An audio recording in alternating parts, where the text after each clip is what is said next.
Hello everyone. Hey Jesse. Hi, it's good to see you again, Miro. How are you? Yeah, well, I'm good. And I hope players are good. And last time we had a conversation, Jesse, we had these two players playing. Interestingly enough, we true. won't have the repetition of the same final in Berlin, I have to say, because oddly enough, Aronian and Nakamura, the finalists of Berlin, the first leg of FIDE World Chess Grand Prix. By the way, we are talking about the third leg of FIDE World Chess Grand Prix, but same in Berlin, right? So those two are in the same pool, and only one will advance to the semifinals. Yeah, I'm very curious to actually know whether these groups were predetermined like way before all the Grand Prix legs were played, or whether this was on purpose, saying, these two were head-to-head in the final, they will have to play first round of the third leg, definitely, and they've shaken hands as well, starting their games. Yeah, so the games of round one has started. We can talk, during this round we can and probably will talk about, chances of the players and so on and so forth. Yes, so far, obviously, the big favorite is Richard Rapport. You'd be surprised. Yeah, the semi-finalist in Berlin and the sole winner, obviously. You can only have sole winner in a knockout event, the winner of Belgrade Grand Prix.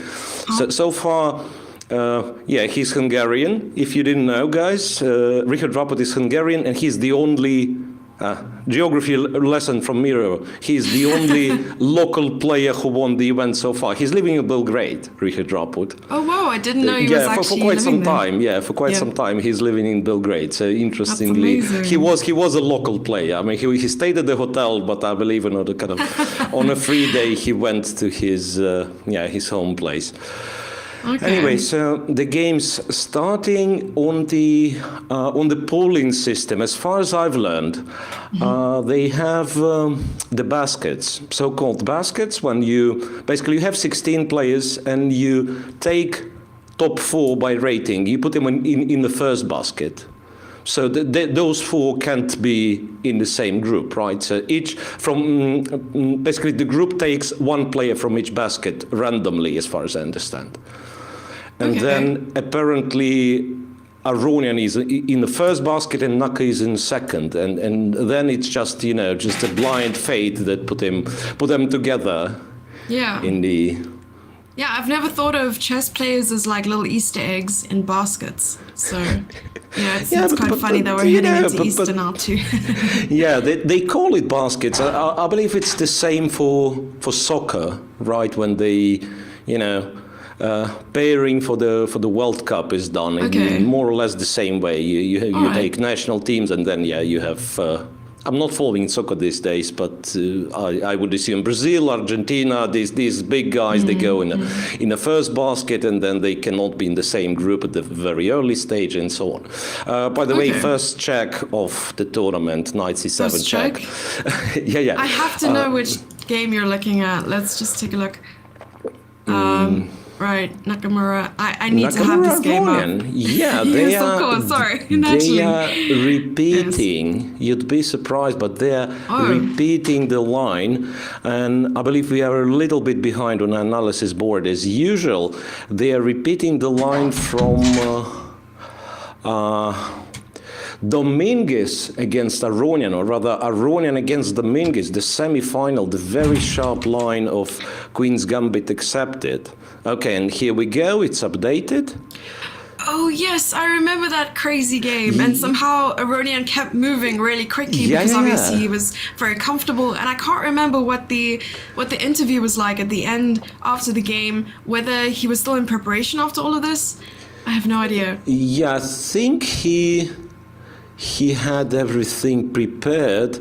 Knight e2 for sure was the move. Queen takes a8, Queen d2. knight d5. Yeah, I think all that was played. And then, don't quite remember what Aronian did here. Was it... I remember we were discussing this exact position, like check on g5 or not check on g5, this and that, and for quite some time we believed that black actually has a very good position, and probably he did have. Mm-hmm. Okay, so now obviously Nakamura is entering this line knowing, okay, this is what Aronian has prepared. Is it like one accurate move, and if you don't play that, it's worse for you, or is there like a bunch of options here in a position like this? Yeah, well, honestly, I think despite this looking like, if it would be 25 years ago, so no computers, and we would say, okay, they're, creating over the board, it's a rich position, a lot of possibilities and so on. Now I think since it's been played, and now Naka enters it again, they are both talking about the same, very narrow path. That one obviously looked up before the game with Dominguez. Naka checked it now. He believes it's holding, or maybe, who knows, maybe gives black even some counter chances, right? But yeah, we'll see. So I believe there is not much of creativity involved so far. Okay. And once again, in such sharp lines, usually if you start thinking that means bad news. so far. Oh no. Yeah. I mean, well, haven't seen. I thought that only applied to bullet. Like yesterday, I was playing some bullet, and I was like, the moment my opponent starts thinking, it's bad news for them because you have 1 minute to play an entire game. But now you're saying classical chess to think is bad too. No, honestly, no. But my point is obviously not like spending time and then getting into a time trouble. But in such a widely complicated position, I don't think you can afford. Inevitably, there will come a moment where you're on your own, right? But I mean, if the position is that complex, that sharp, and all of a sudden your opponent plays a move quickly that he obviously looked up at home. Yeah. And you're on your own, usually it's very, very hard to keep the balance, to navigate through the rest of preparation, sort of. So I've seen it's been done by players that, like Krishchuk comes as an example, but you never know when he starts thinking for half an hour. I mean, you never know if he still knows the line, right? Yeah, no, of course, that's definitely another story. I remember we sat like after move 2 or something, and he's like, we know that he knows what he's doing, but he's still gonna take his time anyway. Yeah. Okay, maybe if we could go back to the analysis board just quickly. Sure. I mean, wanted to show one funny line. I thought it was a funny line. Yeah. So but for that, obviously, can't really move the live board pieces. So one would think knight takes on c3 and then queen takes on g2 is an interesting idea, but it's not. Okay. Because, I mean, since we are not getting the analysis board, I can only tell that there will be queen g5. There will be queen g5 check, and then check with the g3 bishop on c7, and then queen takes queen. It's a somewhat complex variation, but yeah, you can visualize it, right? Knight takes c3, pawn takes c3, and then black takes on g2, attacks the rook, and you think, wow, that's probably dangerous for white. But white has counterpunch with queen g5, and then check on c7, and queen takes queen. Yeah, I was actually about to bring up something that I wrote on Twitter a couple of days ago. I think it was yesterday, I'm not sure. So if chess was a language, I'd be roughly 50% fluent. And the reason for that is I can hold a conversation, I can keep up, but the moment you start talking fast, you've lost me. So that's what just happened. You just lost me completely. So yeah, that's where the fluency comes into play. But please. Yeah, that's if chess would be language. I'd be perhaps in this, 100% for sure. I mean, like 1% of people category, which speak too complex, you know, and then you can't understand them even though you speak the same language, right? Exactly. So you have your own like dialect, and you sort of go on and these like short slang and stuff like that, colloquial terms. That's funny. Okay. Let me see if I can bring up this one. Yeah. So Esipenko and Oparin are in the same group. So there are quite a few funny, you know, coincidences. Like, for instance, Nakamura and Esipenko still in the same group, right? Mm-hmm. As in Berlin. Then Aronian with Nakamura. The guys which like wouldn't mind meeting each other in the final, and in that case, I believe both of them would qualify. Doesn't matter the result. They are playing in the group stage, so obviously can't both go through. Then there are more. Like Vincent Kema and Daniil Dubov are in the same pool again. I remember. Yeah, that's very true. And then if we are to talk about so-called death group, right, which is oversaturated with, you know, big names, I believe it's got to be Pool D. Pool D? Because you have Giri-Yangyi and Vitiugov in the same group. I mean, I would say that Tabatabaei is also really dangerous at this stage. I mean, he performed well in the World Cup. He won the Sharjah Masters last year, so he's definitely up and coming. And I also know that he's working alongside Ariane Tari, so there's that as well to keep in mind. Yeah, so I believe, it's hard to say, right? It's hard to say, obviously, because kind of any group seems to be more or less well balanced and stuff. But somehow specifically Group D, to me, it looks like it'll be very tense. I do not expect like a lot of results. You know, it might be in a way this similar to Belgrade, where we had in Pool D, we had 2 decisive games in the whole group stage.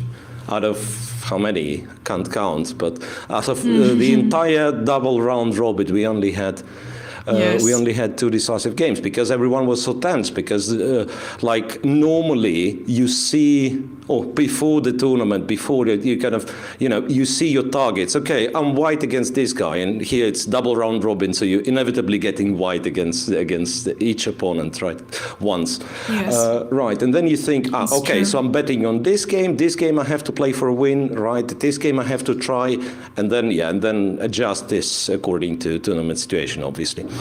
Right. Yeah, there's a lot to think about. It's not like World Cup where you focus on one opponent at a time. I mean, now it's like, yes, you play white and black against the same person, but now there are 3 opponents that you have to take into consideration in your group. Yeah, and it sounds, obviously, it sounds good and all, like just win, bro, right? I mean, have to win game after game, like streamer slang, right? I mean, just don't lose, just win, bro. Just win, bro. You know, and especially for those guys who are starting with 2 consecutive black pieces, and they're in every group you have to have such a player, and then for them it's really not clear what to do, because Grishuk, for instance, in Belgrade, he tried being very aggressive. He ended up losing both games. You know. Oh, wow. On the other hand, you try to keep solid. You make 2 draws, then you make a draw with white, and you're already like 1 point behind some guy named Aronian who won 2.5, right? I mean, who scored 2.5 out of 3. So that's, I think we've talked a lot about that, right? So that's a very intriguing double round robin qualifier when you only have only one place matters. Because your usual to-go pattern in a round robin is like try to win with white, try to make a draw with black. Nothing can go terribly wrong in this case if you more or less stick to the plan, right? Anything like finishing upper half of the table is a good thing. Okay. Here, upper half of the cross table is place 1. All the rest is the bottom half. I'm sorry, right? That's I mean, you're true. either in the semi-final or you're out. Do you think this negative mindset when it comes to playing with the black pieces, saying, okay, I have to draw, a draw is brilliant, and you're going into the game and you're thinking, okay, if I make a draw, it's fine. Does that sort of influence your sort of style of play when it comes to playing with black, maybe going into passivity, trading where maybe it's better for your opponent, and so on? So do you think it plays a huge role? Well, it does affect players usually, but not our players. I believe if you're talking lower levels, that's a very common mistake. Like, yeah, I want to play for a draw because I'm playing with the black pieces, or I want to play for a draw because I'm playing against much higher rated opponent, right? I mean, that's also very common. And then, yeah, I've obviously done it myself, already being a Grandmaster. And then you try to be overcautious, you try to be extra solid, you think, right, you try to simplify the position. And everything, like literally, if you're in a kind of wrong mindset, anything you do kind of goes wrong, right? You trade just to end up in a worse endgame. Yeah. I don't know. You tend to double check yourself to end up in a terrible time trouble, and so on and so on.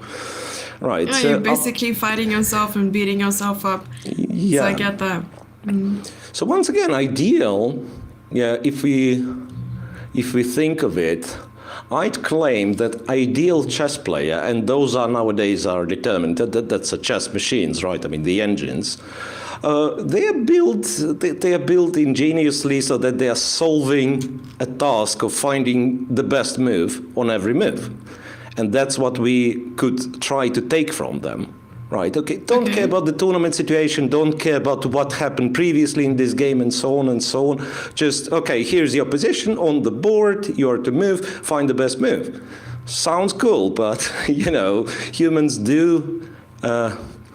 or rather are impacted by psychology a lot, right? And therefore, it sounds nice, but it will never work. That's some deep meditation that's required. You got to be like, Yeah. No, but seriously, I mean, so it's, I believe most of the time it's kind of the balance. I mean, in search for the balance between the two, right? So not to overthink, try to play the position still, right? Like not get carried away by emotions that I have to win. I don't know, it's a must-win game. Here's the position on the board. So still look at what's hanging.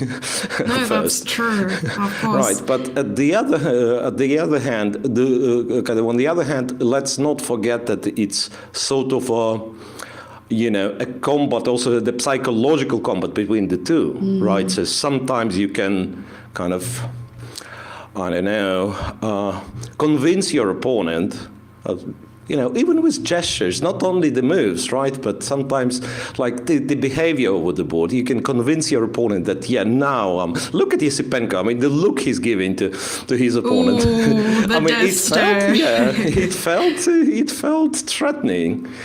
Yeah, it's like laser eyes. Yeah, absolutely. Do you think offering a draw in a position where it's sort of unclear would strategically throw off your opponent, maybe knowing historically that your opponent will most definitely say no because they want to fight in a position? Do you think that would throw them off? Have you ever offered a draw with the hopes that it would distract your opponent?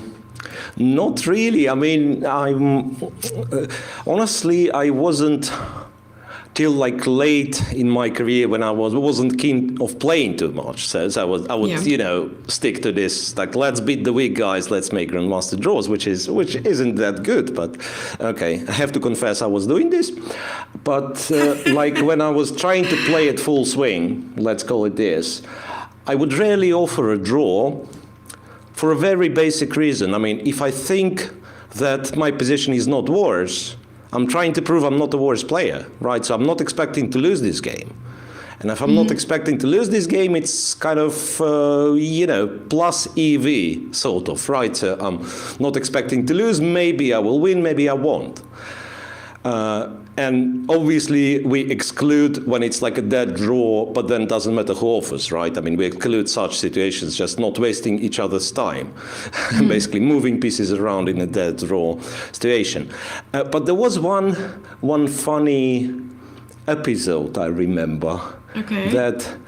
No, really. I mean, it's a single game which happened maybe 15 years ago. But yeah, the thing was that it was so strangely sharp that at some point I couldn't do anything better but to offer a draw just to understand what the position is, you know. Oh, wow. So I'm making my next move and I'm offering a draw just because I can't really tell what's going on. And so that's one way to find out what your opponent is thinking. You offer a draw, exactly. See if it's equal, and if they're like, no, then you're like, oh shoot, I must be worse in this position. And by the speed, you know, by the speed he accepted, I've realized that I was almost winning. Oh no!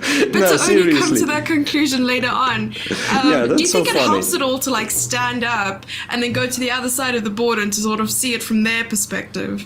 Oh well, sometimes, yeah, sometimes. They actually do say that it's.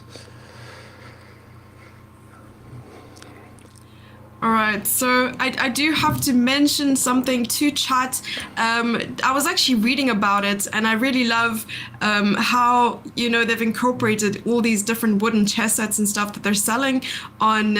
Okay, well, let me read it. The World Chess Championship Set Academy Edition has the same design as the famous official World Chess Championship set that is used in the World Chess Championship matches and Grand Prix. So the sets that you can see in front of you on the camera is the ones that they're using and selling, and free shipping in the UK, the US, and Europe.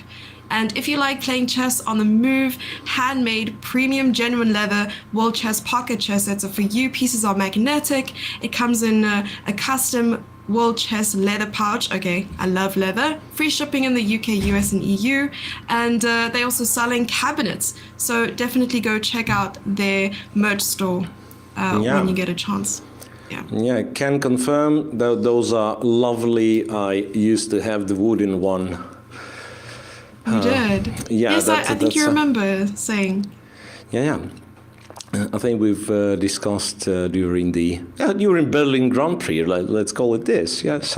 Well, it's almost like we never separated. We are back to Berlin. We are talking Berlin Grand Prix.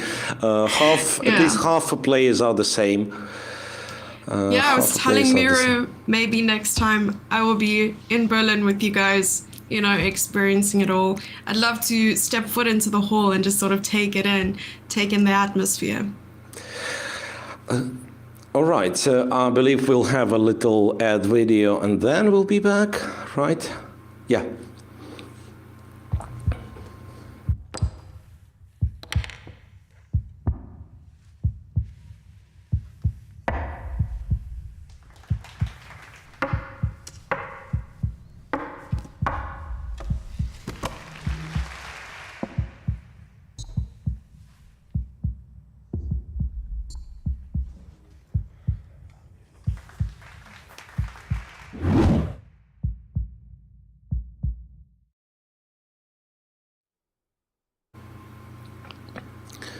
All right, so we have a nice view of the playing hall, part of the playing hall. There must be more seats, I believe. No, I just want to mention, let's talk the pools. We never really read it out loud, right? So first, pool A is Aronian, Nakamura, Esipenko, Oparin. That's the only one we've mentioned so far. Indeed, and I see, like, the live games that I'm taking a look at, the groups aren't really separated all that well, but I'm seeing a lot of the players just grouped together. So we have Esipenko, Oparin, and Aronian, Nakamura in Group A. Is that correct? Yeah, absolutely. Then Pool B, it's Vincent Keyma against Shakhryar Mamedyarov and Daniil Dubov against Lenier Dominguez. Keyma and Dubov from the same pool in Berlin, leg 1, right? Mamedyarov played in Belgrade. Dominguez did play in Berlin 1, and he actually was in the semi-final, right? Lost to Aronian in the semi-final. Yes. So I believe we have to monitor those guys who were in the semi-finals, because for them, winning the event basically means winning, qualifying, right? Okay, Pool C. Pool C, Maxime Vachier-Lagrave and Alexander Pratken, Sam Shankland and Wesley So. So by rating, obviously, MVL and Wesley are the favorites, right? Actually, let me double check. I thought having the same rating, not really. Aronian and Wesley have exactly the same rating. But yeah, not so much different, Wesley So and MVL. Alexander Pratken shown that he's capable of fighting with big guys in Belgrade in the second leg. Okay. And Sam kept chances to qualify to win the group, his Group A, till the very last game, by the way. So yeah, I've called the Pool D to be the most competitive kind of, but now looking at Pool C, perhaps I have to back off and say, yeah, Pool C is also very, very tough. Wow, and he doesn't even consider Pool A, everyone. Well, I mean, it's really hard. Yeah, it's really hard to say. Like in Pool A, I mean, to me, both Aronian and Nakamura are such a big names that kind of, with all due respect to the other guys, you know, when you see, well, I'm more or less the same age as Aronian. I'm a few years older. So whenever I see Aronian playing, I think, okay, I mean, that's the favorite of the group. There must be. I'm wrong most of the time nowadays. Yeah, I have to say. Right, and then I think we saw Group D as well. So you said it's sort of contention between Group C and Group D to be, you know, the wow groups. Like, keep an eye on the strong ones. Okay, fair enough. Fair enough. So which game would you like to take a look at?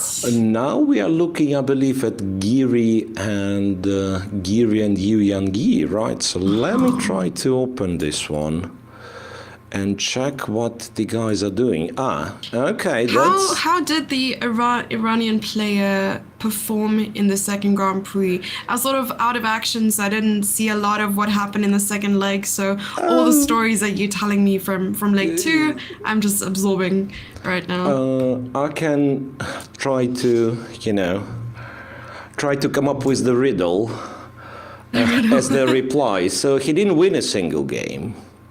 Okay. And he didn't lose a single game. And he didn't make a single draw, because guess what? He didn't play in Belgrade, right? I mean, he played in Berlin, and they played 2 out of the 3. So he skipped Belgrade, if we are talking Aronian, right? It was Aronian, you asked me. Amin Tabatabaei. I was like, did Amin play in the first leg? I was like, what happened? No, I was wondering what riddle you were coming up with. My fault, sorry. My fault. Not at all, it's okay. Tabatabaei, what did he do? He was in the same group with... wait a second. So it's even more confusing. I think he was in the same group with Giri... Okay. Vitiugov. Is it like 3 players from the same group? Now that I look at it, I think Giri, Vitiugov, and Tabatabaei were all in the same group. Okay, that's amazing. Yeah, I see chat suggests that he had 3 out of 6, and he lost against Anish but beat Hari Krishnan. Okay. Yeah, he beat Hari exactly. But yeah, somehow it was a tough group as well. But somehow Anish started with 2 out of 2, and I think never really, it never was a doubt that he's a big favorite. He's going to win and so on. Okay. Can we take a look at this one? That's a funny game and a funny line. Yu-Yangyi is known to play and be very successful with the Petrov, right? And that's what he's doing now. Anish goes with D4, 3D4, which is less popular. I want to say that the usual capture on E5, knight E4, bishop D3. Yeah, okay. Just and since you were not following, I'm very happy you were not following Belgrade. Why? Because let me tell you, because this move, knight C6. Look at the board, the analysis board, and would you believe Black just played knight C6, blundering the knight on E4. I don't understand. That's what he did, and that is a shock to anyone who sees this position for the first time. Because kind of the official theory was d7, d5, knight takes e5, and so on and so on. Yes. And then bump, knight c6. It's actually an old move. It's nothing... Oh, so it's not blundering, it's actually it's theory? Not blundering, of course. Oh my it's goodness. theory, right? But I mean, when you see it for the first time, what's going on? The knight on e4 can be captured, right? So you Yes. take on e4... You take on e4, and then why can't I take on e4? Yeah, I can. There we go. And then black goes d5, and your bishop is attacked. You move it to d3. He goes e4, wins the piece back. That makes sense. No mystery Okay. here. And All then is fun in the world again. the interesting line, though, is that you might think, okay, I'm gonna go d5 first, and then his knight is attacked. When he moves the knight, I'll take the other knight. But then this knight goes away to f6. When white captures, you go, oops. Oh, in a live position. And something has Sorry. happened. And something has happened, yeah. You take on c6, and then black goes e4, and once again he wins the piece back. After queen e2, he has queen e7. Okay. Yeah. Wow. So that actually is, I'm not sure why I keep being thrown to the final position of this. Yeah, so what I wanted to say about this, there were at least 2 games, or possibly 3 games in Belgrade that reached this position. So it was Richard Rapot once, it was Giri-Yangyi once, if I'm not mistaken. That makes sense, because chat suggests it's the Rapot variation. Rapot variation, so possibly Rapot, yeah, I mean, even though I was the commentator, I don't remember if Rapot played it twice. So it's not Rapot variation, guys, for sure, because there was Lithuanian Grandmaster Eduardas Razentalis who played it. I want to say before Rapot was born, but can't be 100% sure on that. But long time ago, yeah, and he wasn't even first, as I've recently learned. So I thought it was Razentalis variation because I remember him playing this, but it's not even him. So someone invented this funny move, knight c6. Anyway, so knight e5, blah blah, and now we have this position where what? Giri is a pawn down, right? So that means he sacrificed the pawn for what looks to me nice, promising position, because black might have difficulties finishing development. Okay, so I see that's one of the biggest differences between myself and Anish Giri, is because in a position like this, you'd say, oh no, Giri sacrificed a pawn. And when you look at a position like this and I'm playing, it's, oh, Jesse blundered a pawn. Jesse blundered a pawn, yeah. That's the big difference. Yeah. No, but you know, the way it happened, it was that at some point, there was this d7, d6 move. Okay. And white could have traded his e5 pawn for a d6 pawn. And he didn't. And that suggests that, yeah, obviously, he didn't blunder that pawn can take pawn, right? So he was willing was willing to sacrifice. Okay. Well, it's quite interesting. The time situation that we currently don't see, I think, is in favor of Anish. So basically, Anish has everything prepared, right? Yeah, 1:31. That was the case in Belgrade. He was clearly out preparing anyone else. He was very, very well prepared, Anish. Okay. And he's out here making chessable courses. You should hope he's well prepared. I wonder if, there are always this question, like, I mean, how honest are you when you are making, a chessable course or a chess book on an opening? Or, I don't know, how honest and how deep you're digging, right? Because I think that if you're not digging very deep, you're often sort of swaying towards one side or being slightly biased, because you're always going to miss the best variation to say, if your opponent does this sort of vibe. Absolutely. But go ahead, sorry, I feel like I cut you off. Yeah. No, that's an absolutely fair point. But on the other hand, where to stop? if you're not biased, if you want to analyze, then you figure out, okay, there is this move, and then you can't leave position after move 35 because now if black doesn't have the reply, he ends up being worse, right? And then it's not a book, it's a saga. It's I don't know, 20 books, 20 volumes on whatever, some small variation of the Sicilian. To find out the best move. Yeah, absolutely. And then you just put like an infinity sign to end it off and say, listen, it's on you now. Whatever you do, it's not my fault. I put an infinity sign. It's unclear. This is on you. Yeah, but seriously, so for chessable courses, I mean, I believe if we look at it from, I don't know, business perspective, so it should be aimed at more general audience, and I'm not sure if, let's say, an average audience and a club player is keen to learn what's the proper move and move 25, right? So they want to really reach this position. And therefore, I believe even the best of us, they tend to stop at some point and say, okay, that's a reached position, you can play, you can analyze yourself if you want, but yeah.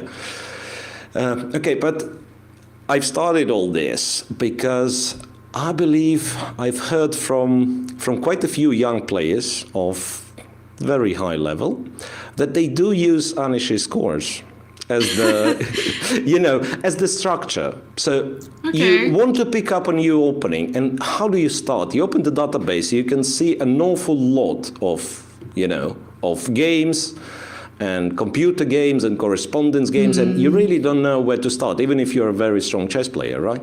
And then if you have a kind of honestly and made with quality book on something, that's your starting point. Obviously, you have the book, everyone has the book, everyone has access, everyone knows what's in the book, right? But then you can dig deeper, already having the structure. So those are the main lines, and there is like maybe the book mentions this is an interesting possibility, or mentions this is a critical position, then you look up at this critical position. And the best part, of course, is to find a mistake in a book, and then you win quite a few games because people keep walking into it because book says it's a good position, and if it's not, that's true. When a book becomes available, then everyone starts to know the same information you do. And I like what you said, just dig deeper or find the mistake or that sort of thing, and then it ends up being, yes, you know what everyone else does, but more. And I really like that. Yeah. Okay, and once again, by the fact that Yu-Yangyi is spending quite a lot of time here, you can tell that, despite him being a pawn up, he's not enjoying this position all that much. I believe, it's not that easy for black to... I mean, I'm not even sure what the move is. Like bishop still on c8, right? Bishop he's about to reach 15 minutes of thinking time. Okay. Yeah. So what I wanted to mention that, if you play bishop d7, you run into perhaps just this and queen b7. And even though black gets some open files, I don't think it's dangerous for white. I don't think it's dangerous to have this. Like you'll play bishop b3 at some point, right? Like, I mean, like rook b8, I'm probably going to d5 to attack d6 pawn, right? Rook c8, I'll kill bishop b3, and basically what I want to say that with the bishop on b3, you are pretty safe, it looks like. And then white is just better. So therefore, bishop d7 is not yet available. Oops, for some reason. So we have a question from chat. Now that we're on to the third leg of the Grand Prix, which two players, in your mind, do you think will take the spots in the candidates? Name two players. Tough question. Name two players. Interestingly, I want to claim that Raput is absolutely safe. So he's one of the two. He's one of the two. There was, I believe, a mathematical, and maybe still is, a mathematical possibility that he's not qualifying. But he's very safe. And maybe it's gone, by the way. Now that I'm thinking, look, it had to be... I don't know if it works, first of all, because I need to check the groups pairing. Maybe, like we were talking, people who were supposed to be in the final, they're making it in the groups, they're playing in the group stage. But I think the way for Raput not to qualify would be Andreikin beating Nakamura in the final of leg 3. And since Andreikin withdrew from the tournament, I don't think it's possible for Raput not to be qualified. Wow, so Hercules is going to be in the candidates. So it looks like, it looks like, okay, maybe there is some, honestly, as any professional commentator, I didn't read the rules properly, so I'm not sure if, let's say, if you are tied on these Grand Prix points, which might be the case somehow, right? I mean, this is why we have chats, so they can read the rules for us. But yeah, I believe if there is a probability that Raput's not making it, it's a very slim one. It's a very slim one. So Raput, like in my view, he's absolutely safe. And then the second one, I mean, it's very easy. Nakamura has a win in the tournament, you know. So he's the favorite. Well, very likely it will be between Aronian and Nakamura. Who else? Okay. Yeah, because this is a huge question. I mean, you have 3 winners, or if you have 3 different winners in a Grand Prix, of course, if 2 people, if one person wins 2 and then obviously someone else takes the 3rd, then it's easy. Yeah. But other than that, I don't know. Yeah, so if we go on the assumption that winning one leg and being in the semi-final in the other is enough, then we don't have that many kind of contenders left. Okay. So Dominguez was in the semi-final, right? What was the semi-finals in Dominguez, Raput, Naka, and Aronian? That was that was Berlin. You still have MVL, by the way, who was in the. Yeah, you still have MVL. How did he do in the second leg? He got to semi-finals? He got to semi-finals. He lost to Raput. And you have Anish. Okay, and you have Anish. So any of those, if they win, and then, but then we are talking Nakamura winning, not coming out of the group, you know. So once again, there might be quite a few ways for Raput not to make it, but since, you know, everybody else's chances are slim, I believe Raput is in. Are there any of the players who have already made the candidates event that are here? No, I don't think so. No. Okay. I don't think. I mean, I'm just curious. I don't think they are invited even, like, because you basically influence the cycle not being interested in qualifying. So I don't think it's even a thing.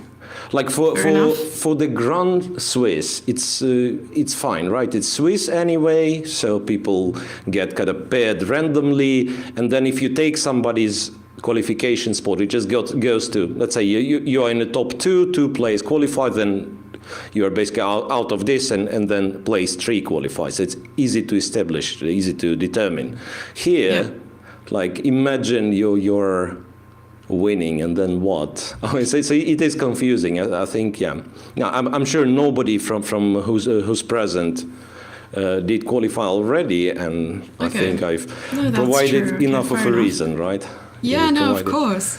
Yeah, I definitely was a strong contender for the candidates, the women's candidates, until I started playing the tournament. So, you mean before the tournament, it was perfect. Equal chances as anyone else, right? I mean, exactly. That's strong chances, I think. Yeah, absolutely. Yeah. Well, I'll come back next time, Miro. I promise. I'll make you proud. Yeah. I think that we had a special phrase for that, like for the tournament. For the tournament that went terribly wrong for you, you were supposed to say, I've started well by being on 50% before round 1, something like that. Yeah, no, very true. Yeah.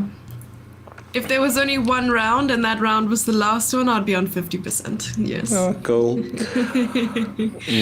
Okay.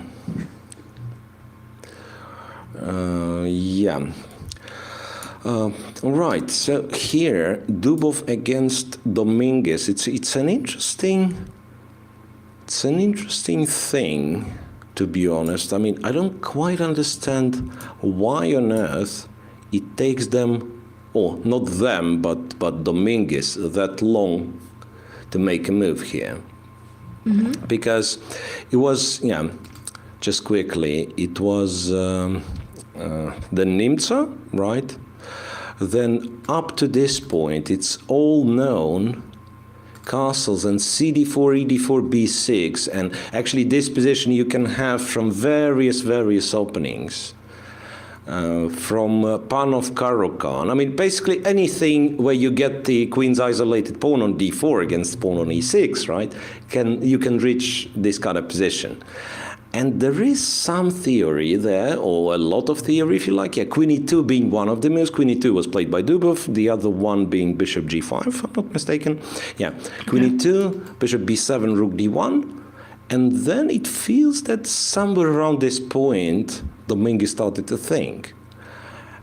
So the key here is that white very often threatens d5 break. And then the combination of, pins and bishop g5 threats and so on. Yeah, so he goes h6. And I'm really kind of curious to know how much time he did spend on h6, because it looks wrong. Honestly, it looks wrong, because very often there will be a motive to sacrifice the bishop on h6. Like bishop h6, gh6, and I don't know, attack the h6 pawn and, knight e5 and stuff. Yeah, a3, and now he's thinking again. So I would be a little bit worried. Because once again, white plays something very, very logical. Right, so all the moves are straightforward, and usually that means that the path for equality for black is pretty narrow. And I was actually fed some information, if I may. So GM Vitiugov, Grand Prix series participant and the second highest ranked player in India, recently became a FIDE online arena ambassador, which is pretty cool. So he's now regularly streaming, and he plays and he's ready to inspire arena players to do the same. And don't miss his activities. Follow World Chess on social media to check it. But I think we also have a video to show. Yeah, even though he is not playing in this tournament, right? But he did finish the Grand Prix participation. But we do have his video. I was just thinking that, could we lag with it like a couple of more minutes and then look it up at during the break? But yeah, I mean we could check. Yeah, we could check it.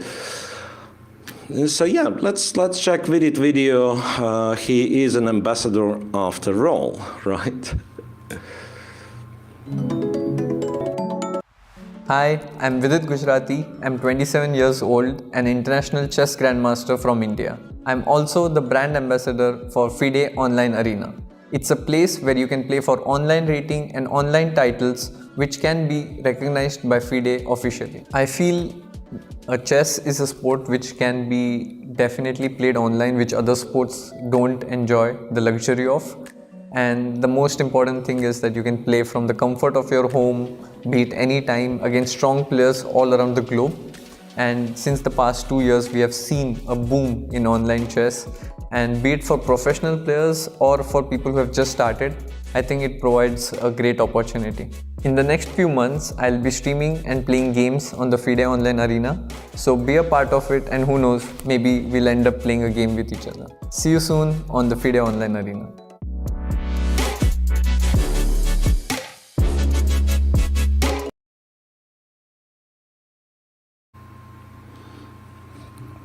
Okay, so it wasn't such a long video then. Yeah, a couple seconds, I guess. Yeah. Anyway, let's see. At some point we will all play at online arena, I believe, just for a chance to face with it. Yeah, we just probably stream snipe the pool and just try to get in there. Yeah. Well, so what's interesting, have you noticed, Jesse, by the way, you're a streamer yourself. Have you felt that people are migrating from one platform to the other from time to time? Like, I don't know, or not really? Yeah, I can even speak for myself. I mean, for about 4 months, I was playing on a bunch of different platforms, on Kasparov Chess, on Lead Chess, on Chess.com. There were so many different platforms. I mean, I'm yet to try out the whole online arena platform, but I think World Chess has done a good job. I mean, I've checked it out, and it's not bad. But then recently become like a partner streamer with chess.com. So on my stream, I'm just playing on one platform, but you know, behind the scenes, I'm dabbling. What about you? Yeah, well, I've stopped playing online since I stopped, since I stopped streaming. So last time I've played was. I mean, I do play a game or two, and then the platform is random. I mean, I believe Lead Chess, just for, kind of easiest, don't require that much resources. I mean, for me, Lead Chess is kind of, if you don't really care where to play, then yeah, it works easiest and the best, right? Mm-hmm. When I was streaming on chess.com, and then last kind of serious event I've played, it was this Banter Cup on Chess24. Yeah. So I've, that's played awesome. on various servers. We need to get Miro to stream more, everyone. I think we need to get him to play online. We have to have him join our banter streams as well, I think. This is a plan. Well, that sounds like a plan, yeah. But I was thinking of moving into just chatting category, I enjoy talking about chess much more than actually playing online, because it's a struggle, and you lose, and then when you lose, you don't like it, and you get furious, and maybe people like to watch it, but to experience losing games, nah. Not for me. Not for me, no. No, of course, and I'm sure chat will have a lot of questions for you too. So if anyone here wants to ask Miro some questions, please go ahead. I am reading both chats on YouTube and Twitch, so come and join. Yeah. And meanwhile, why don't we take a look at the other game in the same pool? So here, as I said, I mean, I'm a little bit worried for Lenier, simply because he's thinking for such a long time in the position that, once again, you would expect him to know, or otherwise just don't enter. So that's a little bit of a surprise, I find it. So you're referring to the game of Wesley So? Yeah, the analysis board that I have is a game between Wesley So and Sam Shankland, or rather Sam Shankland and Wesley So. Sam has the white pieces, right? What's the situation here? Oh, well, in a way, pretty similar. Sam having much more time than Wesley, but yeah, Wesley seems to be rock solid, honestly. I see our chessboard went all black and white. Looks like an olden day horror film right now. You're looking at queen takes d5. Queen c5, just win the pawn back. Yeah, white's gonna castle, and I can imagine white having kind of the slightest of slightest edges, simply because, the knight on f6. You kind of have, in such position, I mean, you kind of have the magnet squares for the knights. Like a white knight wants to go to d5, black knight wouldn't mind going to d4, right? And then the knight on f6 is way too far from d4, so you'll probably keep it on f6 to guard d5. And then simply based on that kind of white's knight is sort of more active. It can go elsewhere, not only d5, right? And if black moves the knight from f6, then immediately I would claim white jumps to d5, white's better. And that's the only reason I can provide for, for an argument that white is slightly better, but it's not much, really. It's not much. And then you can continue swapping stuff. Go rook d8, swap pair of rooks, and I believe it must be a draw. Yeah, someone in chat says, I'd watch Miro throwing keyboards and mice around after losing a game. So it seems like they'll be there to sub for your content. Aha, so trash streaming then, yeah, trash streaming, like cursing at people. You stole my bad rook. Person. That sounds about right. I'd be there to see that too. Yeah. Okay, so while this might be an example of kind of perfectly played game of chess, I want to claim it's not very entertaining. I mean, Okay, fair enough. Everything so perfect is chess is not entertaining chess because there has to be some sort yeah. of dubious moves and interesting tries, I guess. Yeah, no, I absolutely. agree 100%. Absolutely. So that was what? That was pool. Now I'm getting confused. Hang on a second. Yeah. I'm confusing everybody C? because that's pool C. Yeah. And pool B was Dubov, Dominguez, but also Keima and Mamedyarov. Yeah, I think That's pool Mamedyarov's B. game, I can see in your sort of catalog or your games that you have in front of you, Mamedyarov is actually pool B. Yeah, exactly. So I wanted to say we are done with pool B by looking at Dubov's game and this game, but this is pool C, so I'm a little bit confused, right? Yeah. Keima and Mamedyarov are in pool B. And therefore, I believe, let's try to check. Yeah, by the way, pool B, doesn't it seem, Jesse, that Mamedyarov, in the right form, should be the favorite for pool B? Controversial opinion. Controversial opinion there. Okay, so Dubov, Dominguez, Keima, and Mamedyarov. Do you think Mamedyarov has more experience at general Grand Prix and more sort of elite tournaments compared to the other players? Yeah, well, compared to Dominguez, not necessarily. Okay. It's just that, by the maximum rating in a career, Mamedyarov is the only player who was over 2,800, as simple as that. So on a good day, I consider him to be 2,800 player, and therefore he must be the favorite. I mean, obviously... Fair enough. Anything can happen, yeah. And then for Vincent Keima, we actually don't know. I'm thinking, someone who's young, who's working on chess passionately, and who's been trained by Peter Leko. I don't know if still is. Wow. You would expect the guy to be good at chess and progressing fast, right? So even though his performance in the first Berlin was kind of not perfect, let's put it this way, but he might have improved, he might have taken some lessons, driven some conclusions from his first participation. So he shouldn't be written off, right? It'll be hard for him to win the group, but to put up a good fight, absolutely. So someone says that we have to change your surname to Miroshnichenko. Well, some people coming up with clever ideas. It's clever ideas. That's brilliant.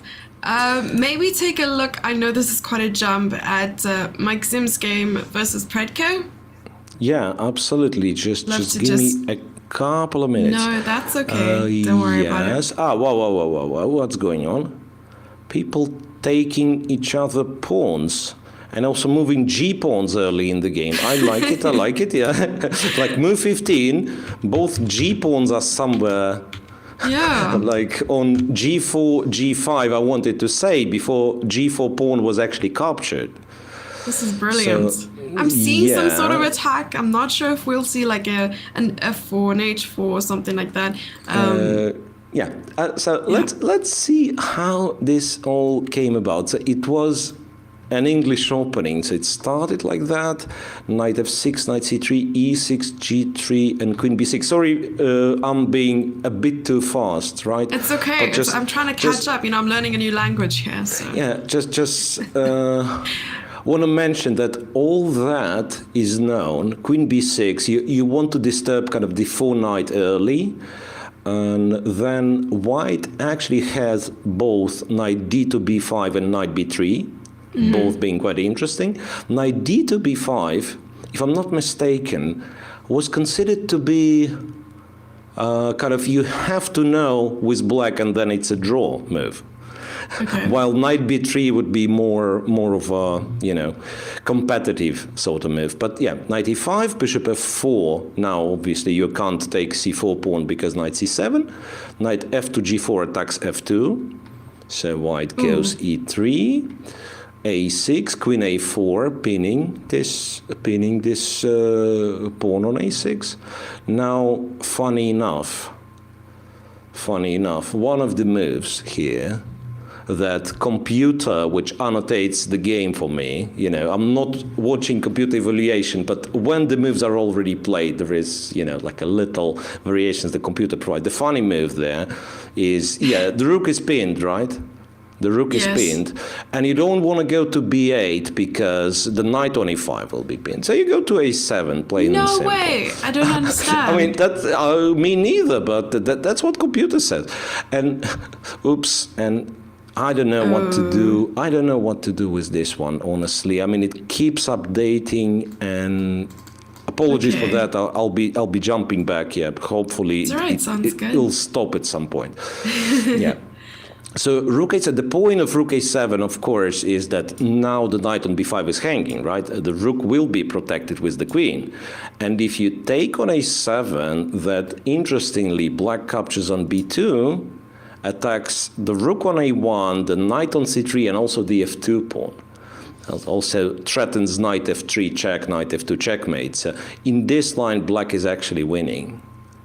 Black's actually winning. Anyway, so Maxime played g5, which sounds like a theoretical move of all. G5, and then what? No one plays g5 with a castled king and doesn't claim that they don't know what they're doing. So yeah, definitely has to know something. Has to be, yeah. Castle's long, okay. Rook b8 now, knight back to d4. So basically, black has got, I want to claim.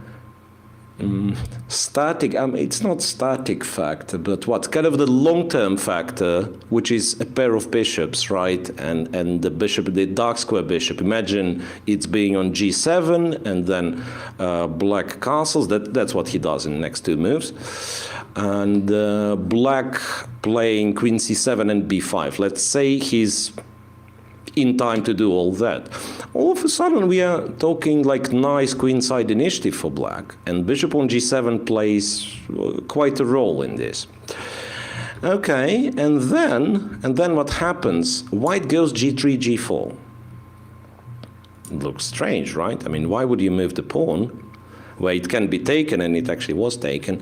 Point of g4 is, obviously, you don't need the g4 pawn. So it is physically blocking the g5 pawn for you to play h2, h4 and open the h-file. So if you'd start with h4, right, no one in his sane mind would capture or let you capture. Obviously, black would go g4. Right, and therefore, white starts by playing g3, g4, even at the cost of a pawn. This pawn is taken, and then I'm expecting h4 to be played, so that this way, white can guarantee that the h-file is getting open. Okay. And yeah, and I believe, what I was saying, that black has the kind of a long-term factor to his plus, the dark square bishop, which protects the king nicely as well, and so on. But he's severely underdeveloped, seriously undeveloped, with rook on b8, bishop on c8 for the time being, not taking part.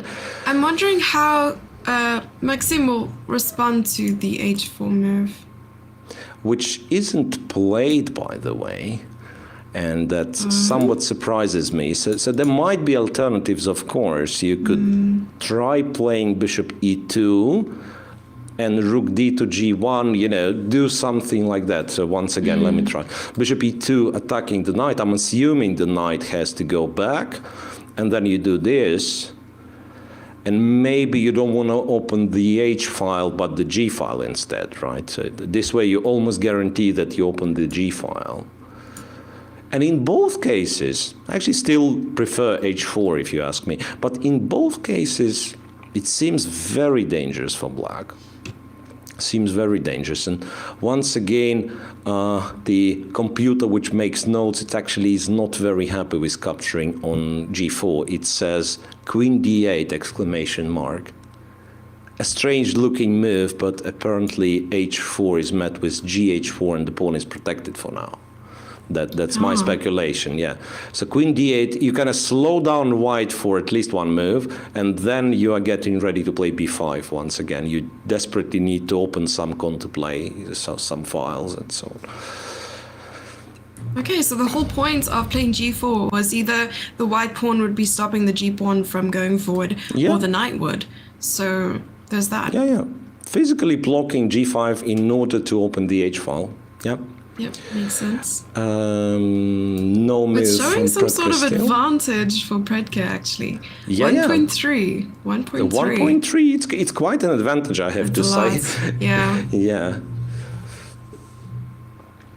So what are chat predictions? Who do you think is the favorite for each pool or in general for the entire leg of Grand Prix 3? I'd love to know what chat's suggestions are, and of course your suggestions. Do you have any thoughts on the entire leg? I know we sort of spoke about each pool individually. Yeah, well, entire leg, it's really hard, right? It's really hard. So once again, I can't pick between the two, Aronian and Nakamura, right? And they I believe they don't have their prediction either, because it's, you know, these guys been in the final. So apparently it looks like it will be between those two, unless one of them is like really out of shape.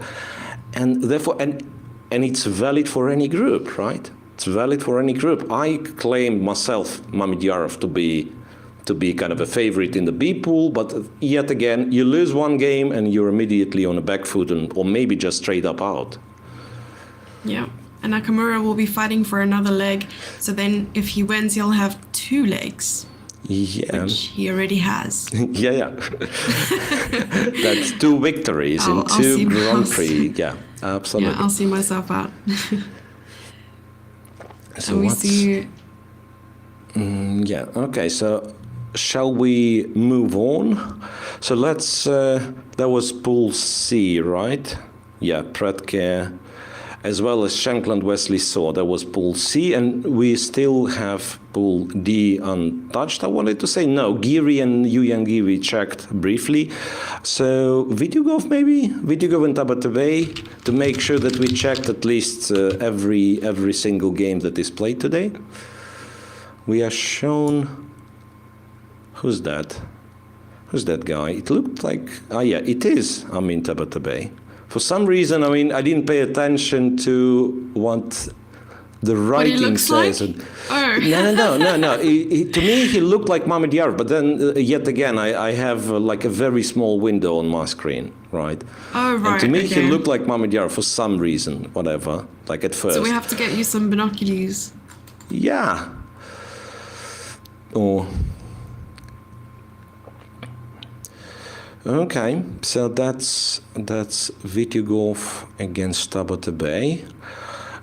Here we have the, the open Spanish knight takes e4 line, right? Which once again was played quite a bit in Belgrade in a second Grand Prix tournament.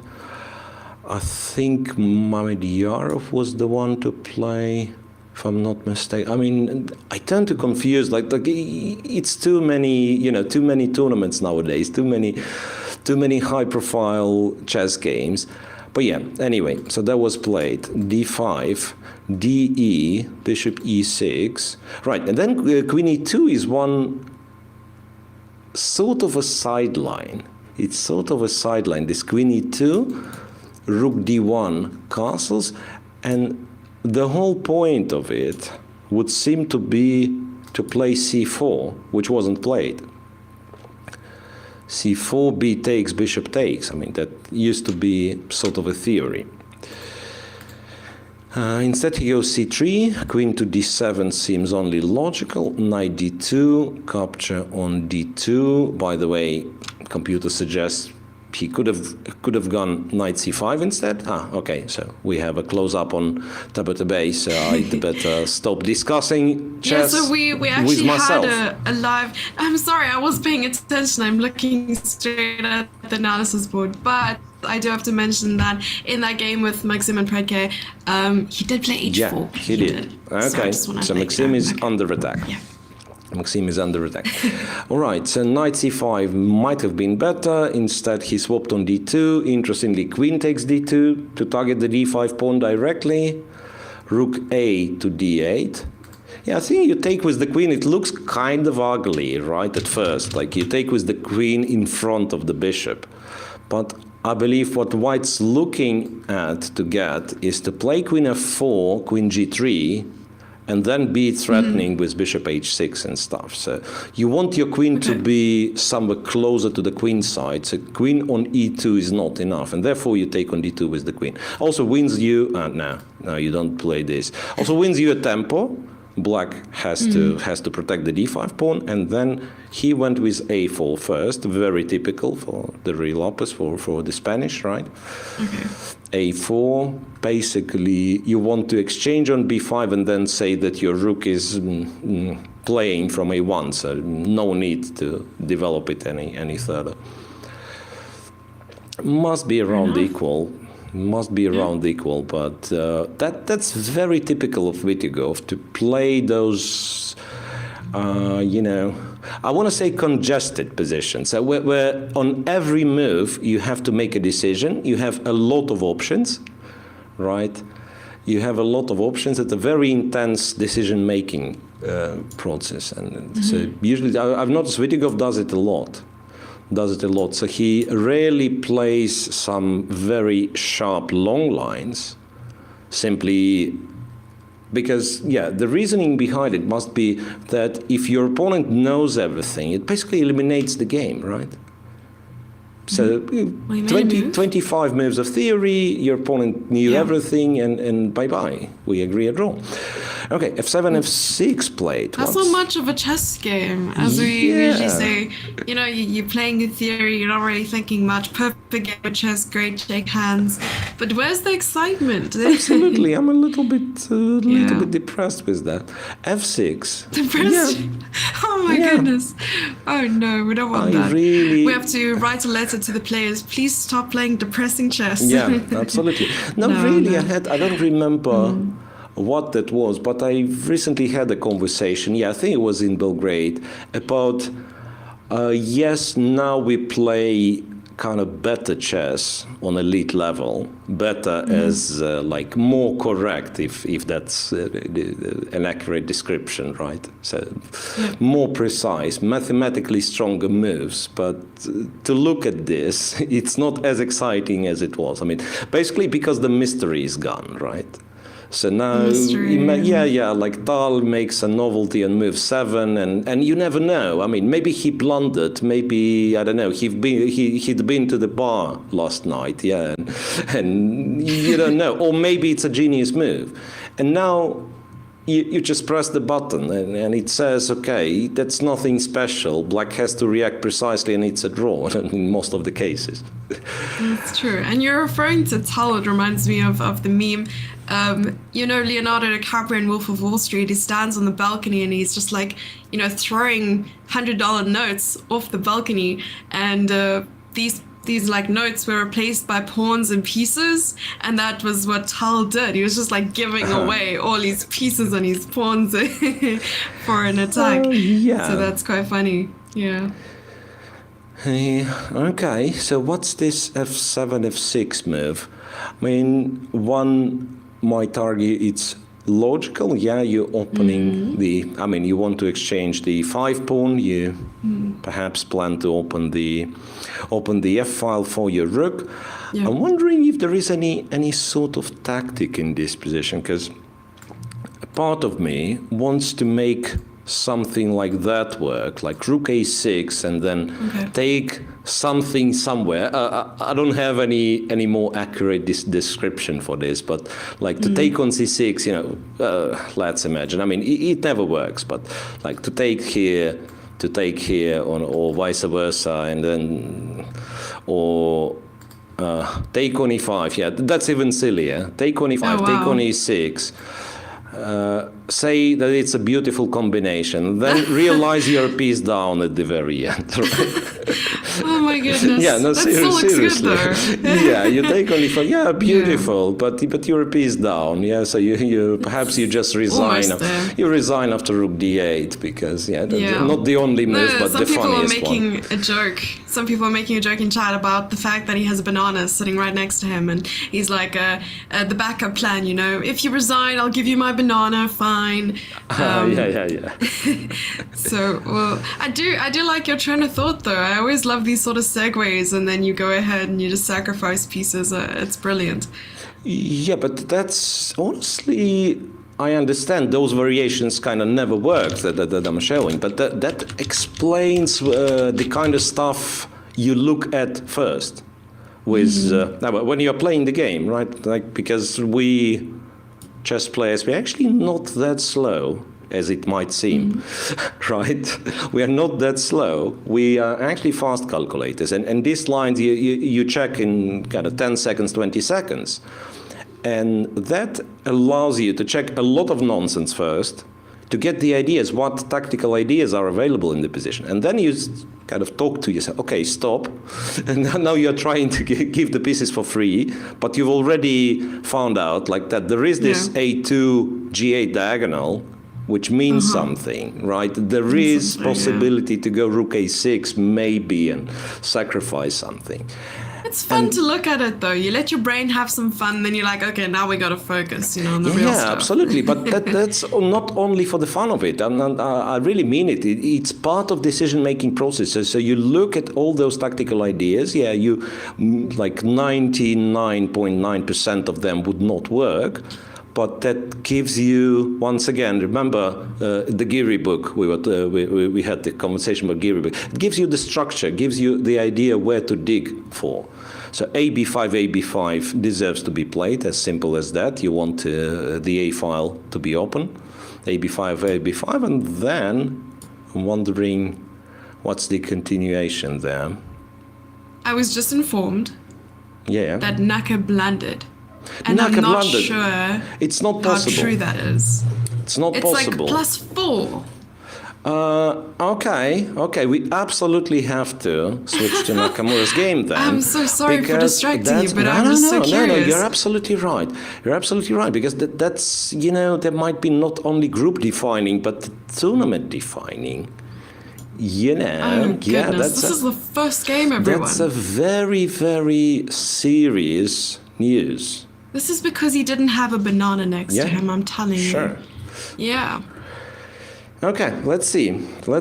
Nakamura against Aronian against Nakamura. Yeah, this sharp line that we were not sure about, or I was not sure about. Why would you repeat it if you did not learn everything by heart? And how is it? Wait a second. How is it different from Dominguez's game against Aronian? Wasn't it the same? I'm not too sure about the details, but I know there was some point where Dominguez. No. Jesse, I'm just making fun because exactly. I mean, the position is totally different, but the scenario is the same. Me, bro. You know this line. I know this line. Let's go into it. No, seriously. Like, the position is absolutely different. The trick is, the scenario looks exactly the same because Dominguez played the same line against Aronian, right? He seemed to be well prepared. They were both blitzing out. And all of a sudden, Aronian turns to be better prepared. That is the case we have now, because Aronian has twice as much time as Nakamura. Aronian barely spent any time, 1 hour 24 after 23 moves, and he's winning again. As simple as that. I want to know what was the winning move, though. I kind of want to see what the winning move is. I don't know yet what is the winning move, but I can see the evaluation that last move, knight f4, knight f4 was terrible. You're saying everything is winning? Really? No. I was just like, everything is hanging. Although the bishop on h4 is hanging, like, what do you do? And you won't believe the winning move. Do you want to take a guess first before I say anything? He did play queen a2, so I'll be having difficulties guessing. Queen a2 was one of the top 3 moves, but here was recommended rook to a6 as to hold that, +3, plus 3.5 advantage. Okay. So after queen So- a2, how bad does it get for white? Is it only It's plus still 2? +2. It's oh my gosh, it's only +2. It's so bad. Oh No, my goodness, I he's think- I lost think all his he's- advantages. He's absolutely winning, in fact. And maybe kind of more human, if you like. Yeah, I believe the point is that, I mean, you always should debate black taking the bishop, right? And it's a piece after all. Yeah, and I guess this queen a5 check intermediate is very important, because now I'm not even sure where the king is going. King d7, queen b5, and then not only it's a check, but also the bishop on f5 is attacked. So that's terribly bad. Somewhat similar situation is king takes and then queen takes b5. I believe it's also Okay. quite a terrible scenario, but hang on, there might be issues. Knight h3 check. Pawn takes, rook to g8. I mean, that's once again, I'm desperately looking for the way for white not to resign, because king h1 is a checkmate, right? Knight f2, So very simple. King f1, bishop h3. King f1, Oh, but maybe knight knight d2. d2, knight d2 and queen f3 check. Once again, for now, I'm not happy with king f1. Then I'm finding this move, and then I'm happy. Bishop g4. Oh, okay. No checks. White threatens an awful lot of various threats, right? And if you Okay, take on c4. g4 with the bishop, I believe, yeah, queen c4 is very, very serious. That's a Beautiful. check. And then g8 is, I mean, like everything's hanging. And Everything's hanging, believe, yeah. I think white's winning. Oh, So it's a lot to consider. but look, like the second time they played this line for whatever reason. And in hindsight, it's not the smartest choice. We can start to say that, I mean, this line or this opening is Aronian's bread and butter. That's what we can start to Absolutely. say. But but then once again, I mean, I don't see kind of the reason why would you enter this? Why would you enter this? Like, is it really a hope to get an advantage with black, to get white in trouble? Because it's black who inspires the whole thing. Basically, it's black who breaks the balance, like by provoking white for all that, by sacrificing the exchange on a8. So really strange. True. So that's where it all began. So where I think they also Dominguez also sacrificed the exchange. Yeah, it was on a8, exactly yeah. the same. Yeah, now I figured out. So it was exactly the same till move 14, and the 14. novelty came from Aronian. So f3 on move 14 was played by Aronian against Dominguez, and now he came up with queen to d2 instead of f2, f3. Whatever, for whatever it means. I mean, I don't know what's better, what computer likes, what I don't know what Nakamura missed, but now we can officially state that yes, he is in quite a bit of trouble, with Aronian barely having to work, right? I mean, 1 hour 24, walk in the park. Oh my goodness. Yeah, that's a good that's a good start of the group stage. But still, now that I'm thinking, I keep telling people that winning the group is only thing that matters, right? But I think Oh, I thought you were going to tell me that winning isn't everything, you know? No. I was gonna say Winning that's is so no. It's prophetic. only nobody's. I mean, when they tell you, when professional tells you, I just like to play the game. No, don't believe them. I mean, they all want to win. They all want to win. Okay, I'll But keep that in mind. my argument was a little bit more kind of materialistic and down to the earth. Down to earth.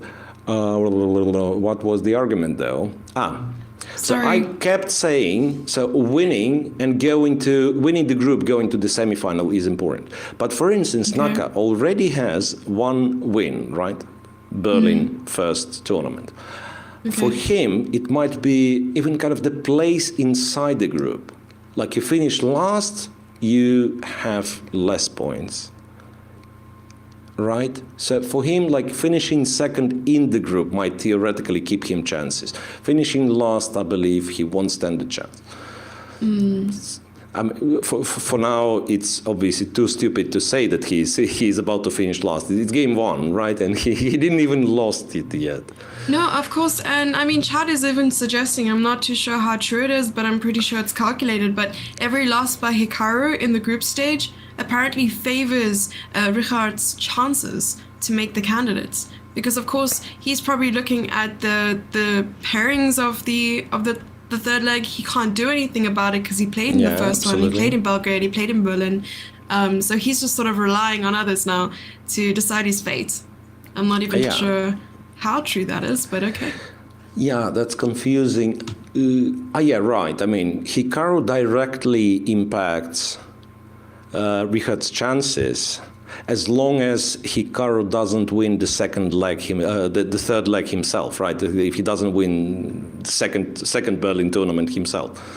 Because so I have a questions. I was going to ask. I mean, if Hikaru wins first and third and Richard wins second, does it mean that both of them make it? I think so. Because, Hikaru is clearly, I mean, you can't beat that. I mean, you have two chances if you won two tournaments. You're surely in. And then for Rapport, he will have a semi-final and a win. And then none of his competitors will have a win in the tournament, right? 2 wins taken by Hikaru, 1 by Rapport.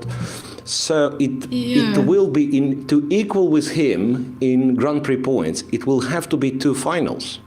And then let's continue this deduction process. 1 final was for Aronian, and he cannot make a second final because he's in the same pool as Nakamura, and if Nakamura wins, that means Aronian doesn't go to the final. It's confusing, I know. Yeah, no, I get it. Take my word for granted. If Hikaru wins this event, then Rapport should be very happy, I think.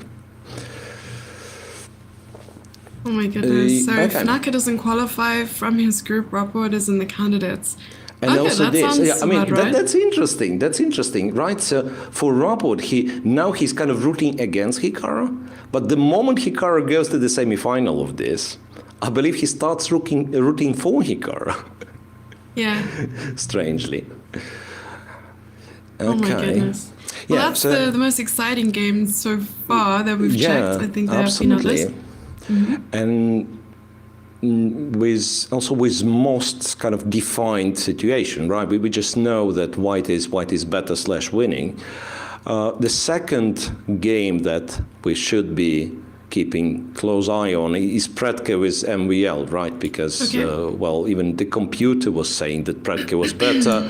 MVL is clearly under attack, so if we can check this one, would be lovely as well. Yeah, so we ended up capturing the pawn on h5. If we remember, I mean, Pratken decided to sacrifice a pawn on g4, and both players had played their g-pawn up to g4 and g5, and the knight captured on g4, so we're just waiting for the board to be updated. Yeah. So first we have to, I believe, to have a camera view on those two. That's still Naka and Pratken with MVL. So not much has happened. Interesting. So Pratken started to catch up on time with MVL.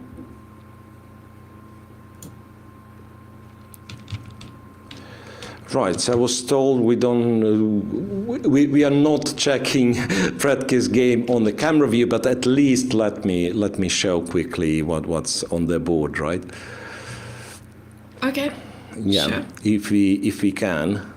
So once again, because we kind of discussed Hikaru's position, that's not much what's going on. Yeah, so one more time, for those who might just joined us, colorful but smaller board on the right is game between Aronian and Nakamura, where it's officially confirmed Aronian's position is winning, right? Also, he's much better on the clock. The analysis board, which is a bigger board, the gray board, is my attempt to look at the game between Alexander Pratken and Maxime Vachier-Lagrave, right? We've seen h4, the pawn was captured, rook takes, and then f7, f5. So now, once again, I do not fancy Maxim's chances, if I'm honest. As much as I want to claim there should be a mathematical solution for white to win the game. Because, once again, I don't see the variation clearly, but the feeling is, like, white's going to be doing something very natural, like playing bishop e2, for instance.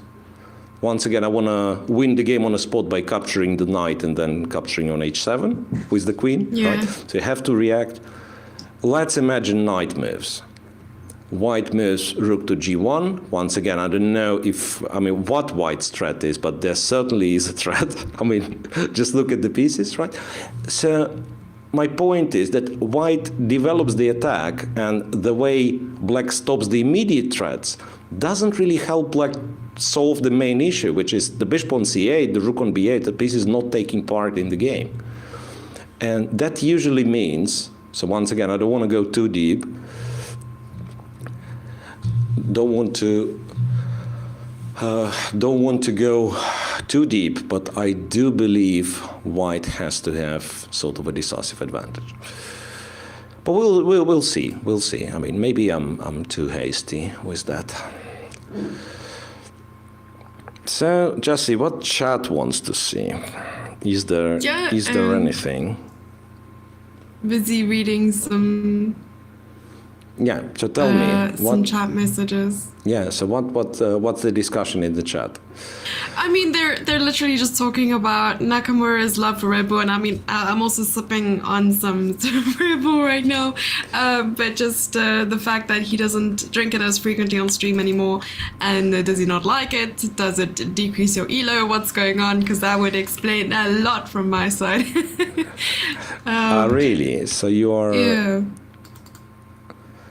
No, I'm a huge fan of that. At some point, wait a second. At some point, I'm sure he had a contract with Red Bull. So could this explain? No, I think he was a Red Bull athlete rather. Yeah.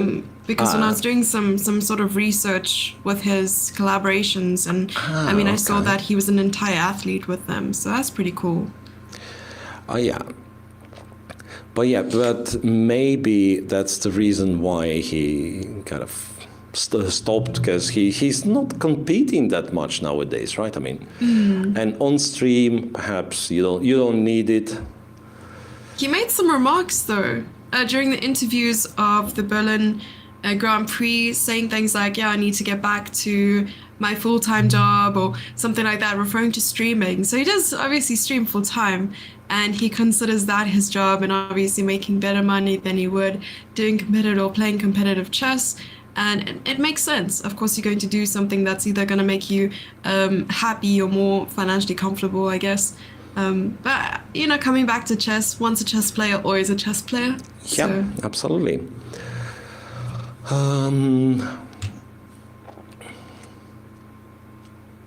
Okay. So, what's interesting about Hikaru, though, he was, I'm not sure if he was perfectly honest giving those interviews, because it was, remember, we even discussed that, it was a very comfortable standpoint, like, okay, I'm retired, I'm not a professional, so I don't care about this tournament all that much, right? Remember, that's something that he said already being in the semi-final.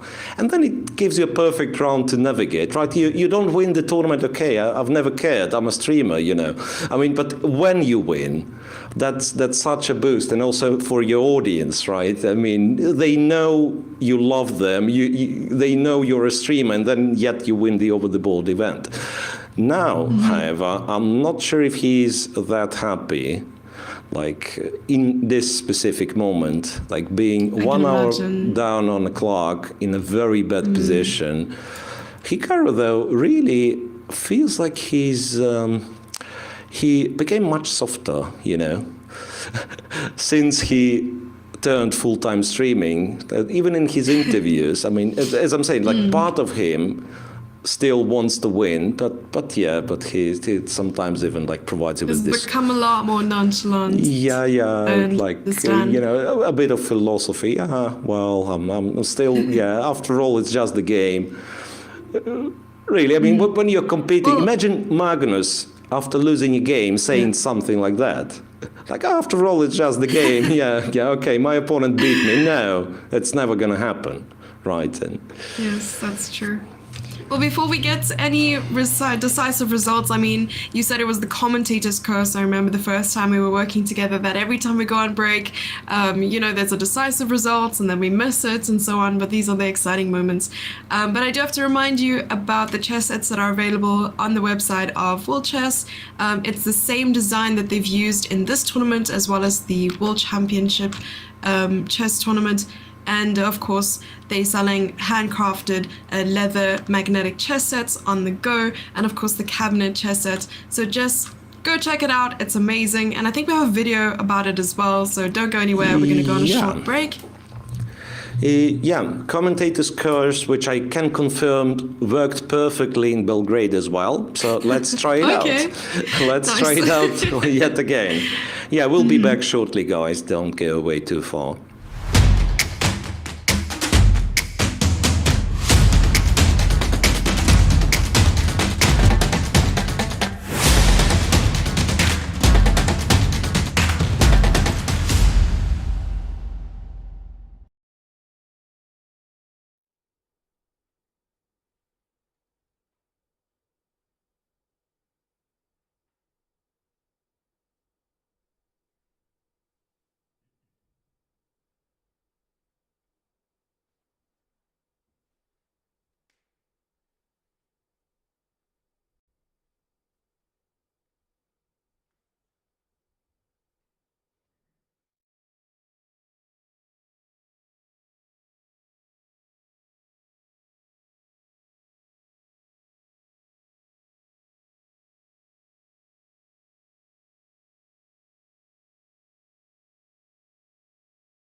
Okay, welcome back. Welcome back, everybody.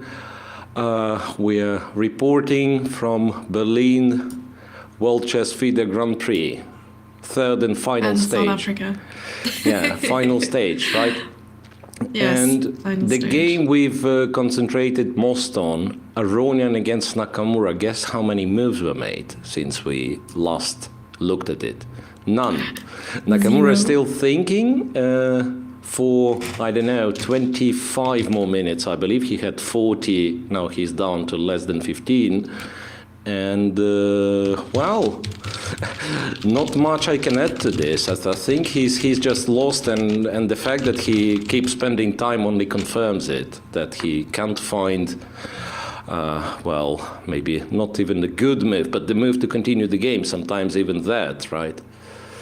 Yeah, and he has 12 minutes left, so 13 minutes left, versus Aronian's hour 24 minutes. And, I mean, that's a lot of time. Yeah, it's well, the time is concerning, but also if you can't really find the move to play, it's also not a good sign, right? Well, commentators' curse almost worked, Jesse. I believe Keima and Mamedyarov are very close to draw their game. It's a drawish bishop's endgame on the board, but yeah, still in progress so far. Okay. Well, that's good. I mean, as long as the commentator's curse can be broken, there's always some hope to catch the ending of some games.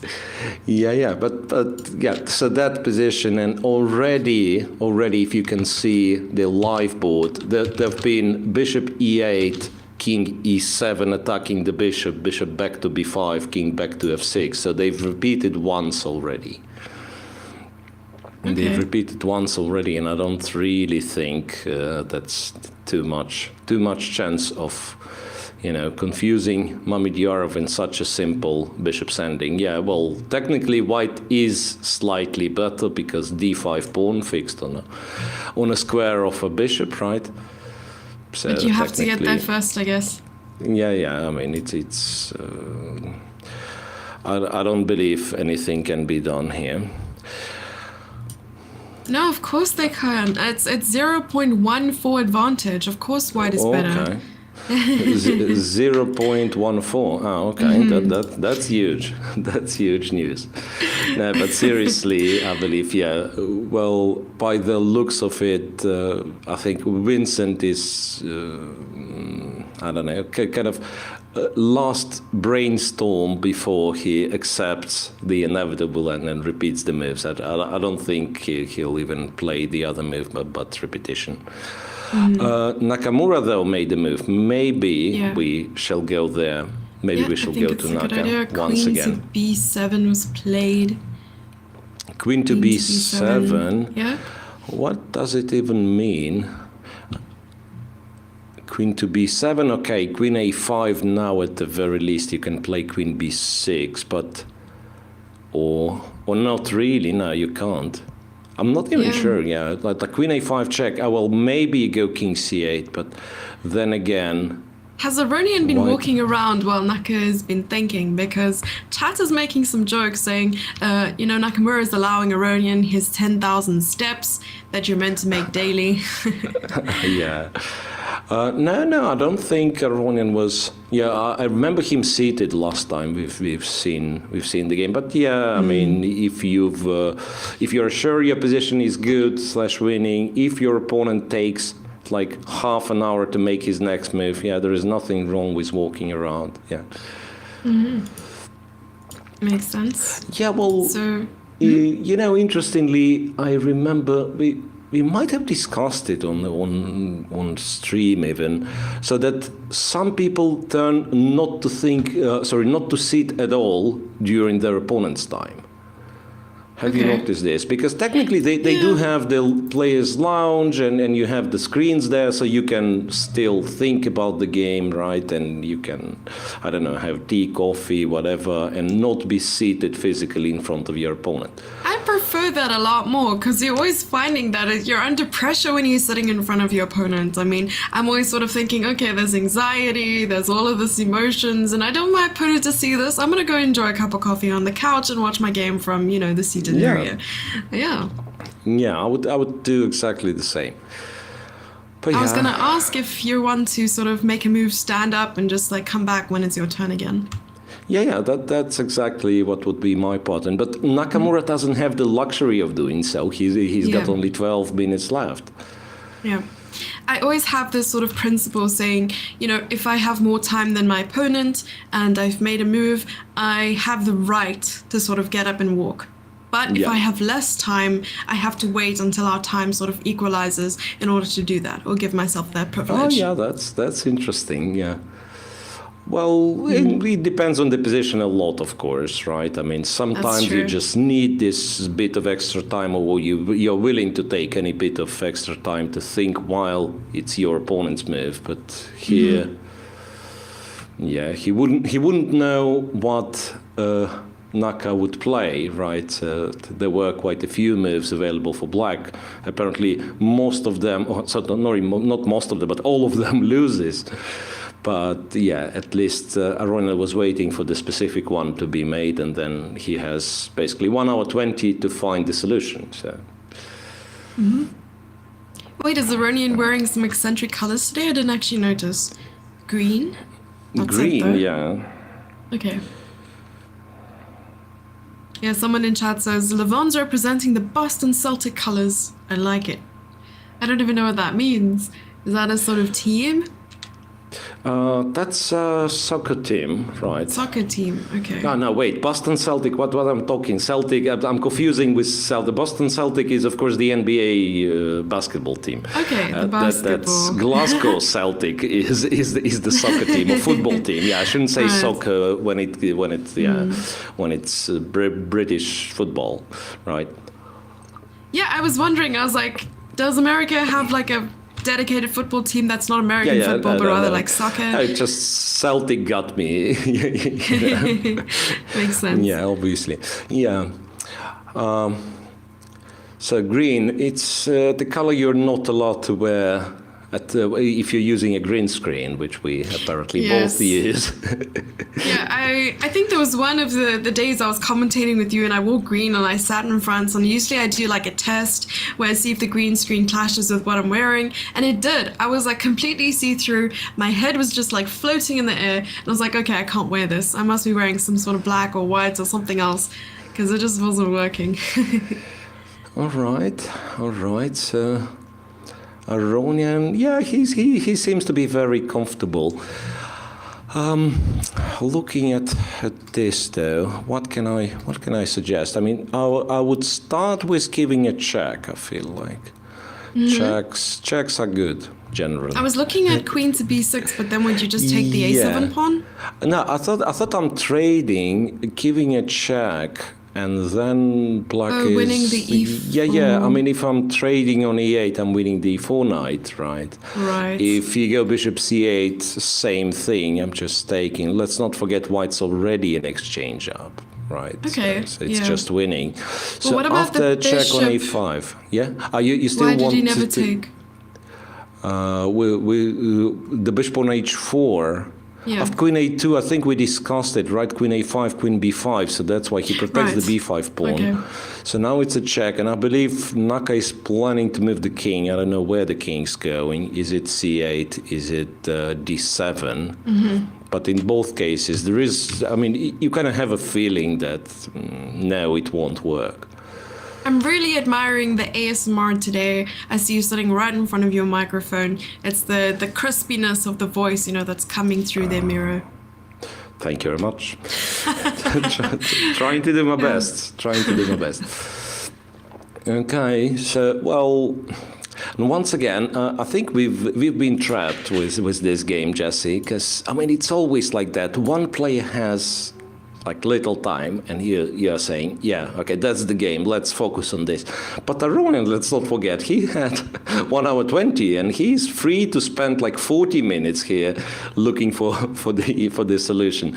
So we might as well just walk past it and look at something else. Remember, what were the other interesting games? Dubov with Dominguez, perhaps? Yeah, there was Dubov and Dominguez, and then the I'm going to get his surname wrong the first couple of times, but Vitiugov? Yeah, well, sounds about right. Okay, Vitiugov versus Tabatabaei. Yeah, that was the one, yeah, as well. So, wait, Yes, which game are you taking a look at? Dubov. Well, I want to check Dubov, right? Okay, If we let's do have, if we have, like, if everything works, if the camera is on him and so on, yeah. There we go. All right, and Dominguez, just pay attention to the clock. We keep talking Nakamura is about to be in a time trouble, but how about Dominguez, which is, I mean, equally bad situation. Position is not that bad as, not Are you as sure bad that's as Dubov? Nakas. He has like half the hair he had the first time I saw him. Taking a haircut, I would I would guess.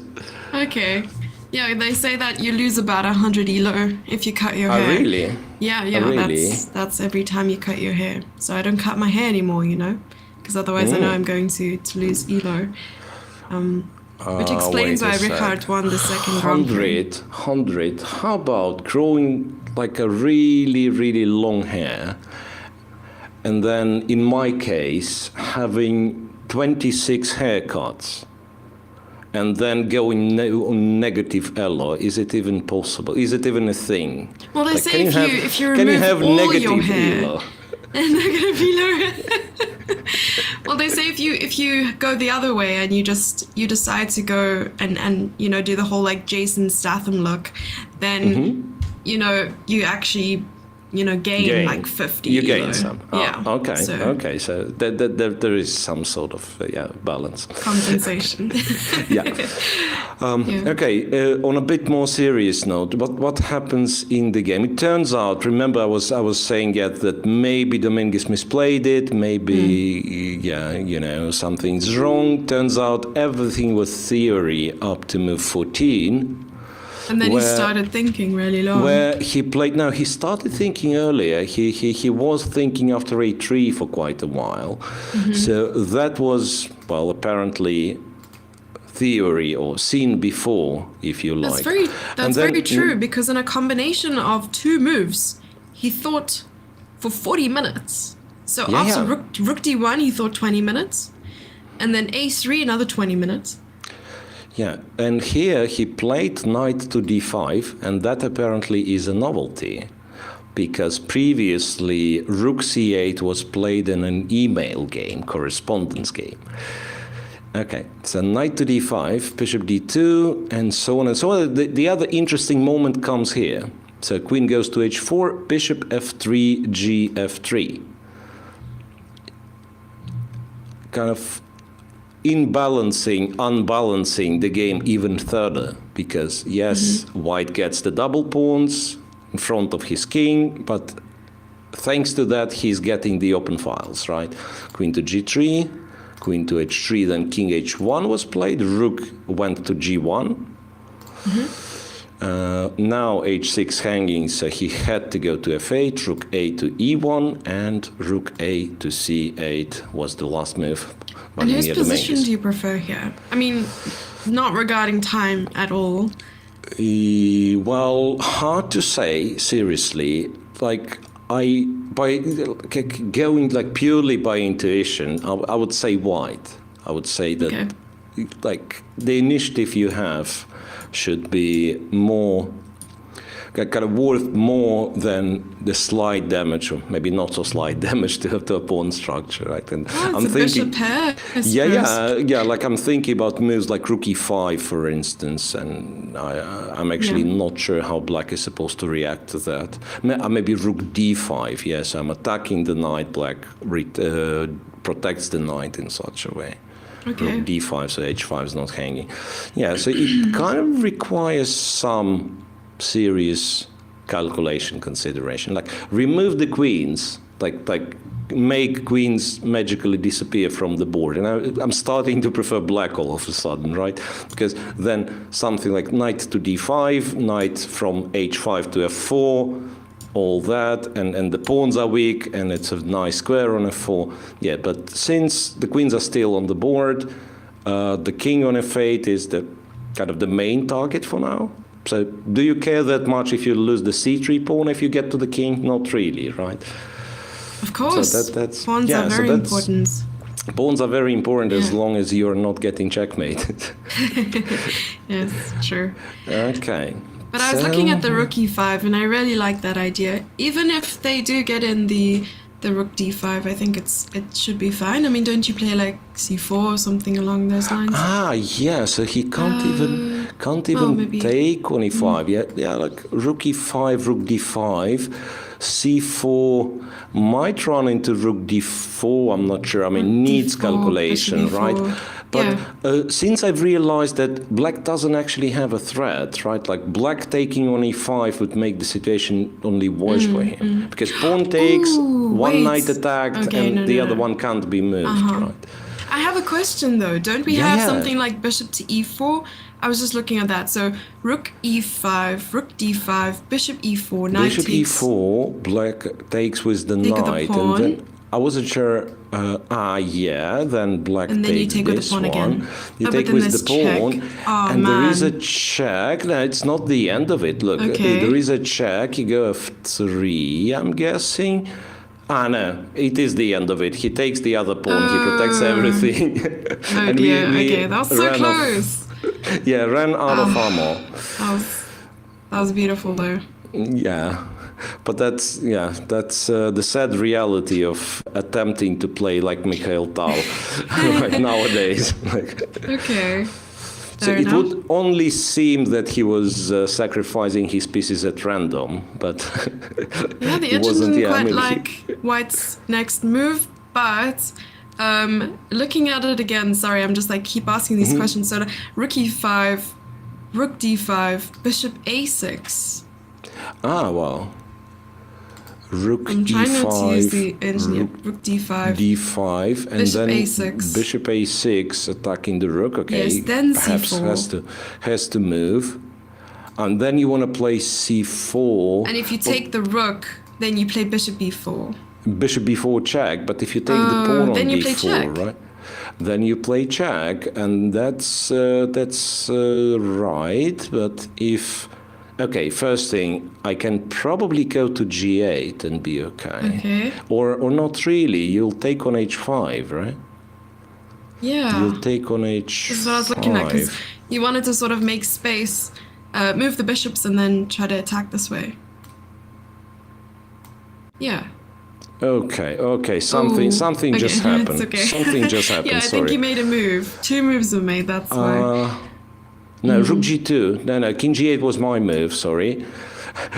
So he did play rook g2. I'm not sure, to be honest, if it's an attempt to double on the g file, which doesn't acquire all that much, or I think it's more of a useful move, kinda. So f3 won't be hanging with a check. In some lines, maybe you just push the f-pawn forward. So you unpin the f-pawn with rook g2. Maybe that's the main point. Rook g2, and then you want f4, f5, opening the position even further. Yeah, makes sense. So I would believe it's still not very pleasant for Dominguez in practical terms because, not so much time. The position is still complex enough. The king on f8 is doesn't look safe to me. But let's see. Apparently the engine now likes black. I wasn't gonna say much, but it's something like -2, and I wasn't too sure why. Oh, really? I couldn't see anything. Yeah, I couldn't see anything immediate, so maybe we can try to decipher this.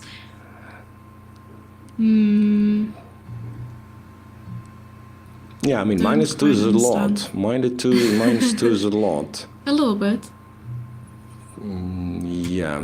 Still 16 moves to reach the time control, so still not easy. And knowing Dubov, he's not a stranger to playing, like sharp attacking chess, which sometimes objectively do not, I mean, it doesn't work, but it works in the game, these kind of things. yeah, but I Just keep confused. wondering what's wrong with Rook G2 really. Yeah, what's me this sort too. of quote unquote refutation, if there is any? I kind of see, with the help of the engine, as to what the plan was. It's basically to get the queen to a square like a2, and then attack that way, maybe just weakening the back rank and so on. So queen d5, what? queen a2. Queen d5. Yeah, and then in the case of like rook e5, there's queen a2. Inviting rook e5, yeah, inviting Yeah. rook e5, and then goes queen a2, attacking the bishop, and then maybe even some checks, right? And this rook possibly. g2 tends to be not that great, yeah. And then things start falling apart. I mean, if you move the bishop to square like c1 or something like that, or even e1, maybe there's... Yeah, e1 allows knight f4, Yes, right? yes, and everything falls c1 apart. allows rook c3, yeah. No, that's terrible scenario. Yeah, that's a terrible scenario for white. So in fact, after queen d5, perhaps you should be looking for the other move. But first black has to play queen d5, which is not obvious, I have to say. Yeah, like I mean, if you see the idea with queen coming to a2, then of course, yeah, it's easier to consider, but there's no guarantee.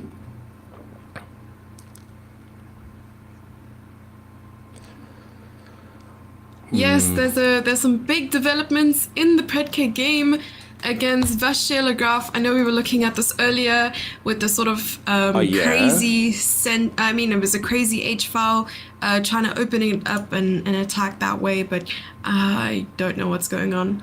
Yeah, well, bishop e2, remember I was talking about, bishop e2 was played, and knight indeed had to go back to f6. Okay. Now e4 apparently was very strong. e4. My rook g1 wasn't that great. It would be met with d6 and black's holding, but e4, exactly the move that Pratken played. Knight takes, and bishop d4, and now, well, according to machine, white is simply winning. Yeah, it's a crazy +6. +6? Yeah, and how is spoiler that? alert. Something like c5, perhaps? Not quite, but Yeah. maybe going after the king. C5 I like, actually. Yeah, I was thinking. Oh wait, c5. He's going to. Okay, that's a little bit. Okay, let can me take on shuffle b2 the pieces maybe. a little bit. Yeah. Let me shuffle the pieces a little bit. So c5. The plan, of course, is to at least get rid of the queens, right? Okay. The question, though, is that does it solve everything really? Because look, rook g1 check, and you'll have to go to Probably f7. h8, or maybe h8, right? Oh, yeah. f7. Can you go to f7? Maybe you can. Yeah, rook h7, king f6, and then run forward. Yeah, King and of the then hill. yeah. At the moment, white is sort of regretting. Yeah, perhaps I've sacrificed a little bit too many pawns, right? just a little bit too many. Okay. So I should. There's rook g1 immediately, maybe. Yeah. After all, yeah. Why don't we start with this? Rook g1 and c. Yeah, I just wanted to keep the rook on d1 so that in some lines the bishop would be hanging. But maybe just rook g1, and then actually both king h8 and king f7 both look terrible. Both look just straight up terrible. Yeah, I think that's an explanation. You just go rook g1 check and say, yeah, what's your reaction now? Because bishop g7, I would assume, loses to maybe to many things. One of them potentially being just capture here and queen c3. I believe this must be winning. Oh my And goodness. just way too many threats, right? I mean, basically lot. the king is on its own against all the pieces. So once again, I mean, stuff I kept talking about, the rook on b8, the bishop's on c8. Not much black can do. I don't know, this position hurts my feelings a little bit. Yeah, and it's surprising that MVL ends up being in such a trouble, like because I mean, usually the way he loses. That's what I was about to say. Usually he doesn't lose. That's first point. Yeah, but even if, let's say, so it's not in such a fashion. So it's usually like the exchange of some dynamical ideas, and then he gets kind of out-calculated by some very skilled players, and so on. Here, it's move 20, so we are talking like opening catastrophe, basically forgotten to develop the pieces, right? And it's not very, it's not how he plays most of the time. Yeah, bishop d4, yeah, rook g1 looks very appealing indeed. Yep, the king is sitting outside today. And so what will be the first result, Jesse? We are more than 2 hours into the round and still or we do have one draw. I have some predictions, okay? So my first prediction is that Vachier's game will end first. Then it will be Aronian's game. And then Giri's game. But how about, is Kama still playing? Maybe we do have a draw. Can we? I've completely forgotten that this might be already over. Very true. No, they're still pushing, moving. Though. I don't get it. They're still moving around. Yeah, they're still moving around. I'm not sure if it means anything. It could be that. Could be that the position is still equal and nothing happens. But at least those two will reach the time control. Kama and Mamedyarov and so it won't be the fastest game. Probably. I don't know why they are not, but they probably can agree. Or maybe they will repeat, right? Wait a second, King G3. So what I want to mention, like if something like that happened, it's actually Black's not completely safe. If I'm perfectly honest, Black's not completely safe. Okay. Like because the majority of his pawns are sitting on light squares. You have a lot of pawns on light squares, and then I can imagine like White went King G3 for whatever reason in this position, and let's just fantasize that Black running into some sort of Zugzwang, like I don't know, Bishop G8, and then White gives a check, for instance. And for some reason, you are not going to h6, which apparently is the right move. So you went to f6, and then White goes King h5. And this is where it starts, because now you can't allow King g5, for instance, right? I mean, you can't really move the king too far away, because then f5 looks doomed. So you'll be shuffling with the bishop, and White will do something like that. And then you move the bishop, he goes to h7. And then he tries to create another Zugzwang. And then, if you move this direction, then king gets to f8 and so on. It's actually very, very interesting. I mean, if it gets there, it's a very interesting endgame, because Black might be hanging by a thread. Right. Okay. And of course, I had to be much more precise with White, like use a moment to play G2, G3, not to be met with G3 from Black when my king is on f8, right? Because Black will play G3, attack G2 pawn, and maybe win himself. So the point is, like, it's not over yet. Right. I mean, he did not let White even enter on h5, so I don't think we will see probably, that. Probably we won't see this variation, but that's sort of a common idea. If the king penetrates to h5, h6, then it might be dangerous for Black. Okay, and then we've talked about Giri's game, right? Is there any serious development in Giri's game against I'm only Giri-Yangyi? seeing a really dangerous bishop here, I suppose, and that's about it. I see he got his pawn back. Yeah, he's got the pawn back. Bishop d7, in fact, was played. The line that I suggested was not possible, well, apparently was. So Black returned the pawn, but managed to accomplish the development, and who knows, maybe he's getting some conflict. Okay, what's now? D6 is hanging. D6 a little bit. D6 hanging a little bit, and also not clear how you protect D6. How you protect D6. I mean, If I'm you looking do- at a move like knight g5, but I'm not sure. Oh yeah, disturbing the bit. Well, knight g5, yeah, a possibility, clearly. The thing is, what happens if I take on d6? So queen trade is forced, right? And then knight e4 is this kind of same kind of forced, and rook d7, white's pawn up. White's pawn up, and also bishop against the knight. I think here white is a huge favorite to win the game. So it feels like there should be something for black, but I'm not seeing the move. But that's strange, because yeah, well, maybe some sort of like playing a3 in the right moment, and going for counterplay. Maybe like letting white take and make sure the queens are not traded. Who knows? Maybe it's queen f6.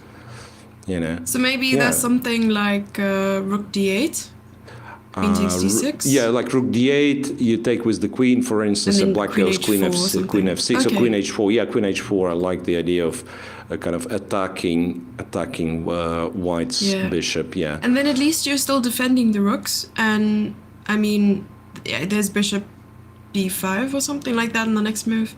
Yeah. So you do have don't know. threats as long as queens are present on the board. You do have threats. After all, yeah, that's a c-file open, and yeah, I believe at least for our generation, it was like that. First things that you were learning in the middle game, you'd be taught some Sicilians with opposite castles.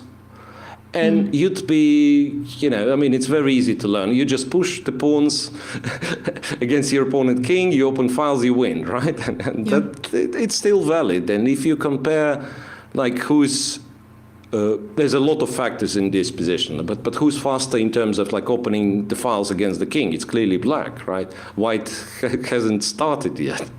Yeah. So white has to rely on different factors. That's true. I feel like that pawn on a4 is quite the liability there for white. Okay, queen h4. to h4 immediately makes even more sense, I believe, because now the bishop on e4 is hanging and white has to react first. He cannot take d6 because after queen e4, c2 is a threat, right? That's true. But what do you play? f3, bishop f3? f3, I'm not very happy with f3, to be honest, but maybe I do. Yeah, the thing with f3, then the rook on e1 is hanging. Yeah, at some point you might not be able to take on d6 because, yeah, like rook on e1 is hanging. Yeah. Yeah, it's a very good move, queen h4. What can I say? Yeah, perhaps f3 still. Perhaps still f3, but bishop b7, some moves like that, like bishop b7, maybe. But then there's a pin. Pretending it's a tempo. Then rook b8. God knows what's that, really. Rook b8, I can seemingly take on d6, but that doesn't really heal me from the pin. Maybe bishop c8. Yeah, maybe bishop c8 just wins. Those are ugly moves, but if they work, they work. Yeah, no, definitely. That's brilliant. Yeah, that's nice. Rook b8, bishop c8, like kind of crawling backward. I do want to know your analysis, or at least your take on the game between Aronian and Nakamura. I know we've taken a look at this game a lot this round. Yeah. And probably we should give attention to other games at some point. But right now we have to. Whoa, what's that? Yeah. What's that? There's a lot that's happened. B pawn is marching forward. Yeah, if you go back a few moves. Yeah, white's probably winning, but you mean there've been funny things Something happening, like that, yeah. Okay. So queen b7 wasn't perfect. Then Aronian, for some reason, decided, remember, like this queen b7 moment when Aronian started to spend time, and he captured on a7, which apparently wasn't the strongest move, at least according to... Yeah, we had queen a5, I think. Yeah, we had queen a5 as an attractive option. Maybe there was something else, but yeah, so he captured on a7. I believe it's still kind of good enough to keep the advantage, and the current position must be good for white still. b5, black's the move, right? Yes. Maybe black plays knight b3? I don't know how but then do you stop the pawn? Yeah, that's exactly my question, is how do you stop the pawn? Oh, well, by going king c8 perhaps, right? Because, oh, oopsie.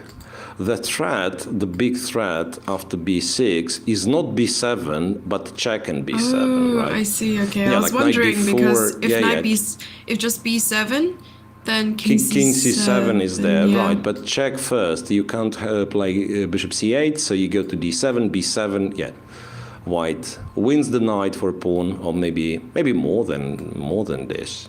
Like, can you do anything else? Rook c8. You can play rook c8. Okay. Rook c8 and then take. Yeah. Okay. Rook c8 and then take. So yeah, that's winning. I think the position will jump. There was a move made. I wasn't sure. Yeah. Let's see. After b5, yeah, king c8 played. But then what you do is you play rook f7, you take more pawns and you win. Kind of, you do not win on a spot, but you win eventually. I think that's what's going to happen. If you want to win immediately, d5, d6 might work. Like you get pawns to b6 and d. Oh, start with b6, whatever. Yeah, like get pawns to b6 and d6, and then see if it works. But I guess you're right, Jesse. Unless white wins the next, how many? 4 moves. It won't be the first game to finish, simply because they'll reach move 40, and even if Nakamura is completely lost, like, you know, you're getting extra half an hour and you spend time. There's a result. Looking There's a for result. But where? A result just pitched up 2 results actually in a row. It's Pratken who won against Maxim Vachier-Lagrave, and Kamer and Mamajarov finished second. Okay. Yeah. Okay. So far, predictions are accurate. Yeah, you're right. Yeah, you're right. Pratken wins against MVL, which is, well, I wouldn't call a huge surprise, especially after the opening, but still, yeah, quite an achievement. And that upsets MVL quite a bit, right? To start with a loss, nobody would be happy with it. Yeah, as you referred to it as an opening catastrophe. So I know how many moves altogether in Pratken MVL. Let's double check. Not more than 23 moves. 23 moves. That's wow. It's not a lot. Wow, it's not a lot. Let's see where things started going a little bit south. So he started with rook g1. Nice. Rook g1 check in the position that we were looking at. Okay, maybe we'll get the chance to check this game once again. Pratken with MVL, but yeah. That was a very nice finish. Combination of both ideas that we looked at. But yeah, for now, let's stay with Nakamura. Yeah, I agree. Let's go. But apparently things started taking quite a turn after move 14. I checked the game just to see where things started going a little bit weird with the engine, I suppose. You mean MVL's game, right? Yes. Yeah.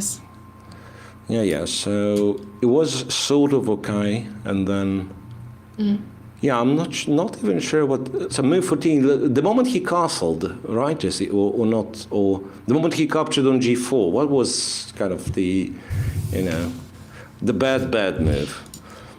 After capturing on d4, I mean, he castled. That's where things. Where the engine didn't like it, but I'm pretty sure it was still normal after that. But you're saying after capturing on d4? G4, no. G4. G4 knight takes g4, h4 already looks bad to me. Yeah, so after knight takes g4, it went... Okay, I think it was still fine because it was only like it was better for white, like +1, but it was still defendable. And I think it was after the e4 move and then capturing on e4 with the knight that just sealed the deal. Right. Yeah. E4 and knight takes e4 was kind of the final mistake. Yeah. After which was already not possible to do anything. Okay, so what happens here? Aronian thinking, still possible to go rook f7, take one more pawn.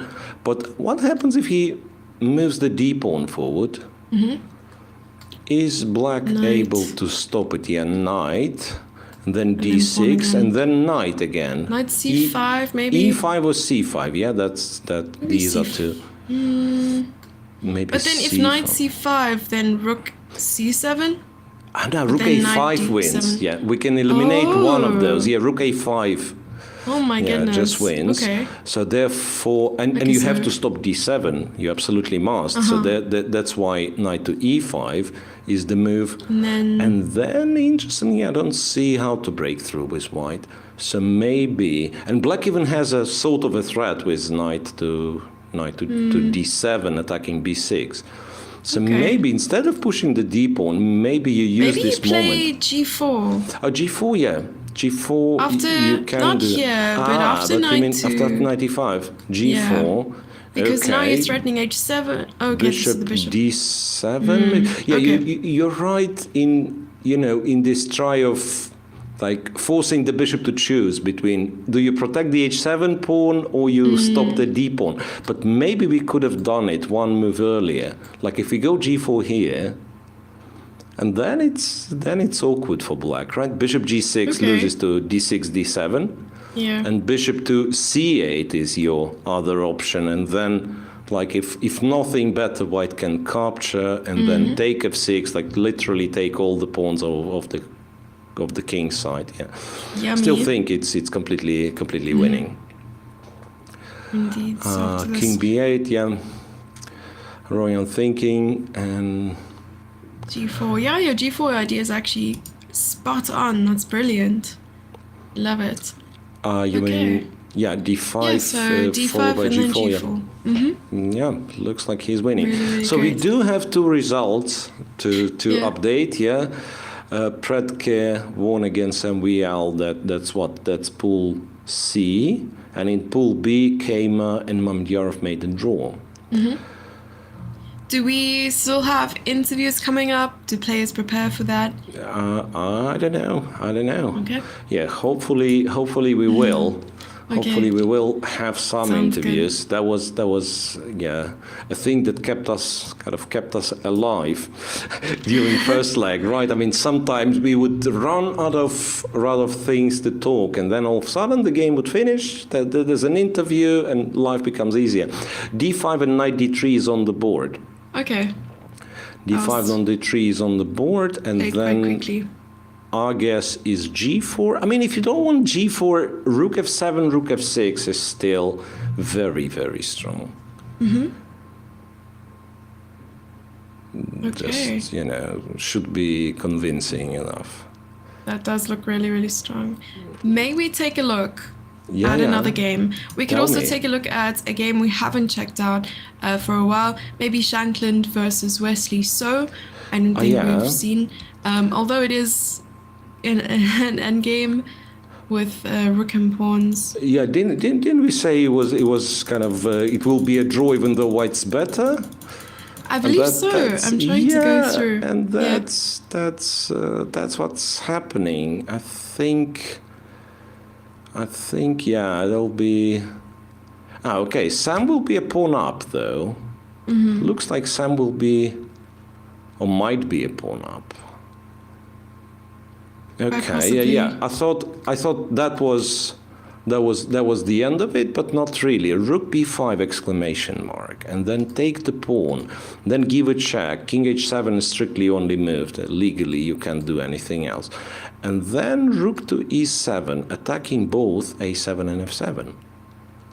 So once again, I am sure objectively it has to be a draw. He played f6, although giving up the pawn doesn't make much of a difference. F6. Yeah, because rook takes a7 and your extra pawn is on the king side. Yeah, so 4 versus 3, but it's not your ideal 4 versus 3 from black's perspective, like defending. Yeah, it has to be easy for black to get rid of the queen side, like just push b4, b5, b4. Yeah, the pawns eventually get exchanged. You get 4 versus 3, but ideally you would prefer something like f7, g6, h5 for black, the formation, right, and the king on g7. So this, well, especially if white succeeds at expanding on the king side, like let's pretend, okay, black is busy exchanging the pawns, and then I'll say something like that happens, h5, and then you take, I take. Okay, probably those moves do not make all that much sense. But yeah, but something like that, I'd be worried with black, because white already has some plans of, expanding even further, going g4, king g3, f3, get the king to f4, then yeah. Would it be a good idea to play something like rook b7, trying to move the g-pawn? Rook b7 with... and then g6 or something. No, in that position. In that final position. You're probably right, though. Yeah, I mean, somehow I've never considered, like, let's say this and this, for instance, right? Because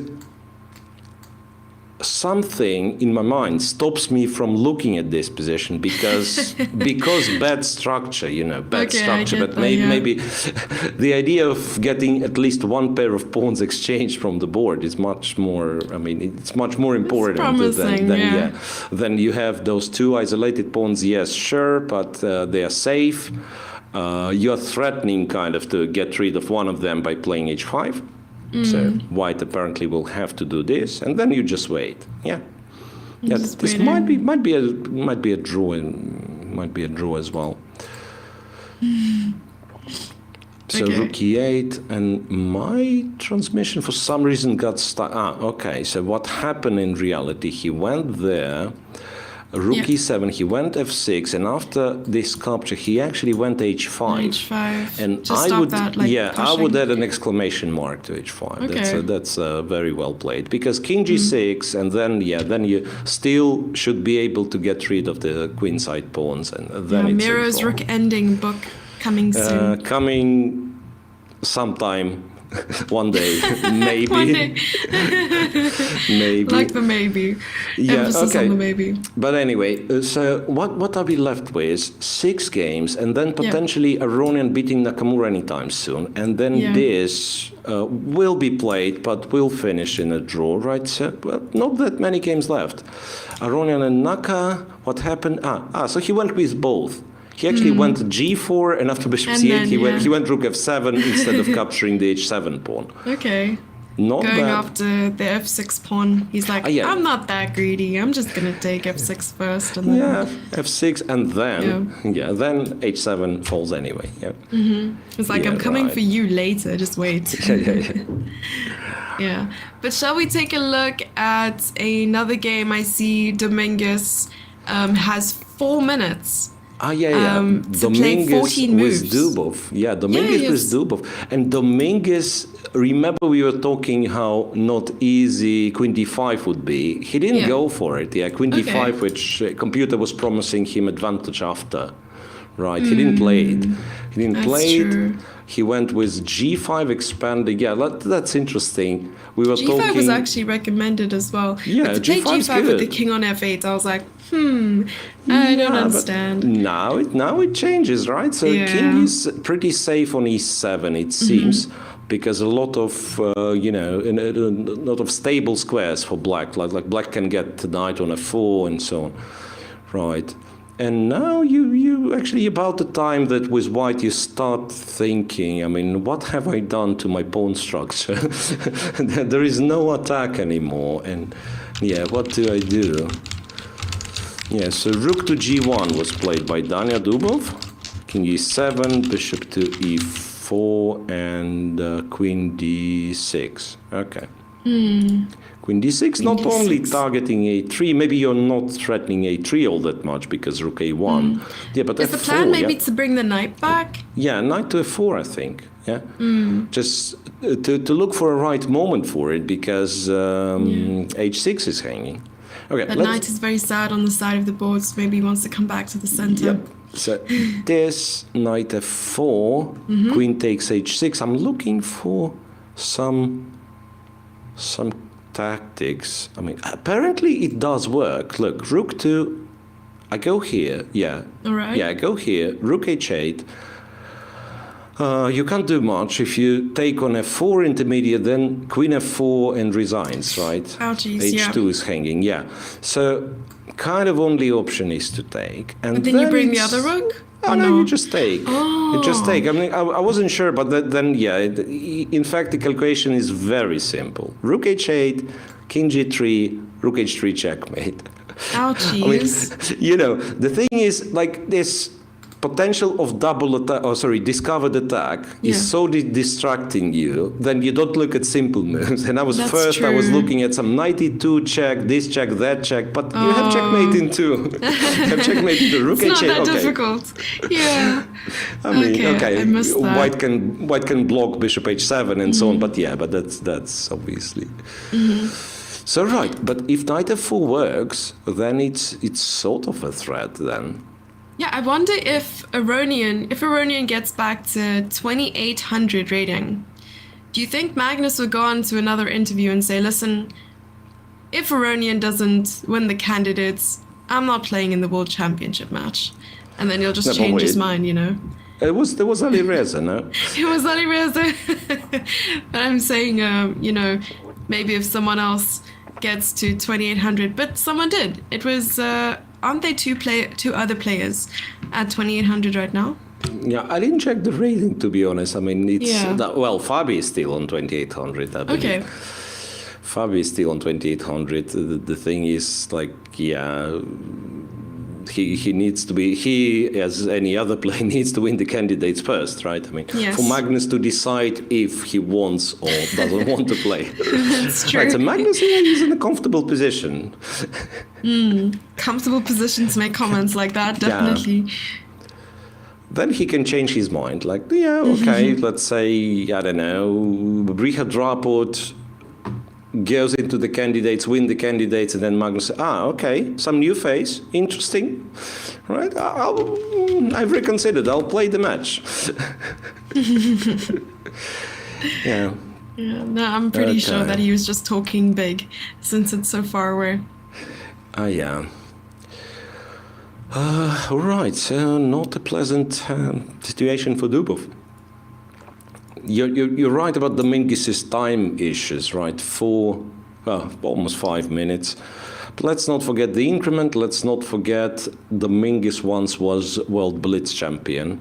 Okay. And important. I remember mentioning this, that like Blitz players, they also differ in, in the way they play Blitz, especially over the board Blitz, right? And someone like Naka would be very fast. Someone like, I don't know, Grishuk would be thoughtful, but then speed up at the very last moment. With Dominguez, I couldn't believe my eyes. I mean, I knew the guy was very good at Blitz and was World Blitz champion. And then I'm getting to St. Louis to commentate on one of the Grand Chess Tour events.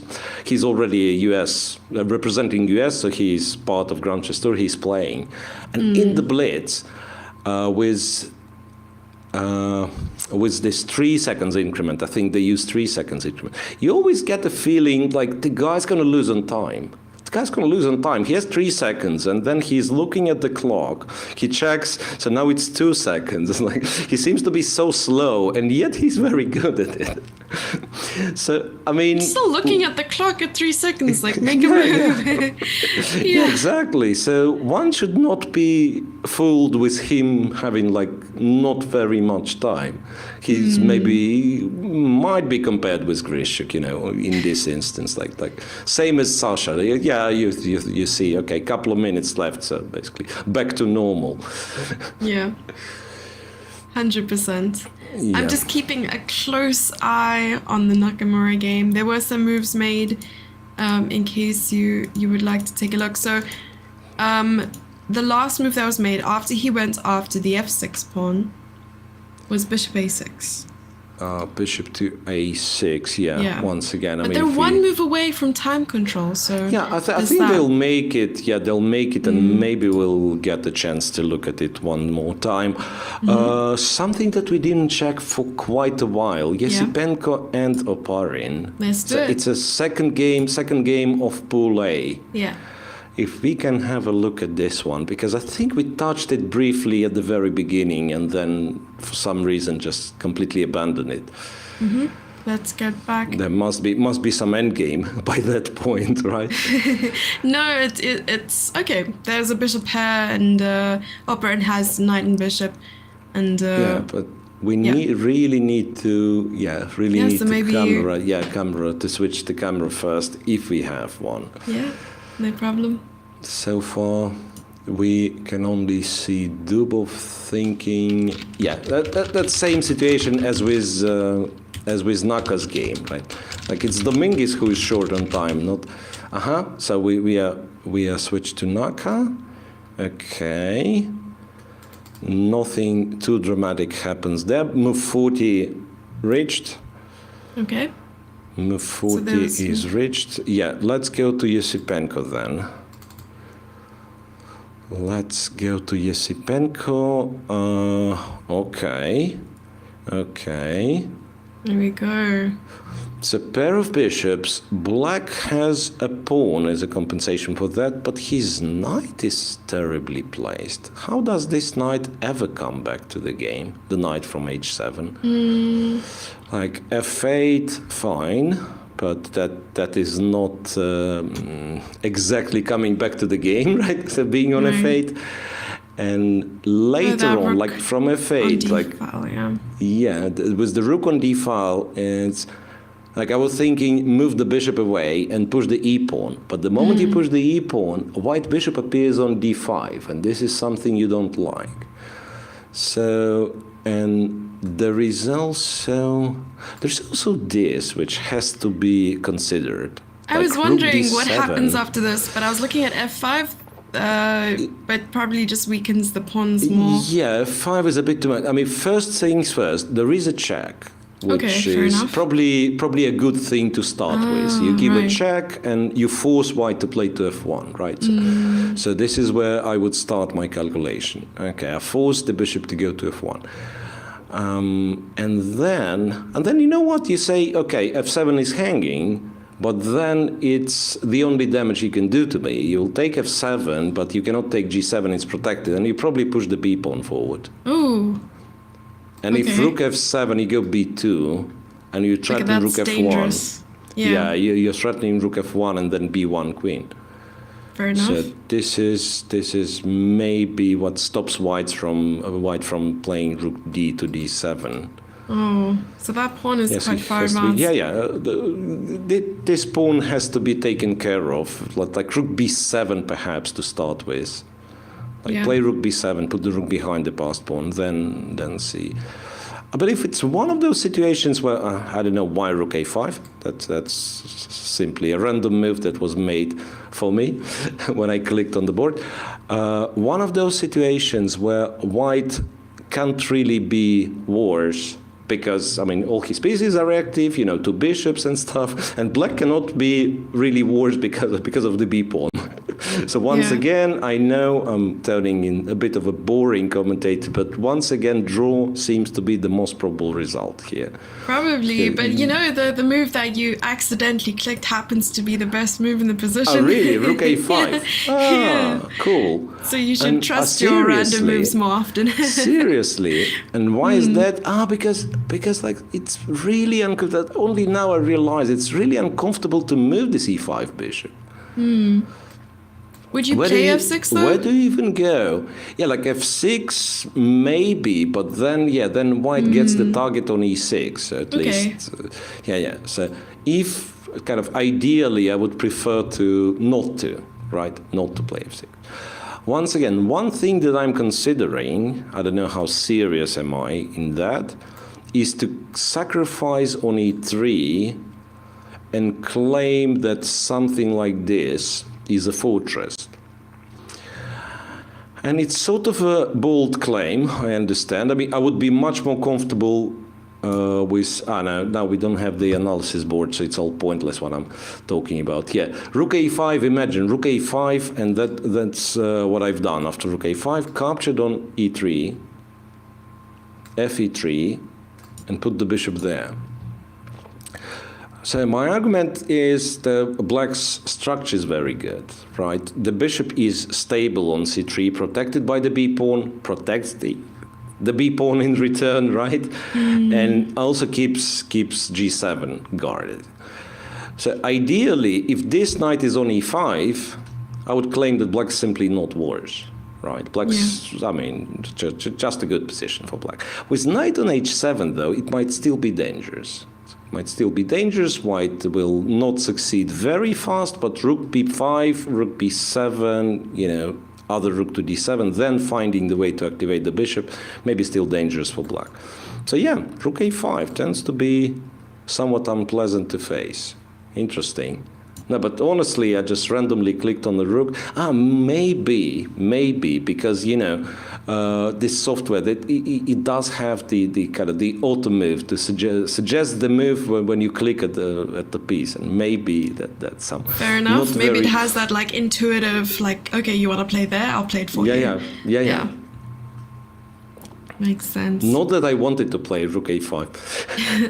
So a lot of people are asking, can Naka save the game? Can Naka, you know, find the best way forward? Can he draw it? What can happen? Can he win it? Yeah, I don't know about the winning part, but you know, anything can happen, especially you know, after move 40. Usually we find wild things. Yeah.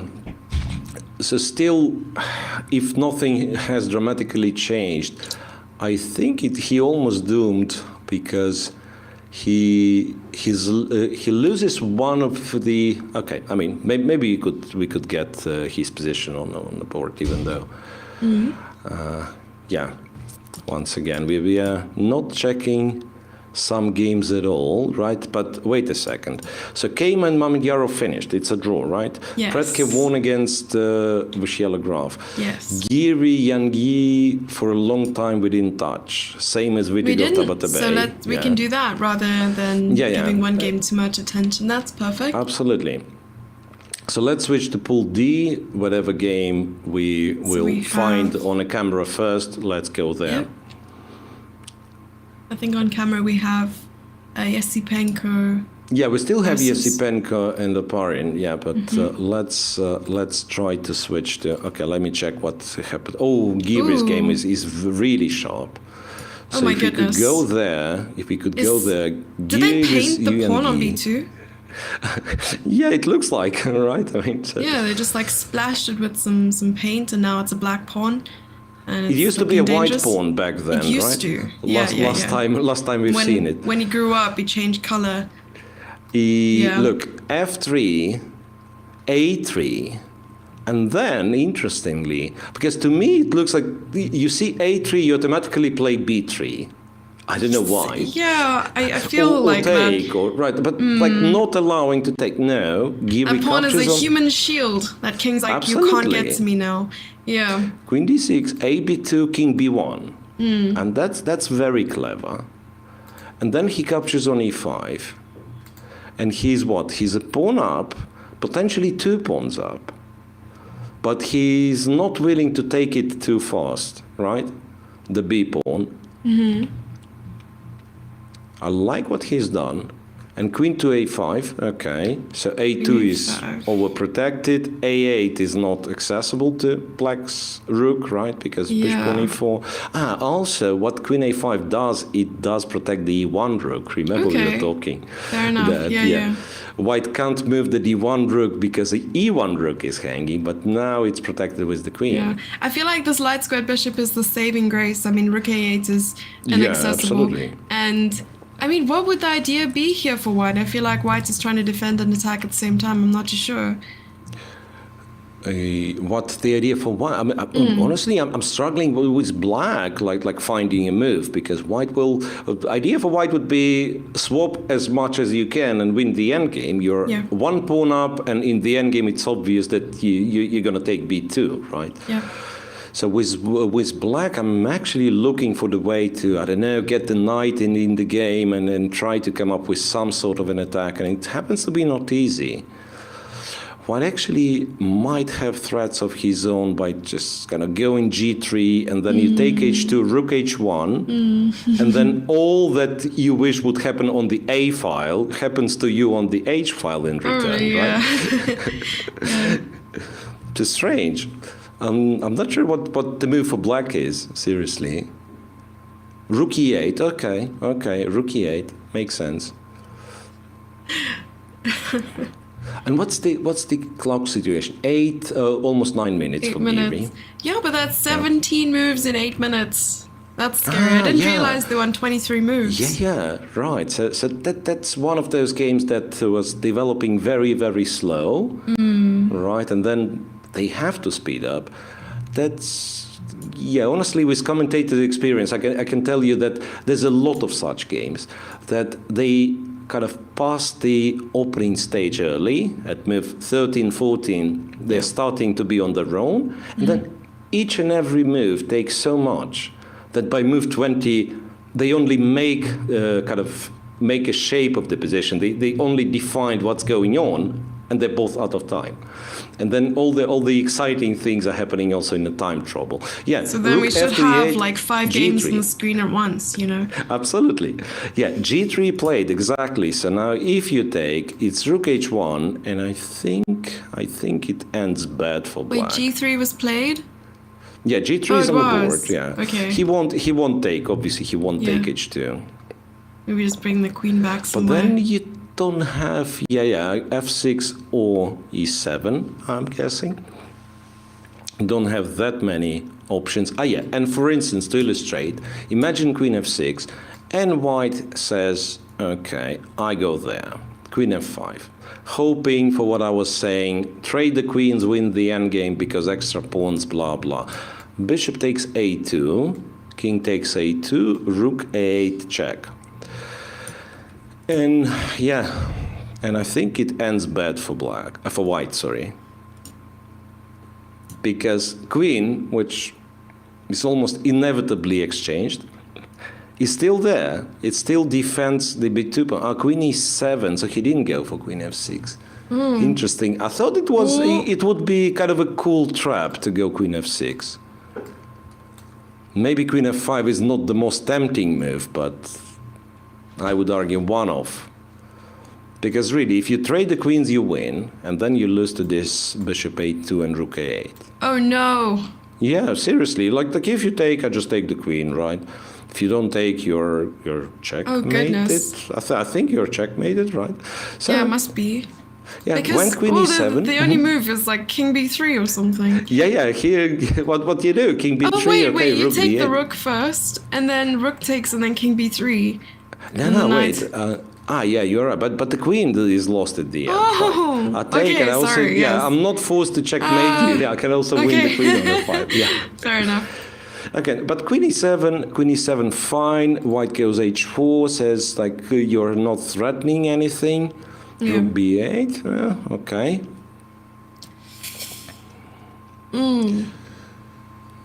Time to, I don't know. Say Berlin. Time to say Berlin, right? Exactly. I believe some rook move. I sense some rook move. But yeah, the eval bar is like going wild. I can see that too, guys. It's crazy. It went down, really? It went up, and then it just went. I don't know. Yeah, it was crazy. What's happening? Yeah. Bishop. I think Chad is getting whiplash just like I am. Bishop. F4, I thought. Yeah, I still want, to play for some cheapo like this, Bishop H7, it does and make then things take easy. the queen. Yeah, but the problem with those guys that they are normally not running into such things. And there must be a plan after Bishop F4, even though if it's not taken and it gets to D6, I would argue that it's an improvement to White's position, like having it on D6. Would that not be too many pieces though, because you have some? Oh, but you do get two pieces. Yeah, I mean, I'll get something back. Yeah, Okay. like if we stop right here, I agree, it was too much. Wait. Some move was played again, so one more time I'm out of... move the h pawn forward. Yeah, it worked for your opponent. The pawn went to a3 and captured on b2. Maybe it will work for you. Maybe he will not notice, yeah? Yeah, we can paint 2 pawns, the g7 and b2. No, but h5 is definitely strong, but it went from, I have to admit, it went from like +4 to 0.5. Ah, really? Really? Apparently so missing bishop c6. I'm not too sure about the significance of after bishop rook c6. b8. Rook b8, okay. bishop c6. Bishop c6, not such an obvious move. Bishop c6.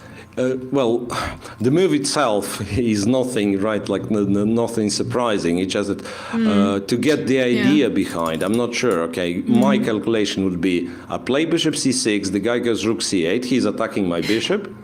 What did I achieve? Nothing, right? But apparently you do achieve something. Just we don't know what. The engine knows. The overlord knows. The overlord. Maybe rook d7. Oh my something goodness. Like that. Mastermind. What are? Okay, maybe chat will help me. What posh names should I call the engine? What other? The what all-knowing. other names? Yeah. No, that makes sense. Yeah. Alrighty, so 26. h5. Whew. Interesting. It's almost equal now after h5, yeah? h5, yeah, 0.5. Whoa, rook b5. That must be why it's equal, because... Did he just miss this? Maybe that also is an explanation for bishop c6. Maybe that's the main point. You're going to have to control b5, yeah? He just missed it, huh? But he's attacking the bishop, then what happens? Okay, so he went what? Queen a4? Yeah, queen a4 is on the board. Rook to c8 now. Rook c8 hasn't been played yet, but... it hasn't been played yet. Okay. I think that out of the games that are left, that's one of the more interesting ones. Because the time trouble, it's sharp enough, and also it's a time trouble, so feel like a lot can happen. Yeah. Maybe... Yeah, do you think some players are suffering from jet lag? Okay, let me think. Who had the longest flight? Maybe I believe Hikaru or Giri-Yangyi. Hikaru. Giri-Yangyi, I mean, I'm arguing he stayed in Europe. I mean, he was playing in Belgrade. And Okay, fair enough. It's not that many days, right? That's true. Same for... Shankland, Wesley Shankland, perhaps. Yeah, Shankland. Wesley was in Berlin, so Wesley... Wesley and Hikaru, those two, and Dominguez. Yeah, so it's quite a delegation from not only from the States, but specifically like two players from St. Louis, right? Oh my goodness! Something happened in the Dominguez game. In what Dominguez game? Something happened. Something big. Let's see. Let's see. Don't see. Dominguez. Okay, we'll take a look in a short moment. Just a second. It's happening. Dominguez, it's happening, and what happened? He brought the bishop back to... Okay, so if we go back a little bit, I think he gave the exchange. He gave an exchange for whatever reason, right? Bishop e4, queen d6, d5. Whoa. Daniel is brutal. And then king back, this, queen takes d2, e7 check, nice. Bishop f5 discovered check, king f8, and captures on c8. So beautiful tactic. And guess what? Black is better at the end still. Yeah, somehow. I don't get it. Yeah. But why? Yeah, I think it's clear. It's the bishop on g4 is not very good, right? And then if you Yeah, if you are talking about the extra exchange, they say it's the same number of pieces, just a different value, right? And then, look, knight on f4 compared with the rook on g1. Yeah. I'm not sure which is which. I mean, who has an extra exchange? Well, he has right? 2 minutes to play 6 moves. Let's hope he can do it. Yeah, he will. He will. Absolutely no problem. Also, this type of position, it's you can play it fast. I mean, you not necessarily prefer to play it fast, but it's stable, right? So white doesn't really have like too many threats. You can, yeah.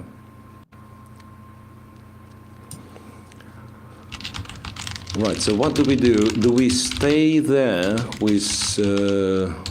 Dominguez having a couple of minutes. Yeah, I believe let's try. Yeah. I like There'll queen be a long c2. pause, I was yeah. looking at queen c2 because of rook d1 threats. And he did play it, right? But rook d1 is not an immediate threat, so I was wondering what would the idea be? Maybe even, Queen knight e2 would C2. also be nice, but not possible. Taking like bringing the other on knight? g4. Look, like takes on g4 sometimes might be an idea. Like you can't take with the rook because rook d1. What about There knight, is also knight 6 to d5? also possible, right? Knight 6 to d5, knight goes elsewhere. Just notice that h5 apparently traps the bishop if black is to move, because queen from c2 very conveniently covers the f5 square, Yeah, right? I didn't see that. And also rook d2, one more idea for you. So kind of double on the second rank, which isn't a bad idea usually. Your ideas are way better than mine. No. Look, but seriously, like I think black is well positioned to maybe not to win this game like immediately, but I really like black's chances. Me Really too. like black's chances, yeah. Who knew that having the knight pair? Is that even a thing? Knight It doesn't pair. sound right. Knight pair? Knight pair? No. Knight, the pair of knights? Pair of knights. It's better than Pair- having a pair of bishops. No. In this position, In this rook- position, there is no. Yeah, it's better than bishop and the rook. Yeah, can we Yes. argue that? Okay, And there we go. especially, yeah, I mean, okay, those made-up chess rules, right? I mean, if the position is such that you have the pawn, right, and your opponent's pieces are very awkwardly placed, then it's good to have two knights against bishop and the rook. Yeah. H4, okay, true to his style, push anything that is pushable and see what happens. Pushing But some I buttons. wonder what he does after rook d2, really. I wonder what he does after rook d2. I just want to show one thing. Look, if we can, yeah, rook d2 takes for whatever reason, yeah. Then I'm not really sure how white is supposed to protect f2. First thing first, but also queen h7 is a big threat. It's a long move backward, which people tend to miss, Ooh. right? Queen c2 to h7. I mean, if Yeah. black is to move, it simply wins. That is quite nice. Yeah, so after h4, I do fancy rook d2, which There's some I suggestions think of was played. queen b1. Oops, sorry. Ooh, Yeah. did you? Queen b1, yeah.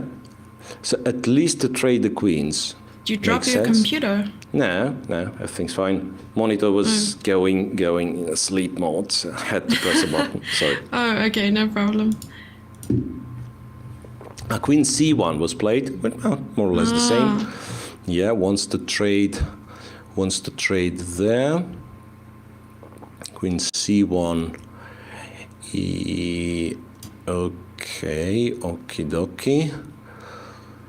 If queens are traded, however, I'm far less stressed with white. Even though I'm dropping more pawns, but somehow it feels less scary. Okay, we'll see. Knight d3. What is knight d3? Immediately. So that after queen c2 I can take this one intermediate, king g2, and then I'm taking this guy. Oh. You know, it's some sort of, it's a very interesting tactic though, because first I thought bishop f5, yeah, attacking the rook, and then I'll do something. But there is still knight g4 discovered check. Bishop takes, and then, my gosh, this that's knight brilliant. is taking up everything. I love that. Knight e3 and knight c2, and I think black is winning.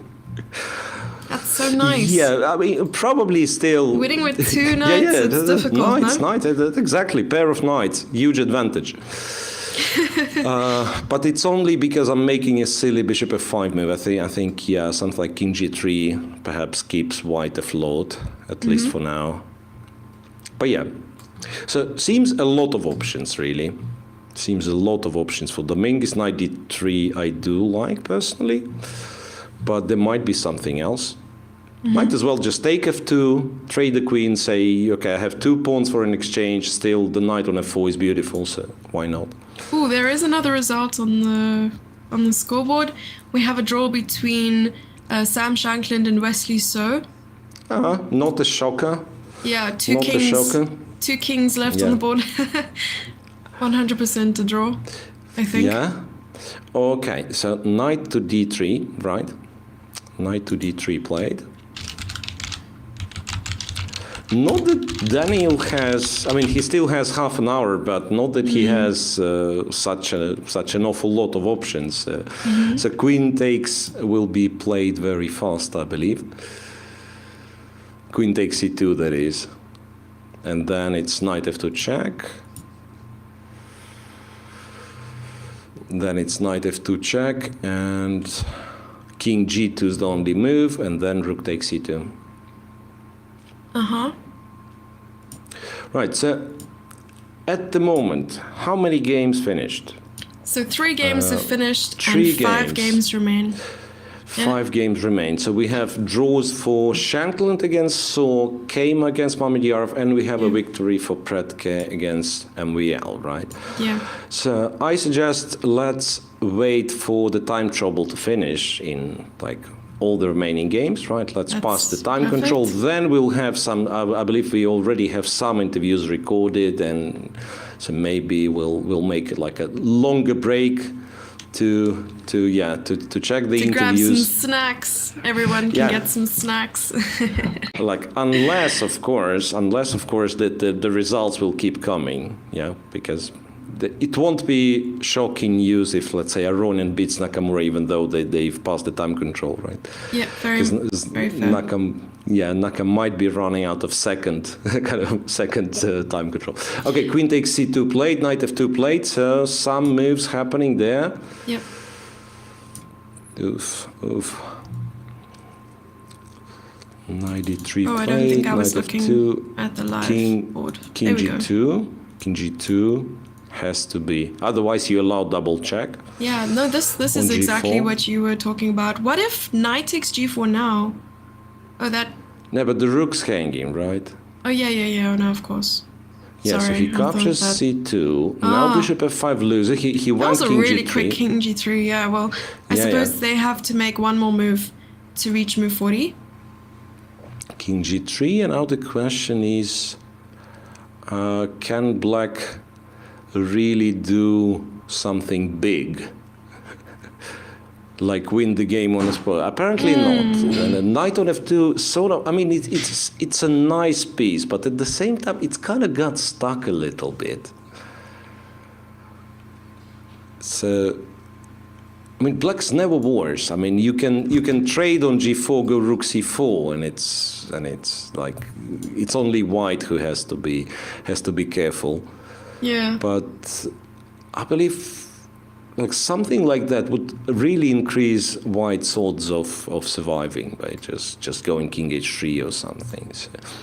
So you're opening more and more files, and white has 2 rooks, right? So at some point white will switch to attacking black pawns. So he would really like to find another solution. The fun part is, like, after bishop f5, you still win with black. Knight h5 check, and we are back to the previous line. But I was thinking, yeah, you can play h5, attacking the bishop kind of provoking it to go to f5. But then you don't have h5 square for your knight. Yeah. Okay, sorry. So something's happening. Yeah, they exchanged. Exchange. Yeah, knight f2 was played. Rook c4 was played, so as I've suggested. But at least they've reached move 40, and now it's White's turn. So he has about an hour left on his clock. Oh yeah. Okay, so we are done with this game. Oh, for now. Okay, we are done with this game for now. Yeah. I'm so confused. I mean, Anish was doing really, really well in his position, and somehow things just turned around, and Is now he there's so much losing now? pressure on his. Let's go. Not Let's necessarily losing, but there's a lot of pressure on his king just upon like first glance. Yeah. Let's switch to Giri and Yangyi Yeah. because I've forgotten that's a huge time trouble and also very, very sharp position there. Like really sharp. Oof. C3. Now it looks like it starts to be better for black. Or maybe it started a long time ago. Maybe it is better for black now. As simple as that. So what did go wrong for Anish? And he also down to like less than 3 minutes. This being move 30, so still not quite there yet.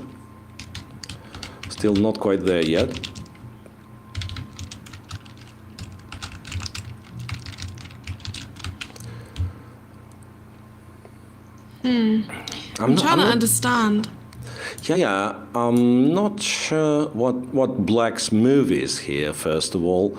But apparently Black has got some move. That would be my idea here. Simply because the computer, once again, as I'm saying, I do not have the engine running, but something in this software makes notes on the quality of the moves. And that kind of last C3 isn't the best. Isn't the best, and after that, apparently Black is already slightly better. So is that like a little notation mark? Yeah, like this. The chess informant symbols that I believe nowadays not a lot of people understand. Right? It's kind of it the says old like school. White should try this, and then this is what the result would be. Yeah, absolutely. Okay, something there. Still no move from Yangyi. Why is that? I want to make something with bishop a2 work, but I don't really know how to.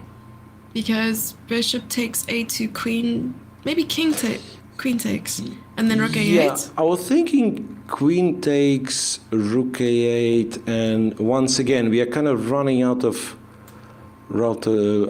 stuff. Yeah, takes before. Come on. I mean, now everything's ruined. I'm sorry. Because he played the other move. No, everything's fine. Yeah, so he exchanges on d3. But now b4 rook is hanging for real, right? So now you have to spend a move on returning the rook, which I don't like.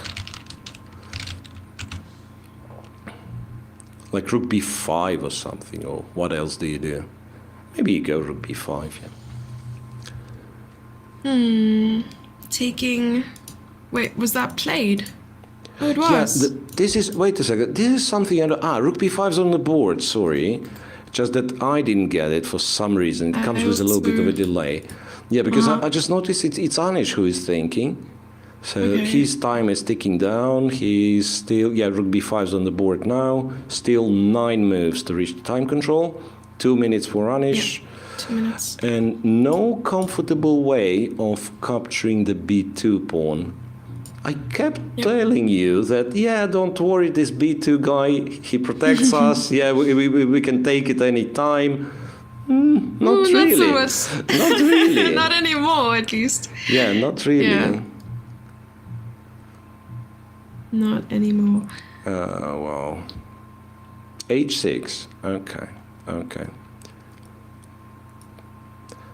Whoa.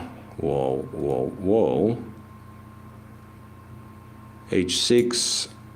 What do we do with black? Do we allow the same thing, the pawn on g7. It's actually an awkward decision. Unless black has something straightforward, there might be an awkward decision to make. Let me go back. So h6. Yeah, h6. Maybe you're still... Do you think you're still in the frame of mind of, I still have the pressure, I can still get something out of this? Yeah, 100. Yeah, that's interesting. Yeah, that's an interesting question because, yeah, once again, we tend to forget because we kind of see maybe not the engine suggestions, but the engine evaluation, and we realize that the shift has happened, right? And now it's no longer better for white and even maybe better for black.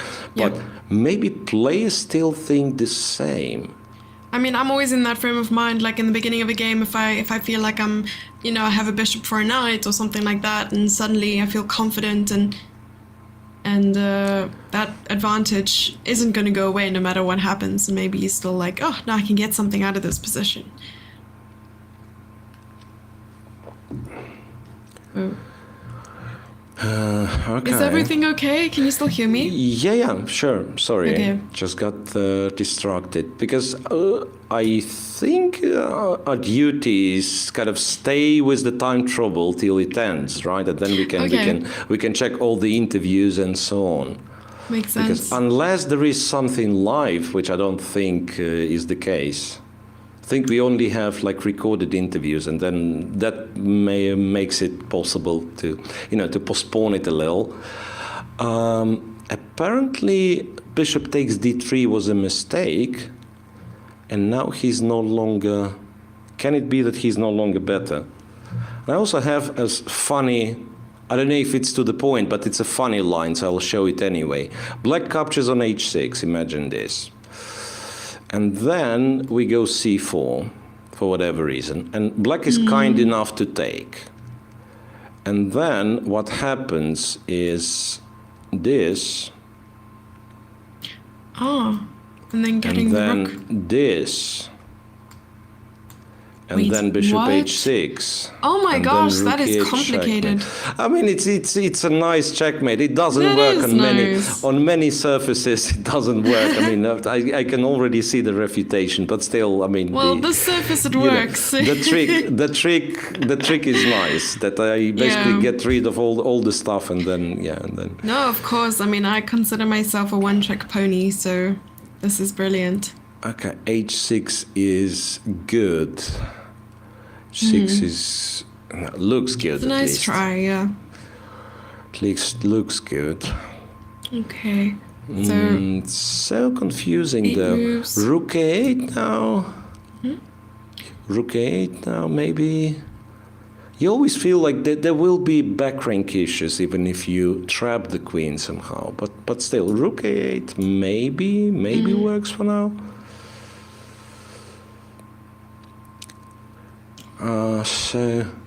Vitiugov and Tabatabaei as well. I mean, I keep forgetting we have this game running. Any updates, Jesse? Can you check the yeah, position? I was looking at it. It's just 2 rooks versus 2 rooks, and the material is in favor of Vitiugov, but you can see it right now. Yeah, I can see it, right. Well, actually, it is dangerous, I have to say. It is dangerous for black. So he's dreaming of 3 versus 2, like trading all the queen side, right? Like basically, d3 looks like a nice passed pawn, right? But imagine white now playing rook d1, attacking it. And you play rook d6, yes, fine, but then white goes f3, tries king f2, and so on. So d3 in this case is more of a liability, I want to say. Well, actually, I'm kind of looking at the time control. I think Tabatabaei is sitting on 51 seconds to make 10 moves. 10 moves is a lot of moves to make. It's also like move 29. Yeah, so there are also 2. 11 moves. That's So insane. maybe the position is fairly simplified, but maybe Vitiugov still has a chance.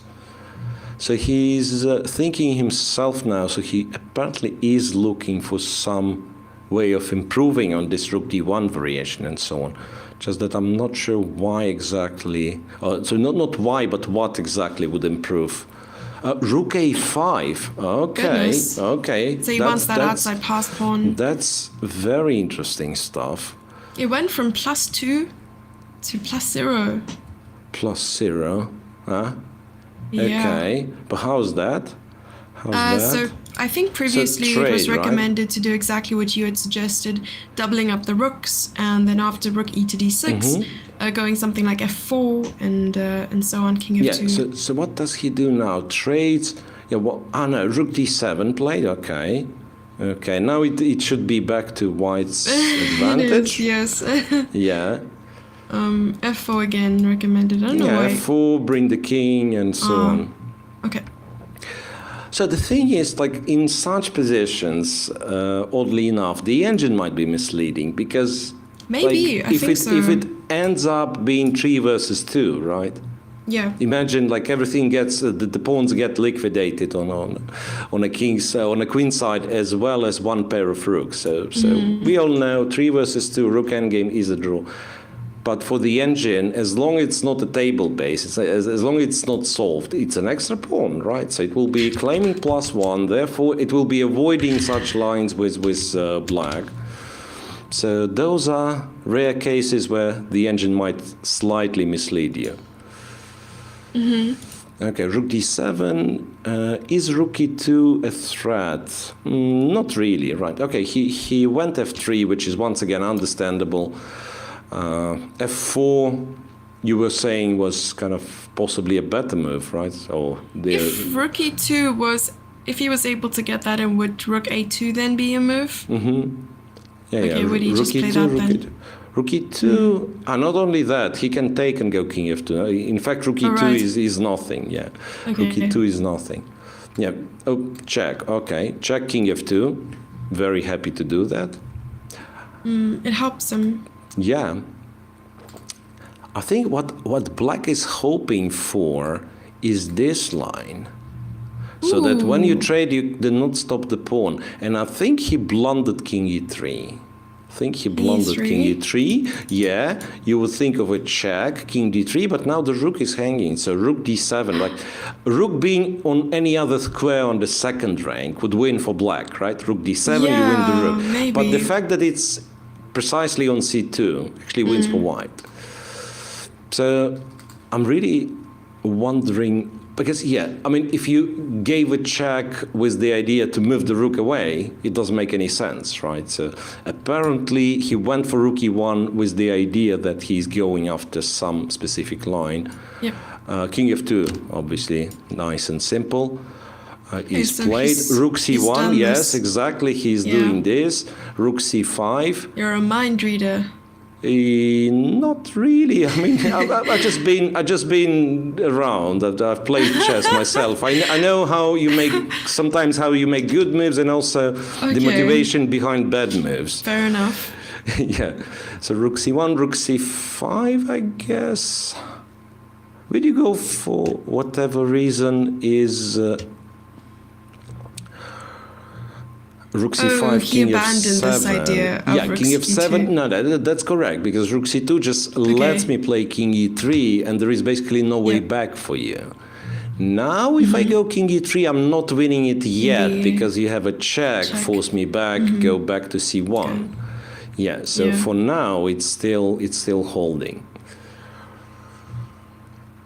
Wow. Okay, so. There is, I'm trying to see, 1:40 for Tabatabaei, and Vitiugov has 8 minutes on the clock with 7 moves to go rather. And yeah, I think there's still a lot of peace in the land when it comes to Esipenko versus Oparin.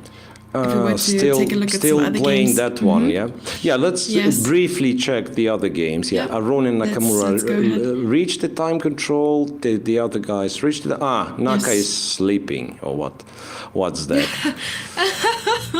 Looking at the ceiling. Oh dear. How many extra pawns White's gonna have now? 3. 3, right. D6 is the move as well. Is D6 winning? Yeah, I mean, it feels like everything wins. That's honestly. D6 win. D6, yeah, point was D6.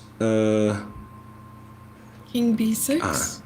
Yeah, King B6, then I was to suggest that I'm taking this one. But why did I play D6? Okay. I have no clue whatsoever. Oh, man. Yeah, because you still have the check and takes on G5, right?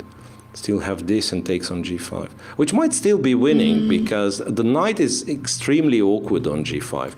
And King G3 and King H4 might be kind of Yeah. trapping the knight. Oh, that's beautiful. Yeah, well, it still feels like Naka's. I mean, he's fighting. Yeah, don't get me wrong. He's fighting. He avoids like immediate resignation and keeps the game afloat. He has but been it's- pushing. Oh my goodness, it's making it very difficult. Yeah, but yeah, at some point we probably reached the situation where too many of those passed pawns, too many threats for Aronian, and that will eventually force Naka to call it quits. But here at least it's like move 44. Still enough time, so I'd suggest let's quickly look at the other games. Maybe we have like a terrible time trouble in one of the games. Still, Yu-Yangyi and Giri would be my point of interest, if nothing. Oh, okay. What's that? Yep. It's. There's another result? I said. I guess Oh, it's no, a I don't back of think an so. arbiter, right? I guess it's a back of an arbiter. And, What is that? And that's a result for Giri. Oh, And what's that? Giri and Yu-Yangyi made a draw. was it a draw that they agreed on? I did not see. So this is how you do it. You go H6, you offer a draw, and then you don't have to calculate anymore. Yeah, it's Cool. like a threat. H6. Cool. Take my draw, otherwise I'm going to like cause Yeah. trouble for you. Yeah. Yeah. All right. And apparently after H6, Black already would have better chances, but Yu-Yangyi decided, same as the little anecdote I was telling you. So offer a draw to figure out what the position evaluation is, or what your opponent thinks it is. I'm sorry, but Dominguez and Dubov, like, Yeah. what? Yeah. What Let's in the go. world? Let's go. Dominguez and Dubov, something's happening. Something's happening. Did they reach the time control, right? They did. They have 43 moves. 43 moves. Dominguez and Dubov. Okay. Knight F. I think Daniel just blundered badly. Ooh. Because what do you do against Knight F4? So the threat is, caveman threat. Knight F4 check, followed by Knight E2 check. Caveman? Caveman, yeah, the man who lives in a cave, with Oh, a right, big yes. wooden thingy very I didn't know direct. there was a name for it. Okay. Yeah. Caveman approach, as they say. I mean, not Approach, very okay. sophisticated approach, I have to admit. Okay. So Knight F4, Knight E2, take the rook, win. What do you do against it? Someone in chat says Hikaru's roof engine is not working today. What? Oh my goodness. Yeah. So really, not much you can do against Knight F4, because if you move the rook, it's still Knight F4. Yeah. And yes, you're right, you're not losing the rook, but you are getting checkmated in one, yeah? And apparently Ouchies. Dubov made it possible with his last move, rook F3. So instead, Yeah. he could have gone rook E5 and the game goes on. I mean, I don't know. Right, okay. Yeah. So he went King G3. He went King G3. Now same rook F4. Ooh, he spent no time on that Oh, sorry, move. Knight F4 works. I wonder if he's singing the caveman theme song. Yeah, Knight F4. Everything that happened, really? Yeah. King Okay. takes. But that's, Playing real quick. I guess this must be lost. Then maybe just rook A2? Yeah, rook a2 What would you is play? still, the pawn's still alive. Now, I'm debating this. Rook Look, c3. rook c3 Okay. first, because now a4, I'll just win it, right? Mm-hmm. Rook g3, I'll win the pawn endgame, I'm Yeah. sure. That kind of outside pass pawn. So, in fact, the only move is rook a1. And this is where I'm Sure. starting to think. King Because g6 maybe. it might be check rook a4, it might be king Okay. g6, yeah, but if I see that I can play rook c3 and my opponent is forced to play rook a1, Yeah. then of course I'm doing this. And Dominguez done it, yeah. Mm-hmm. Dominguez done it. Rook a1 is something that, yeah, you have to do, but you're not happy with it. Oh my gosh, someone says caveman chess. Beat the king over the head until it submits. Absolutely. Oh, no. Absolutely. Yeah, it's not very nice, not very sophisticated, as I'm saying. Yeah, but sometimes. No, but really, I find it to be a nice metaphor because, you know, especially on a high level, people like tend to overcomplicate things and calculate like 15 moves deep and think of little weaknesses and sometimes forgetting about like, okay, there is a simple threat of, I don't know, checkmate in one or fork your rook or whatever, take your pawn, and all of a sudden you don't have any defense. Yeah. So that's caveman chess, like someone coming from a stone age, right, not understanding what's all about, what are those subtle differences. Okay, here's your checkmate in two. I can relate. Yeah. Okay. So. Oh, he played your plan, so he yeah, played check this rook and rook a4. a4, right? Yeah. Well, it just Okay. ties the rook down, I guess. And yeah, and then you're supposed to somehow carefully advance the pawns, I'm guessing. Like b5, yeah, okay, check and b5, beautiful. Check and b5. No, but there is still, yeah, the problem is still there is rook b1. The moment you play b5, white absolutely has to take a chance to improve rook's position. Like you can't really play with the rook on a1. And Dominguez is not falling for it. So king to g6, yes, and then rook a4 back. You'll be threatening f5 and push white further and further away. I think black is slowly, gradually should be winning. Okay, so one more game that looks decisive. Quickly, last time, let's check if there is any time trouble left. Yeah, we have Tabatabaei, is Was it there the another only result? No, there was not. One? No. Yeah. Esipenko, Oparin, they passed time control long time ago, Okay, I'm so guessing, Tabatabaei right? is about to Lose on reach time time. control. Or reach time control. Reach time control in 3 moves. So he has In a 3 minute moves. and a half, and Vitiugov has 4 minutes. Yeah. That's a rook endgame there, right? Yeah. So not much can happen. What Daniel does, rook to c1. Okay, so Dubov basically sacrifices or gives away the a3 pawn. Understands that nothing can be done. Yeah. Okay, so you decided to fight. Probably we'll just lose. Yep. We'll And just lose like this. still some more peace and happiness and everything in Oparin and Esipenko's game. Let me quickly check what's there. Oh, yeah. Like white is marginally better still, but apparently nothing will happen. Move 40 is still yet to be made by Oparin, by the way. Move 40 yet to be made by Oparin. So basically we are left with Aronian Nakamura, which Aronian we expect to win any time. Right, Esipenko Oparin can last for long, but belief must be a draw at the end. Dominguez looks like he's gonna beat Dubov, and then Vitiugov, Tabatabaei will reach the time control, will go from there. Okay. Oh, there's been a lot of exchanges in Nakamura's game. Yeah, well, he actually succeeded in eliminating some passed pawns.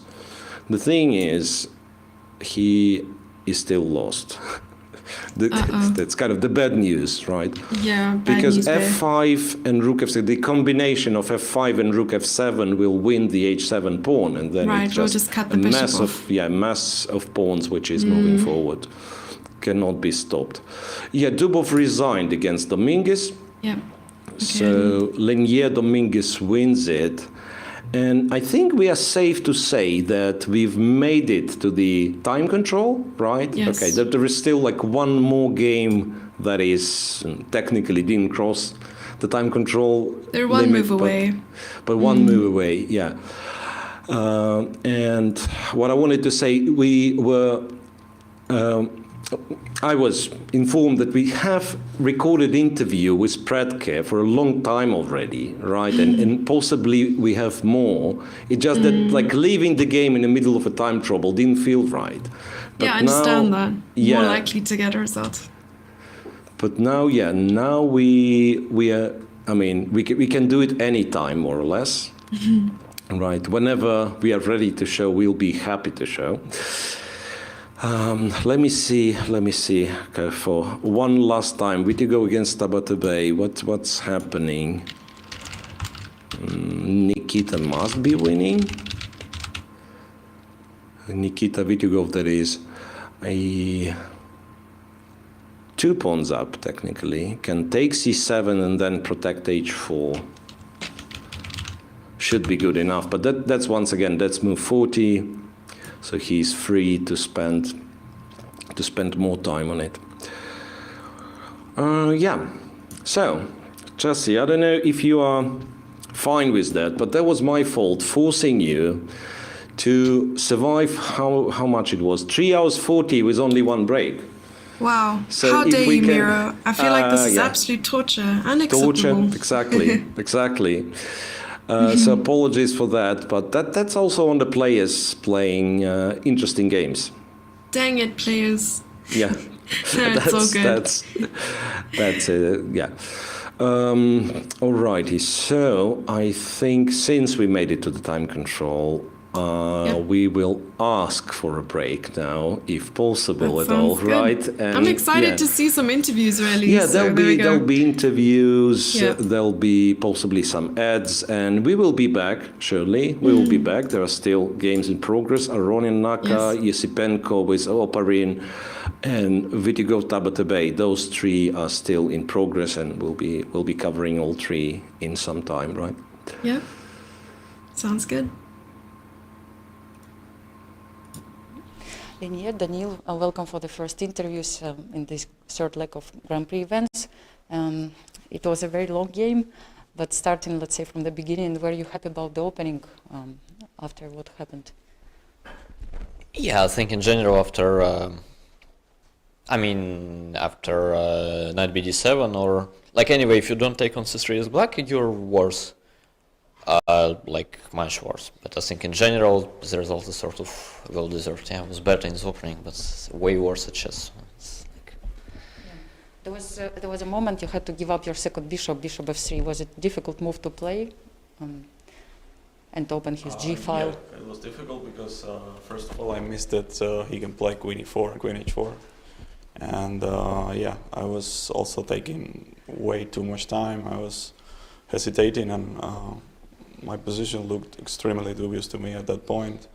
But yeah, then somehow I managed to survive with this king f8 and knight h5 and knight f6, which looks, of course, dangerous. But I think at that point everything was already dangerous. I'm sure that Daniil had some better continuation. I mean, it looks extremely promising for white. But yeah, somehow after I played this g5, it felt more or less okay, because I have this knight f4, king e7, knight f4 idea, and my king is surprisingly safe, and it's not so easy for white to play, so I had a good counterplay. Yeah, g5 was sort of a turnover. Yeah, I think like before that I was probably like much better, maybe slash even winning, but after g5, like I don't know, I bet white is still probably better, but it's, I mean, you cannot really compare this to what I had before. So after g5, especially like in terms of practical game, it really became sort of unpleasant here, because I mean it used to be only dangerous for black, and after g5 was dangerous for both, but it's like clearly an improvement for black. There was this moment you played Queen C1, trading the queens. Did you miss this idea, Queen C1? Yeah, I missed it. Yeah, I played Rook D2,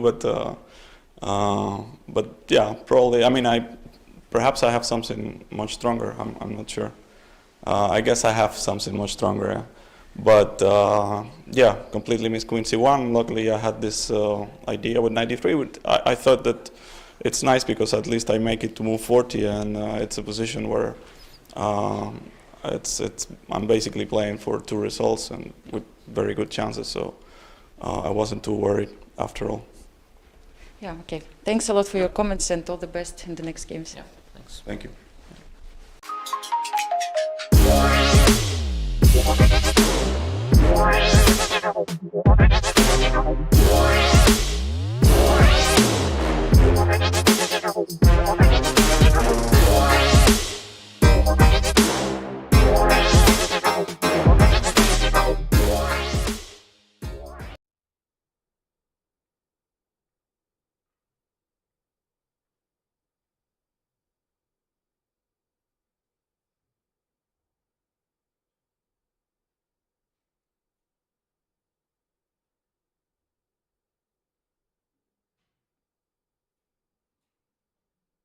Welcome back to Berlin. How does it feel to be here again?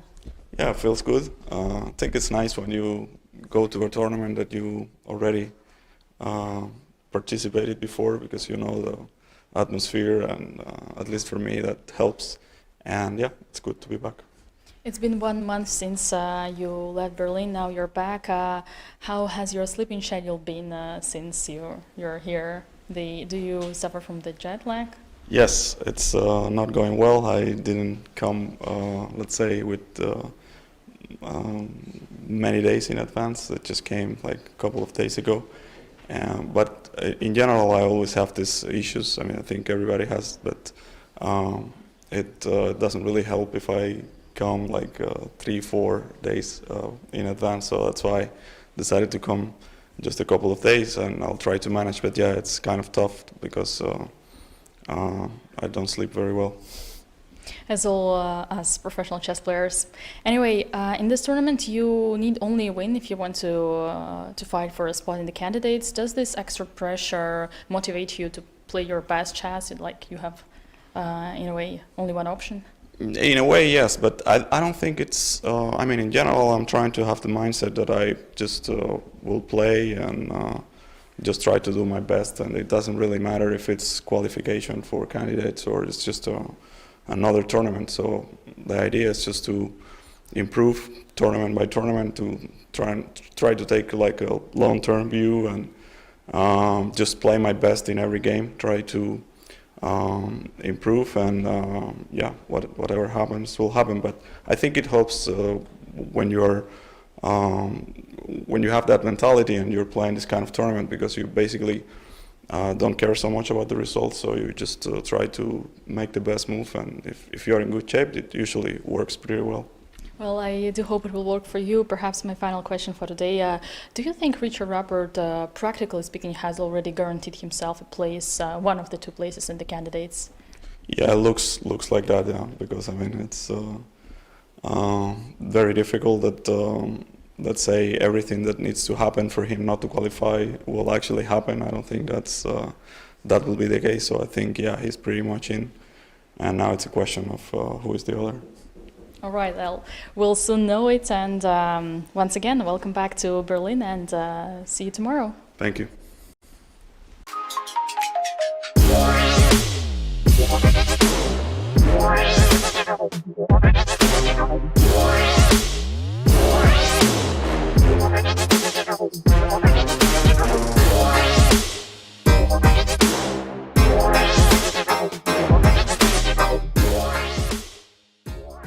Alexander, welcome to Berlin. The first round is finished, and I wanted to ask you, Maxim, do you think now after the game is over, this idea with short castling was a bit risky?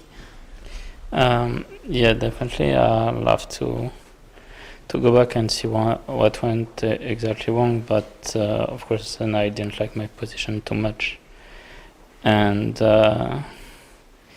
I mean, it was unfortunate that I made a big miscalculation at the end. That after c5 I couldn't exchange everything on b2 because of rook f4 at the end. But already my position was looking very worrisome, so I mean, there's definitely something I need to look at. This move g4, which went immediately after the castling, did you see it from before? Yes, it was the last move of my preparation. I had known that short castle is a bad move, and of course black has to play something. Maxim, Alexander, welcome to Berlin. The first round is finished, and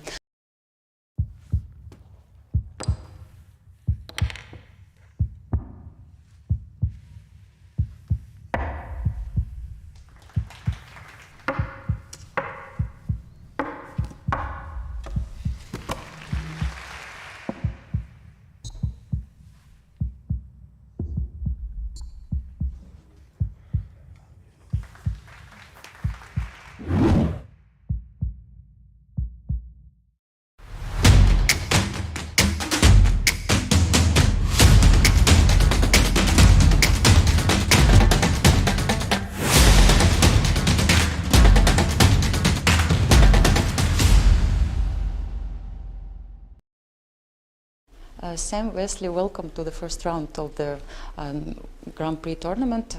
Sam, there are legends about your opening preparation, so till which moment actually you knew this line? Well, I had it all the way to the position after knight d5, but by a different move order. I was checking if black plays queen b6 instead of rook d8. So along the way I was just trying to see if I had any better options, but I don't think I did. And I knew after knight d5 it wasn't easy for black. I mean, this whole position, it just looks like it's symmetrical and everything, but it's not so easy because white gets the d file first, which is more important, and black's knight on f6 is not great. And I knew that after knight d5, I think the computer gives knight takes d5, rook takes d5, rook takes d5, e d5, and then an important move, queen c7. And this is very tough. But at this point, you know, knight e2 already was a novelty something like 12 moves ago. So, but yeah, the way Wesley put it, I think after rook c8 and h4, white gets very real chances. I mean, it looks so innocent, but there's a lot of pressure on black's position. Yes, so Wesley, did it feel this way, like knight e2, was it a surprise for you? Knight E2. where? Knight e2. Oh yeah, knight e2 I guess is a novelty, right? Yeah, Sam played many lines against the Nimzo in the recent games.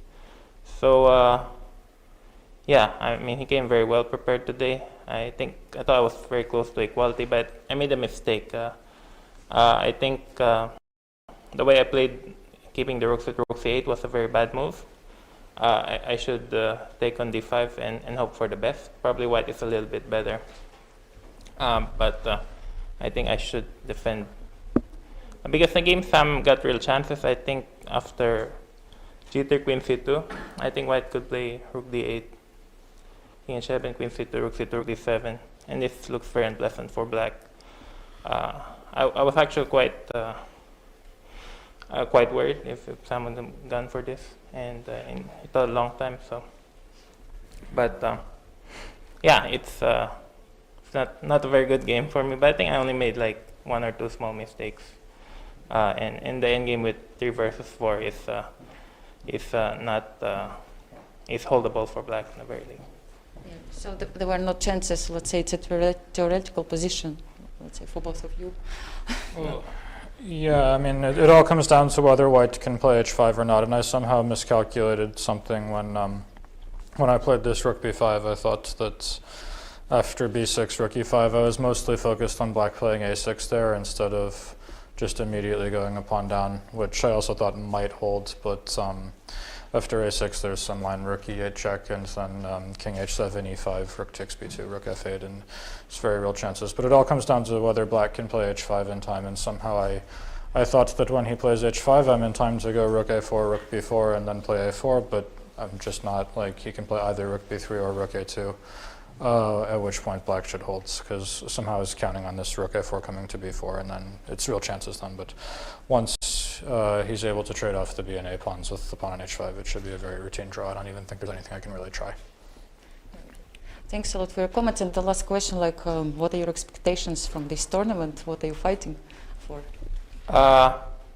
Well, I just want to play well. I think I was here a month ago, so I think I played well in the classical format, but I still did poorly in any case. So I just want to play some good chess, and a lot of things happening in the world today, but we just want to do a good job of what we do. Yeah, I'm just hoping to play good chess the rest of the tournament. If you play good chess, that's all you can hope for. If you get lucky, you get lucky. If you don't, you don't. But I don't know. Today probably I could have played better, but at least I put him under some pressure. Thank you so much. All the best of luck in the next rounds. Thank you.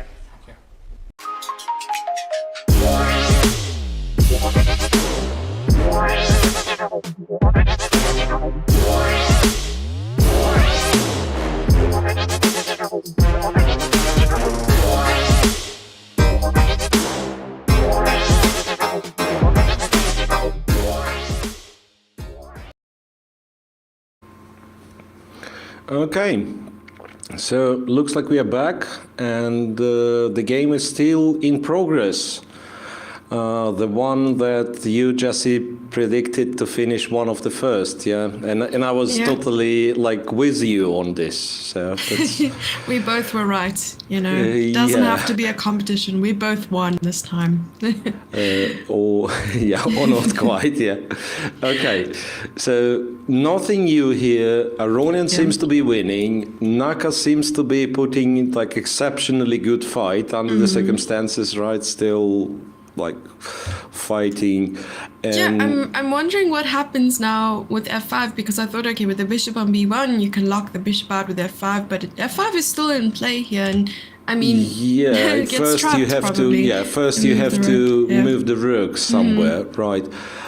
I'm a little bit surprised he couldn't find the moment to go f5 earlier. Like obviously not here because check and takes the pawn, right? But probably there was a moment. Yeah, here I was trying to calculate these lines. If white gives a check and king goes to say d7, yeah, can we go f5 so that after this check, I mean, it's a little bit complicated, right? After this check, we have to drop the rook. But we go king h4.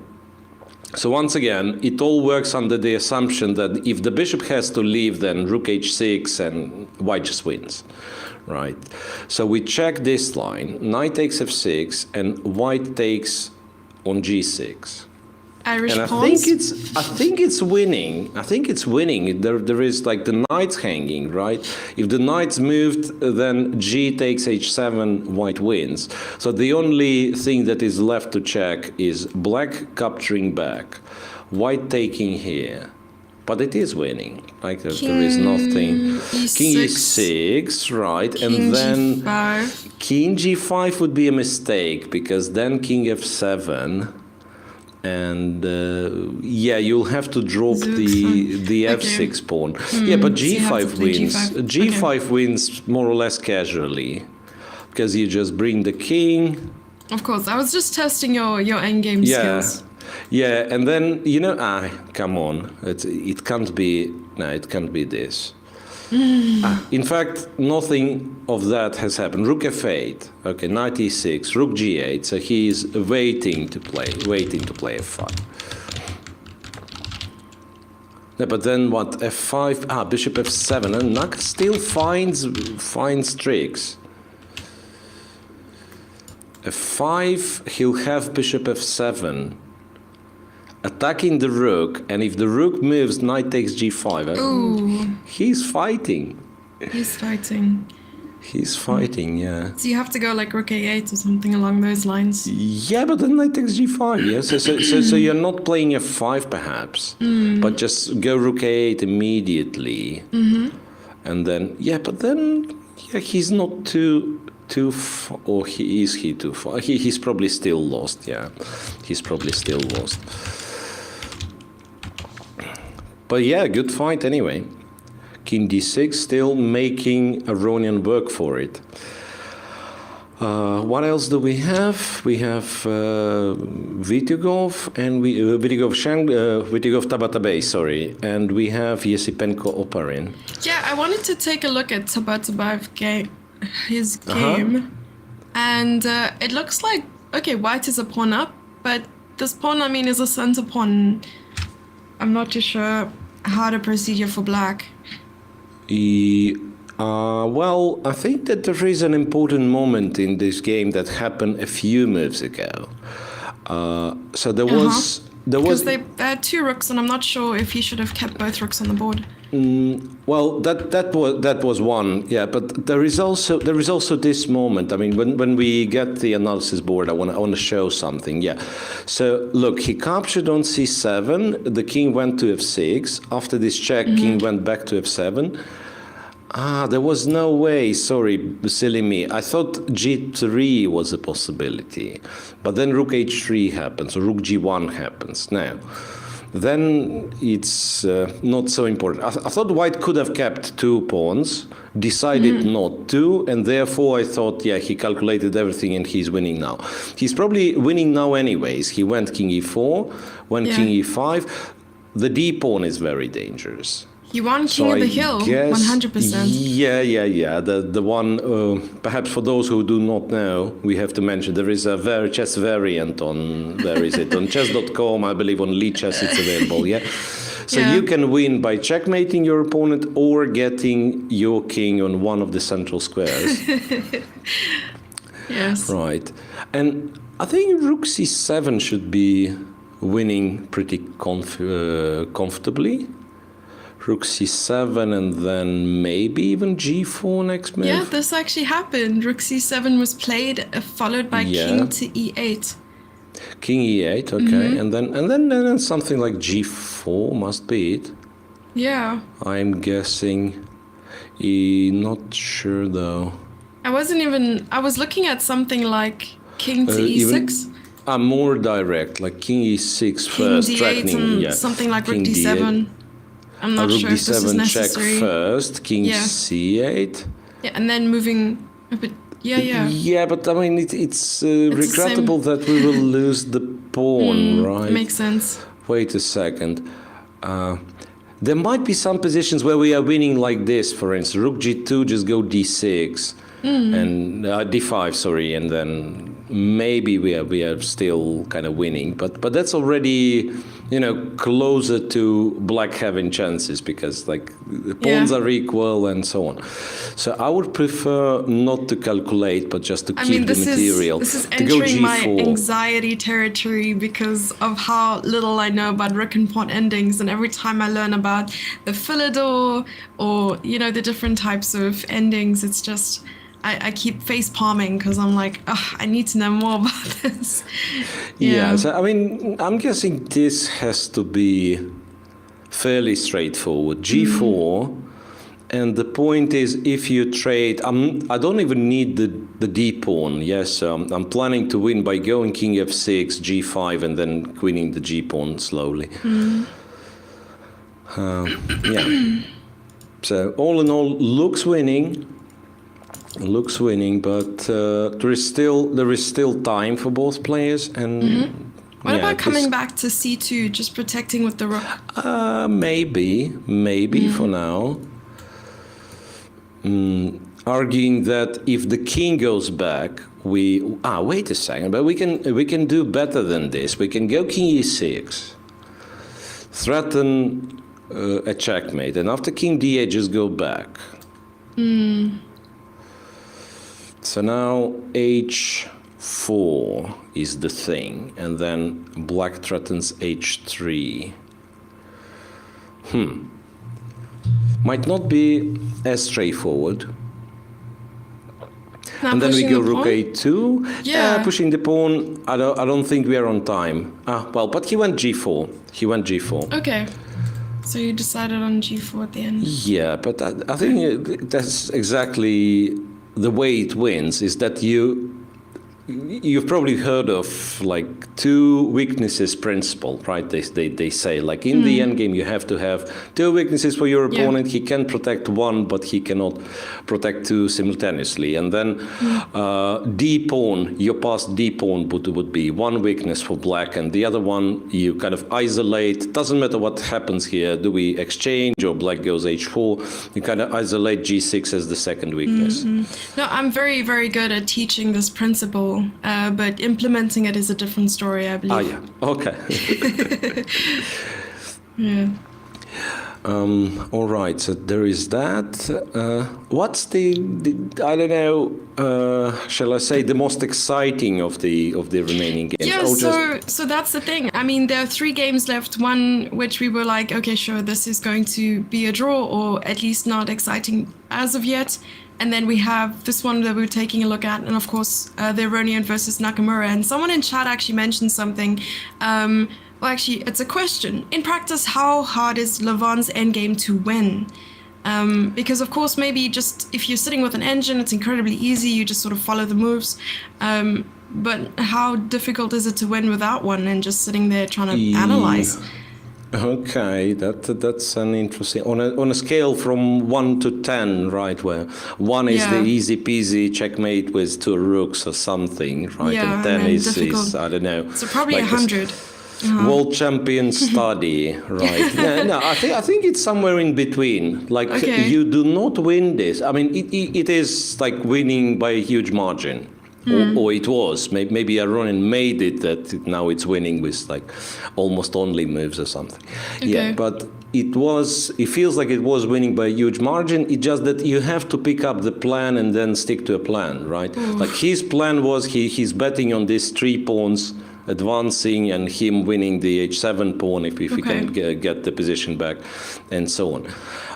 Because if you just act randomly, like pushing one pass pawn and it gets stopped and it gets surrounded and you lose it, then you push the other one, you lose the other one, and so on. This is how you fail to win it, right? So I believe the moment they've reached this endgame, he kind of made his plans that, I want this and this. I'm ready to part with the B pawn, the D pawn, that those are the pawns that he has sacrificed, right? Yeah, and he's betting on this king side. Hikaru is definitely bagging on the fact that, I mean, in the first leg, it was in Berlin as well, and he played against Esipenko. Esipenko was absolutely crashing, and somehow he got the draw, the miraculous draw. So I think he's hoping for something similar again. Yeah, of course. Yeah. Yeah, but Hikaru is pretty good at defending those positions. Like I don't know where he's got this skill, because young Hikaru. I mean, he's not old. Don't get me wrong, but young Hikaru when he appeared as the young star in like late. Around 2010, let's say 2009, 2010, he started to like really climb high. Yeah. And we all thought, okay, this is the guy who can attack very well, sometimes play like offbeat openings, come up with crazy attacks, but when it gets to defending tough positions, he's not that good. And maybe it was the case, but it changed dramatically. And now, like, one thing is to get a good position against Hikaru. The other thing is actually to convert it, because he's practically not making, like, big mistakes. He really makes you work for it. Yeah, also I feel like what you just said. No, by all means, continue. No, just, setting a lot of small traps. Like you probably know this feeling, because it really happens on every level in chess. Like, you understand your position is winning, you continue making moves that you think are good moves, and yet you cannot win, because there is always something in the way. That's the feeling playing against Hikaru. No, I was about to say, like, if Hikaru were to just hear what you said, he would both be humbled and have a big head. So that's brilliant. I mean, you're talking about his former days and how he's not so young anymore. But listen here, he's good at defending now, so there's a plus. So that's brilliant. So shall we? Okay, I think I am a little bit nervous though. Kind of, Because Hikaru, I think, has 47 seconds left on the clock. Yeah, let's go there. Let's go there. I mean, Aronian's just chilling with 49 minutes, so... Bishop back to b1 again. There should be the way. I mean, for some reason, Aronian still can't make it. I was looking at rook to a5 to defend the g pawn, but then, I mean, it still doesn't matter because you're playing f5 and the knight can take, and you can't play king h4 because f4 is hanging. Because f4 is hanging, so yes. it's a little bit of a situation. That's why you probably go rook a4 to protect the f4 pawn. Okay, he starts with rook a1. Yeah, he starts with rook a1, but kind of the point is you do this. Yeah. Then you go to h4, then you go f5, and then you claim, okay, I won. I mean, as soon as he gets f5, maybe it's just winning. Yeah, it feels like, yeah. And rook a1, there is nothing wrong because disturbing the bishop doesn't really hurt. You might be winning a tempo by doing this. Bishop g6 is not very good. 10 seconds. For an obvious reason. Make a move. Bishop e4, okay. But after bishop e4, there is what? There is rook a4, and then you're achieving the same with the tempo, right? Or you can give a check just to see where the king goes. Yeah, I feel like it's simply winning. f5, is f5 move here? Look, f5. Knight g5, I know. Hikaru doesn't blunder like that. There is h6. No, he doesn't blunder like that. H6 You're looking at king f4, okay. Yeah. Okay. So, but there still has to be some way. I like the idea of rook d1, see where the king goes, then maybe rook e1 as well. Yeah, rook d1, really, like you force the king further away from the king side, you're happy, right? Yeah. Yeah, rook d1's good. Rook d1's good. You're absolutely spot on. Yeah, rook d1. And where the kings go. And king e7 loses to this. Yeah, right. But what do you do? Like knight c5 and f5 or something? Nothing you can do after that. Yeah, you probably go to the c file. Ouchies. And I don't like that very much. What? Then, maybe still holding for now. Then maybe rook still e1. holding for now. Yeah, rook e1, king d5, and then. Because at any point I wouldn't actually mind playing something like. Yeah, I was looking at f5 and then knight takes g5 and then king f4 h6 and I don't even know if you take. Yeah, or you push the pawn. That's exactly, here I can't really break this one. Yeah. Okay, he didn't play a move yet. Oh no, he did play something. Rook d1 check. Yeah, your move, Jesse. Brilliant. My move. Yeah. Okay. Check. c6, c5, whatever. Well, who do I write to participate in the Grand Prix? Well, I'm not sure. Well, actually, Hikaru was given a wild card, so maybe next time you can do this. Yeah, no, I will write to FIDE and just be like, hi. Wait a second. Bishop d5. Ooh. Bishop d5. Still holding, or how is that? I don't really know what white plays. Rook d2 and rook h2 is my suggestion. And then try to win. Okay, not to win. Once again, I cannot win the h pawn, but kind of try to make progress this way. It would probably distract the knight a bit because I mean you're playing like rook h5 even to defend g5. Yeah. And a knight so f8. Go there, and even though Hikaru managed to keep the king on the d file for now he will beat the move, and then what? Bishop is pinned, knight, you don't want to move the knight because f5 happens. You'll probably have to move the king, and that means king to the c file, further away from the king side. So you do something like this, right? And then what? Then this should win eventually, because bishop e4, now you play f5. And after this capture, you go king f4, and now there is no h6. So finally, brilliant. Yes, finally, I think this is how white wins. Is there knight f3? Probably not. We'll take the pawn. Oh, there's a check. We'll take the pawn. There is Even a check as well. Yeah. Okay, makes sense. No, but I think the moment when white captures the h-pawn, right, and black still not fully coordinated, it's just lights out. He did it. Yeah, rook d2. You think they'll let us play hand and brain in the Grand Prix? Oh, could be. Yeah. So what would you be? I think I'll be the In this hand case. because you have to be like the person to say, okay, move this piece. And then I'll be like, okay, you That's probably mean this. uh-huh. You know, we're so in sync. Yeah. So obviously I would like read your mind. Look, Yeah. I'll be saying move this piece that many squares in this direction. Would it be Well, enough of a hint? I think so. More than enough. Knight c7 was played. Oh, okay, so this allows f5. This allows f5, and he's probably planning to go like this. King e5, but I still... Yeah, he played this move with 6 seconds on his clock. Ah, so maybe that wasn't like... Not like he's planning something, but simply... He played this move because he had to play the move, right? I don't know what I would give to spend like 5 minutes in the brain of a super GM. I don't know. Just to understand what they're thinking about. Rook h2 isn't bad. f5 isn't bad. Yeah, should win. Ooh. I keep saying this, and then they keep Doing playing. something else. Yeah, move 56 still Understandable. haven't won.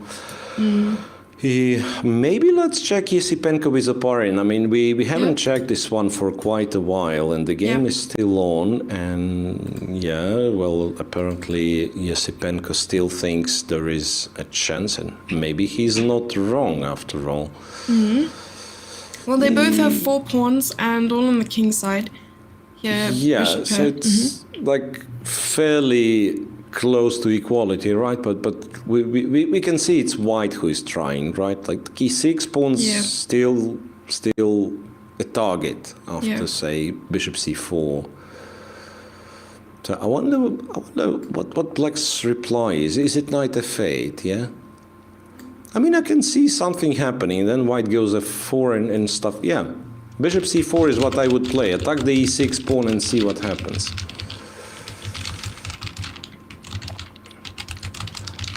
Roughly equal time on the clock. They've spent 15 minutes each after the time control was reached.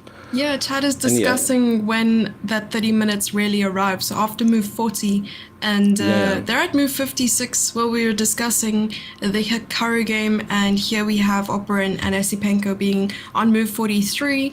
So after that, they're literally just living on increments. So if you go down on time, there is no extra time that you are given. Absolutely. And I kind of got the idea. So first I was thinking that black might be really in trouble because now f4 expanding even further and e6 needs protection and so on, but apparently rook c7 works. So that if I'm exchanging the rooks, I'm all of a sudden almost like holding a fortress immediately, basically not doing anything, just moving the bishop here and there. Maybe even going f5 and then moving the bishop here and there. Yeah.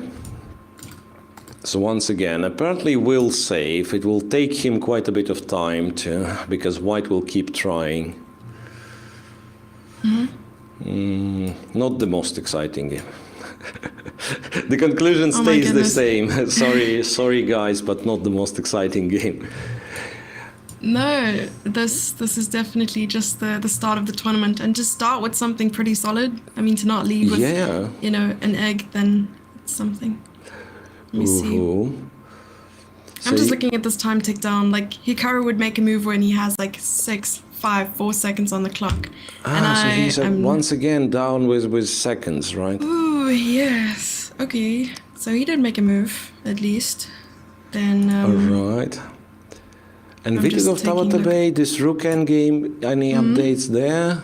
Yeah, so I was looking after g4. I don't see any more developments. They're both sitting on about 15, 17 minutes on the clock, and Tabatabaei has been thinking now for 15 minutes.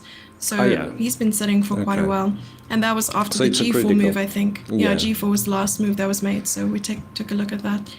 And so Critical now position, I think apparently. yeah, Right. it's just a moment of like waiting for you know the results to come in. But we do know the fate of some of these games, and we also know that things can turn around so quickly. As quickly as we take a look and decide who's winning, things can just switch. Yeah. Okay, Yeah. here, very unlikely, though, in this game that I have on the screen currently. I think, yeah, White is looking for sort of for a soft way of pressing a little bit. That much I can give White.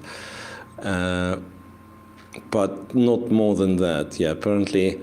I just realized that not only bishop c4, knight f8, rook c7 is an idea. Rook c7 is the actual idea now in the position. Like f4 will be met with rook c7, for instance. And then you just want to trade pieces. Oh right, okay. Yeah, I think that's. And with kind of- bishop to c4, you have knight f8. Yeah, bishop And- c4, you have knight f8, and once again you are ready for rook c7 Okay. if f4 is played. Can you play? But you can't play bishop a3. Yeah, that's the issue. Like bishop a3 at least would have won you the pawn, and maybe some chances like in the opposite colored bishops with the rooks on the board. But yeah, but you're in no time to seemingly no time to play it. Okay. Yeah, I don't know what's left. Still discuss Hikaru and Aronian maybe. At least we were able to come up with some little variations there, right? No, that's Well- true. I was really happy to take a look at that. But yeah, we can switch to Aronian's game or Tabatabaei. But there was a move that was made. He played rook g2, and Yeah. but either or. I'm more Yeah, intrigued whatever- by the fact that, I mean, Hikaru unfortunately has been suffering a little bit for quite some time. I don't know at which point it was actually completely winning for Aronian, and did he realize that at the moment? Well, no, but remember the development. I mean, it was winning for Aronian like long time ago, with queens, with was like all the caboodle of pieces on the board, right? And then apparently he went wrong. And then Hikaru started having, like, not even chances of survival, but like the ways not to lose immediately. I think that this was like a major change. Like It when wasn't that Aronian- many moves. I suppose it was. It was like 23 moves, and then like one move just made everything go south. I wasn't sure. It seemed. Oh, okay. Okay, we actually do get some developments here. Like f4, rook c7 was played. Yeah, that's Okay, rook It's- c7 was played. yeah. So instead of let me. There we go. So f4 and rook c7. I just realized that you have an option of going bishop b5 maybe. And the point being that, yeah, black apparently needs to trade. The knight is attacked, right? So is the bishop. So black is forced to go knight b8. And then you go bishop b5. Oops. Once again, something wrong's happening. I mean, I don't know. Something Yeah, wrong. bishop b5. I really like this move though. It's so cool Bishop because b5 is played, yeah, takes here, knight b8, bishop b5. This, I was thinking, could this be that despite the material is reduced severely, can this be that white has chances? Because look, the knight is arrested. It can't move. It can't it's move. detained. So you play bishop d6. Otherwise, it's getting worse. And the because whole of the bishop point a3. is to get the bishop to a7 or something of the likes. Yeah, something. I mean, But you even kind of that- combine Yeah. threats to this knight with getting the king closer, maybe pushing the pawns, and you just hope for it to work. You have no guarantee by this point. Yeah, it might be still a draw, but that's kind of the maximum you have anyway. And I think we are getting there. Yeah, I think we are getting there. Knight b8. What else? Yeah, you do play bishop b5. And this might be a very, very long game, you know. White trying to win it for as many moves as he likes. Black's completely paralyzed. This knight will apparently never leave b8. No shame. I think after a move like king e7. King e7, knight d7. Yeah, you're absolutely right. But then there is nothing to talk about, really. Right. You Never mind. Sorry, ignore me. No, the knight is completely detained. No, you're absolutely right. No, Jesse, seriously, no. King e7. Yeah. King e7, knight d7. For some reason, no, I was thinking this, so that I'm keeping f6 attacked. You go here and say I go here, right? But you apparently can just play knight d7, and then if I take everything, yes, I'm a pawn up, but there must be a draw, because it's only one pawn in the bishop's ending, right? And black has no weaknesses, like his pawns are on kind of right squares, and then you get the king to f7, and then you just move the bishop. I think this has to hold. White doesn't have that many chances. So maybe that's the plan. So that you just go king e7, you play knight d7, sacrifice the pawn, but make a draw this way. Yeah, interesting. 100% exactly what I was thinking. See? You're getting better and better at this game. Yes. Back to Hikaru and Levon. Levon and Hikaru. King is on h6. Okay. Ooh. Okay. I was wondering at which point you just like take and sack the rook for an exchange exactly. and just push. That's a very tempting idea. So at some point, I just want to take, right? Yeah. But here taking is just horrible. I think you just draw, but. You mean rook d5? Yeah. Yes. Take and g6. Takes and wait a second. Takes and f6 now. Stupid. He still can't really win. Strangely. Oh wow. I mean, it's like the position is winning. There is no doubt.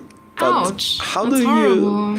you exactly win your winning position, right? How do you win this winning? Yeah, the most difficult position to actually finish off is a winning position. Winning position. Yes. Yeah, that's what they say. Yeah. Okay. No, Hikaru seriously deserves a lot of credit. I understand he probably will end up losing this game anyway, but I mean, the position seems to be lost for ages, and the fact that this game is still on alone is really an indication of what a tenacious defender he is. What did he play? Bishop c4. Okay. Yeah, because like if white doesn't win h7 pawn for free, just think of it. Like white, for instance, has to exchange the h7 for g5 pawn. We are already close to this territory where black might trade one piece for two pawns. You think right? So? Yeah, because yeah. I mean, it might b4. be. Yeah, like you want to play rook b4. Rook b4, yeah, okay, a move. Now, I mean, for instance, this happens, right? And then, yeah, you probably still win. You probably still win by just advancing pawns like g5, f6, and so on. But it's already not that far away. Like, there might be misplays. So we went from white having how many? 5 pawns in this endgame to having only 2 in this line. And usually, as they say it, like stronger side has to try to exchange pieces. The weaker side, the defending side in the endgame wants to trade pawns, of course, right? The less pawns, the less chance for your opponent to promote one of the pawns into queen. Yeah, chat says, Engine says Levon is gonna win. Yeah, brilliant. That's a very... Brilliant evaluation. Yeah, that's a very important observation. But Engine says so for how many? 38 moves or something like that. Right? Goodness me. And still, so far, So far, he didn't win yet. Not yet. Not yet. Rook b7, attacking h7, and then king f4 happens. Ah, okay. So that's another idea. Yeah, I was just looking at rook b4. Yeah, rook b4, fine. What happens if? Yeah, I mean, there's rook b4, but also what happens if white just plays f6? f6, don't know. Maybe black just does nothing. Like, how do you do nothing in this? I mean, maybe you do something. Maybe you do something. Maybe you go king f4. And then rook b4. Ah, and then rook b4, and you actually win, right? You actually win. Once again, no move. No move yet. Nothing yet. Yeah, f6. Huh. I feel like we're gonna see f6. He's like, I'm fed up. I want to push my pawn. Now is the time to do so, because he took forever to be able to play f5 with his pawn, and now he wants to play f6. He still's got half an hour though, so you know. All right, so a win for Levon would actually make a lot of impact. Like, once again, too early to draw conclusions. Like, you win one game, you still have 5 games to play, right? But if we, for one, assume that the qualifier from Pool A is one of the two that are playing, right? So it's either Levon or Hikaru. I don't know how I feel about them putting the finalists against each other and in the same pool, nonetheless. Yeah. So if we assume that, yeah, like for Hikaru, making it to semi-final is, well... Ah, wait a second. I think there is more to... I mean, if we return all the way back to Rapport qualification, right, to this discussion, Rapport qualifying, I was wrong when I said he has a win in a tournament and the semi-final.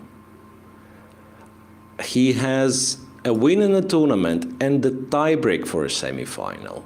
Oh. And this must be less Grand Prix points. So that's why if Hikaru makes it to the semi-final without the tiebreak, so probably Rapport is outtaken by Hikaru. Do we have a list of like tally of points? Yeah, I mean, I will check by tomorrow. Yeah. That's my bad, but yeah, that's the last tournament. That's last tournament. It would be nice to show everyone. We really have to keep track of like Grand Prix points, because now that's really the moment where qualification happens. Of course. Okay, so we are switching between the games. Yeah, knight d7 is played by Oparin, and yeah, white basically just does nothing. So he just plays 4 versus 4, 2 bishops against knight and bishop. Not even going after this extra pawn. Okay, makes sense. So next game I'll open my analysis board for is... Ooh, some developments. But also I'm very confused. Or maybe not confused. I don't know. Okay. Which one you are? No, I was confused. I was confused about this one on the board. Yeah, I thought I'm confused as well. I'm confused as well because what happened to all the white pieces? So the king is on e4, and I mean we could have had. No, we looked at g4. There was g4. Yeah, g4, rook g2, and then I thought. Ah, no, maybe that was my mistake. Maybe I shouldn't have thought anything. Ah, he goes king f4 to protect the pawn. Logical. Rook d2, rook c4 once again. Goes to protect the king e4 and d5. Yeah. Would it be better to keep the king in front of the pawn? Yeah, I mean, I want it somewhere on e6 exactly. That's why I'm a little bit surprised. But yeah, apparently. Nothing of straightforward lines really worked for white, and therefore he decided that because I was thinking, like, can you really do something like this, like silly, like going to g5 and then going king e6, threatening Yeah, you're probably one tempo short, strangely. Okay, anyway, back to reality. D5. Of course. No, I much preferred it. And it feels a little bit like the king needs to be in front of. Maybe this is just better for white, of course. But I just had that like inkling that the king had to be in front. Yeah. Oh, we have another result. And it is Aronian has won. Aronian finally has won against Naka. Wow, it was a long game.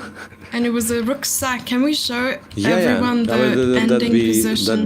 That'd be nice because it felt like to win this, he finally needs to break through with the rook sacrifice or exchange sacrifice rather. Okay. Yeah, rook b4, bishop d3, and rook takes e4. Yeah, bishop e4, king h7, and they've. Yeah, Hikaru just played king f4 and resigned after that. Okay. So in the final position that we see, it's king takes f6, threatening fate. That's well fought by both sides, honestly. So check here, nice. Check here. Yeah, bishop e4, you can't do anything else. King takes, and you almost make a draw by taking on f5. Interestingly, like, yeah, g6. Okay, since the other two games are still not ending anytime soon, since as we agreed, Jesse, that was a very well fought game, right? So yeah, let's go with an interview. Hikaru and Levon. Dominguez from the semifinals. Did you expect it? No, not really. Actually, I was looking at everything but this line today, but since I've analyzed it, I had a couple of ideas. Hikaru, in the interview, Levon said that this position is quite difficult to play for black. Was it challenging for you still to try to play it against him? Yeah, I mean, basically I spent all my time looking at this g5 move and then I didn't play it. I mean, I think probably this game comes down to like 2 moves. But, you know, it's very annoying because if Levon had played queen a5 instead of queen takes a7, I probably would have just resigned the game. I mean, I was ready to just like go home, but of course he made it quite interesting. I mean, objectively probably always winning anyway, but yeah, I mean, it happens. Yeah, Levon, did it feel like you had to work really hard today to win against Hikaru? It's always very hard against Hikaru. Yeah, and Hikaru, you said in one interview that now that if you get into trouble, you take it easier in a way that you still keep on defending. Was it the case today? Yeah, well, I mean, like I said, the thing is that I mean, I spent like 30 minutes on this queen b7 move because I wasn't sure whether I wanted to like play a few more moves or just resign. And I mean, then Levon didn't play this queen a5. I think if I have more time, maybe I could have defended better. I mean, probably, like I said, it's still losing no matter what. But yeah, I mean, you just try to find good moves. And yeah, I mean, I just didn't play great in the opening. That was the difference. Yeah, the fact that you play in the same pool, what can you say about it? Just a bad luck, let's say.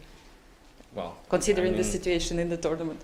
Yeah, but okay. I mean, I think everybody has their opportunities, and you just have to make the most of them. I mean, it's supposed to be random, so what to do? Yeah. Same here. Yeah, I think you know, we had a match with Hikaru, and I like playing against him. I think he likes playing against me, so it's good to be in the same group. We get to play more games. Yeah. Didn't you feel it's like deja vu that you had to play again in the first round after the finish of the Berlin first leg of Grand Prix? It's kind of a deja vu, yeah. But you know, it's we always have deja vu because we play against each other so much, so it's always enjoyable. Yeah. Thanks a lot, and all the best of luck in the next rounds. Thank you.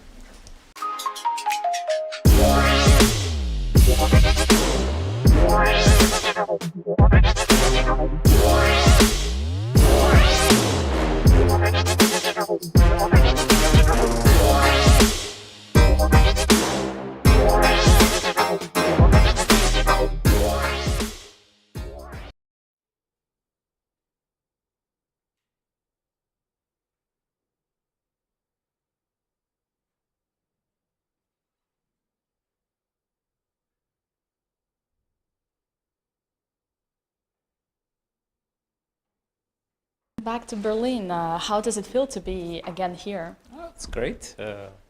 Just got to see my family, so it's always enjoyable. You've got this very particular pool, having you, Hikaru, and potentially previously even Andreikin, all of you being three most candidates for the spot. Were you satisfied with these pairings? Oh, I didn't really think about it. You know, it's just random. It's a pairing. If you're going to be happy over something or sad over something that is so random, I think it's strange. Well, I'm going to try and make most of it. I respect my opponents. They're great players. So, but all the players of the other group are also very good. So let's see how it goes. You have recently played so many matches against Hikaru online. Did you use this experience to prepare for this OTP as well? I think it's a bit different. You know, online, suddenly you lose some connection and you get really nervous. Thank God we don't have to play online all the time, because that would drive me completely nuts. Because I get a bad connection and then you know, I cannot really concentrate after it. No, I can imagine. Levon, there has been the new statement out on Sergei Karakin being banned from competitive chess for the next 6 months. Do you have any opinion on this situation? Well, of course, I'm a bit saddened about it, because I think we should try to stay away from the politics. But I think, you know, this is not just the problem of Karyakin or the problem of FIDE. This is just life. I mean, you make some statements and then there are consequences. It's normal.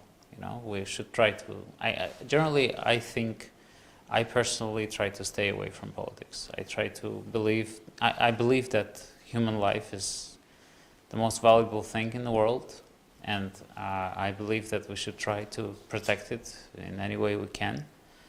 And I believe we should, you know, if it's possible, to stay away from the war, and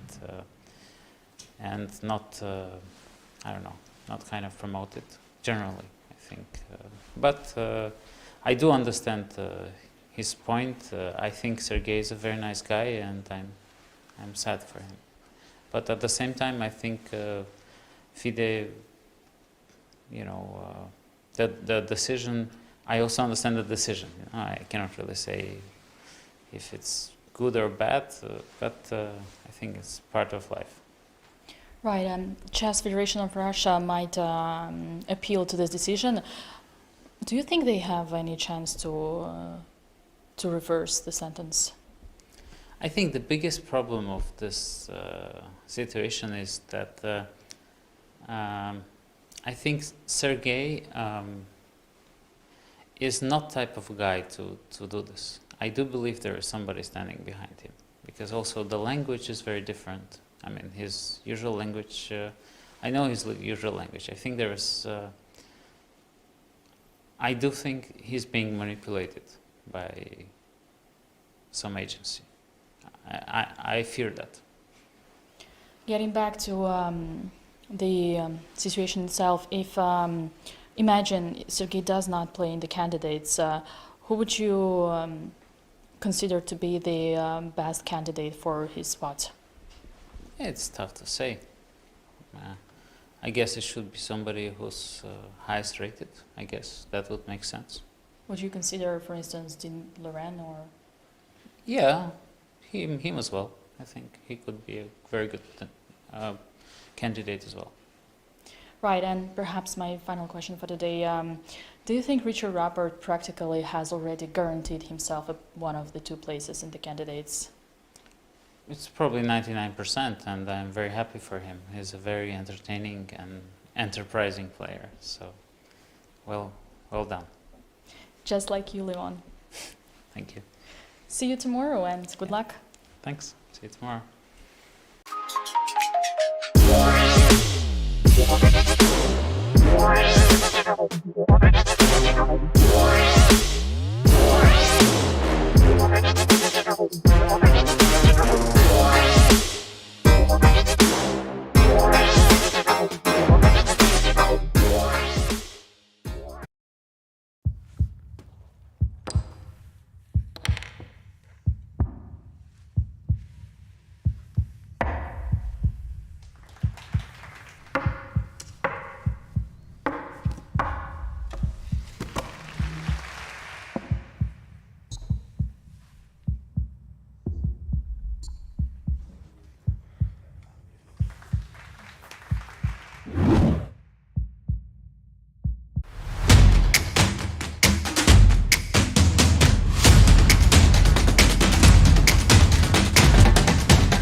Hi, I'm Vidit Gujarati. I'm 27 years old, an international chess grandmaster from India. I'm also the brand ambassador for FIDE Online Arena.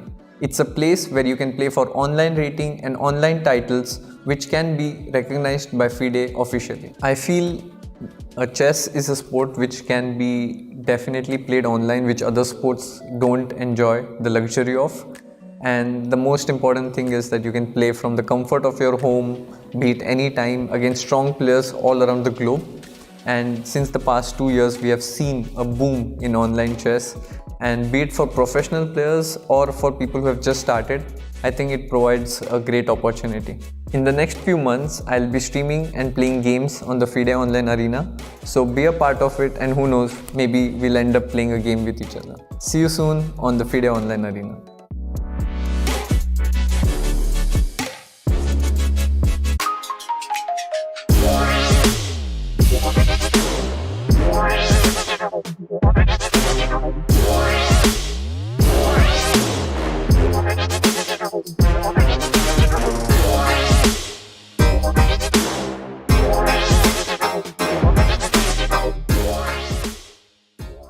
So Anish, my first question is, have you checked before the game your chess able course on this line? Yeah, I did. I gave 2 other options, but they in last Grand Prix they both Yangyi had 2 games with black, and he faced 2 of my recommendations. So I had to come up with something new.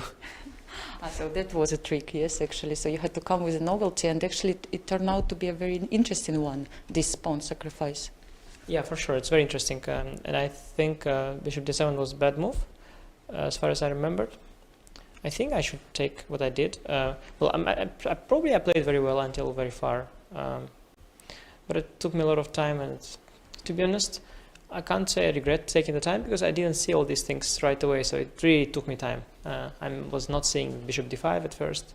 It's so good. Then this Queen b6 idea took me a long time to find, and then after a3 I really didn't know I had many options, but I didn't quite see the clean way, because in the game I'm sure I'm better, but it's a bit greasy and it's hard to convert because his king is safe right now, and I should have been faster somewhere probably. Yeah, I mean, at this moment that you grabbed a few pawns on the queen side, did you feel a bit that it can backfire at a certain moment if you're not careful with your king? Yeah, of course, in practical game, yes, but I think I had to. If I don't take on b7, I thought queen d5, bishop c6 is not very much, right? I thought. Yes. And I thought, okay, I mean, I understand, of course, it can backfire, but it could also just be fine. Yeah, it was not easy to do it very clean. I think at least towards the end I should have, instead of h5, I should have traded bishops somehow, maybe light squared bishops. I didn't want to trade them too quickly. I wanted to wait till he forces me and then I get a better version, but I should have maybe done it. And maybe if I trade bishops, I'm good. And also Yangyi suggested king takes b2. I didn't really consider it. After I played king b1, instantly I realized that actually it was an option to take, but I didn't have much time to consider that, and maybe it was interesting, I don't know, I didn't even think of that much. But again, like practically it was never so easy, because the king is a bit open, time is a bit low. Yeah, I mean, actually, I wanted to ask you, how did you actually take this opening novelty, first of all, about what do you think about this sacrifice in the opening, and bishop d7 move, you spent quite a lot of time here. Yes, but I know bishop e3 this night, but today I forgot to check this line. Yes, maybe, I don't know, I forgot bishop d7 is right, I don't know. Maybe another, after g4. h4, Instead of rook e1, after g4, bishop d7 was moved. Yeah, I long think maybe rook d8 first. After rook e1? Yeah, rook e1, rook d8. Maybe next move. I remember bishop d7. Okay. I mean, mostly the computer was playing with king h8. And for f pawn push, for example, with ideas like f5, maybe somewhere. So that's what I was expecting. I checked bishop d7 briefly. I mean, it's a natural move. I think it was takes on b7. I'm not sure anymore. Yeah. Okay. Yeah. So also, Anish, at one point, I mean, the computer gives like +3 for white, but I also, when I was looking at this position, it felt not so easy, and you were also spending a lot of time, something what you said, but probably it would be good to explain to the spectators, let's say after move 23, why computer says it's +3, but it doesn't feel like that at all. Well, first of all, the engine evaluations nowadays, they're different than before. Like earlier, they were fine-tuned such way that points means pawns, so +3 means you are 3 pawns up. Nowadays, it's not like that. Nowadays, they represent chances of computer playing itself. So if that position, computer would play itself, it would win probably almost all the games. But it didn't really represent the chances of me against Yangyi. And also maybe there was a sequence after which I had the clear-cut advantage from a human point of view. But I guess I didn't see that. I mean, I don't know at what point it was the maximum. I can imagine that there was something clean, but what I did, I think, is not so clean. I think position with A-B, King B1, that one, with bishop B5, I also missed it, bishop to C4. I mean, I saw that, I thought just it was strange, but then I realized it's a bit annoying that bishop A2 is always a thing somewhere, maybe not. And I think it's not so much, because knight on A6 is good, and if I trade bishop, which I would normally do, and I should probably, then okay, I'll trade them, he'll play, let's say, H6, he'll have knight on E6. I mean, I'm not gonna promote my pawn yet, so I have to like, and I cannot force the queen trade, so I have to like keep the tension with little time, and my king will be forever semi-weak, so I didn't see, but maybe there was something very clean. Maybe, I don't know when it was, maybe around the move after A3, maybe I shouldn't have somewhere. D3, after move G3, you played something Which like move that. I played? G3. G3. Rook F8. Yeah, Rook F8 I didn't like, by the way. I thought Rook F8 was better. Rook F8 I didn't like, and then I made I think G3. and instead I should have done something better. No, that's G3 actually, was good. I think you explained it so well, because there is no actually really clear line, but still computer thinks it's so Yeah, good. no, because the thing is the computer sees that the bishop A2 never works, and but How did it feel for you actually at this moment? Yeah, I just want to know last position, how the computer how to say. Yeah. I just mean that, let's say, did it feel for black after you took this pawn on B2 that you have chances here, or how did you estimate the position? I know my middle game is my opponent is an advantage because maybe A5 is mistake, I think, because I miss Queen B6, yes. A4, Bishop E4, yeah, yes, but I just hope position completed, yes, yes. Maybe last position I have chance, but I don't think it's very complicated.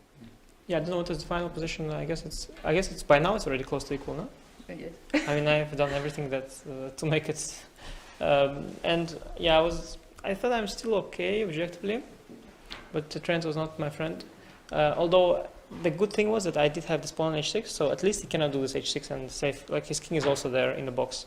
So although it's very stupid what I did, still like practically it made some sense.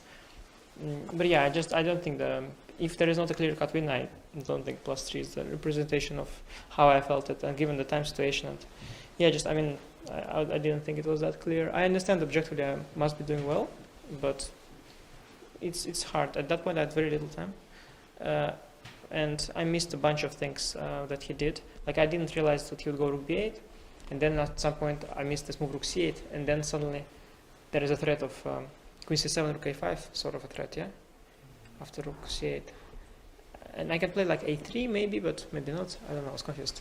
Yeah. Okay, it was an interesting game, a very nice game, and all the best for the next round. Thank you for your comments. Thank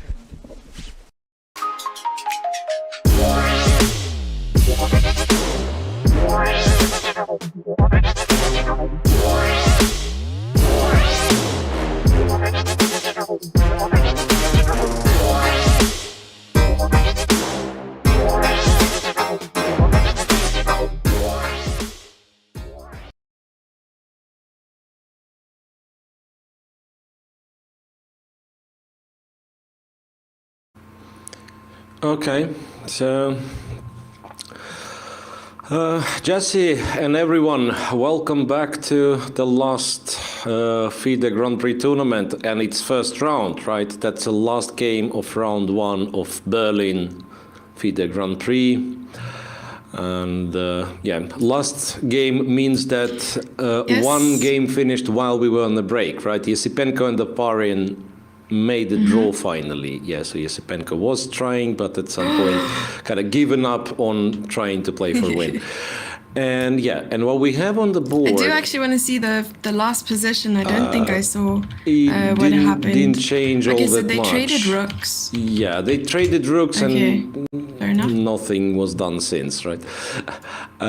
This position that we have, the last game, which is going, I'm a little bit surprised that it's still in progress. Why Tabatabaei is playing this? Because, I mean, he's...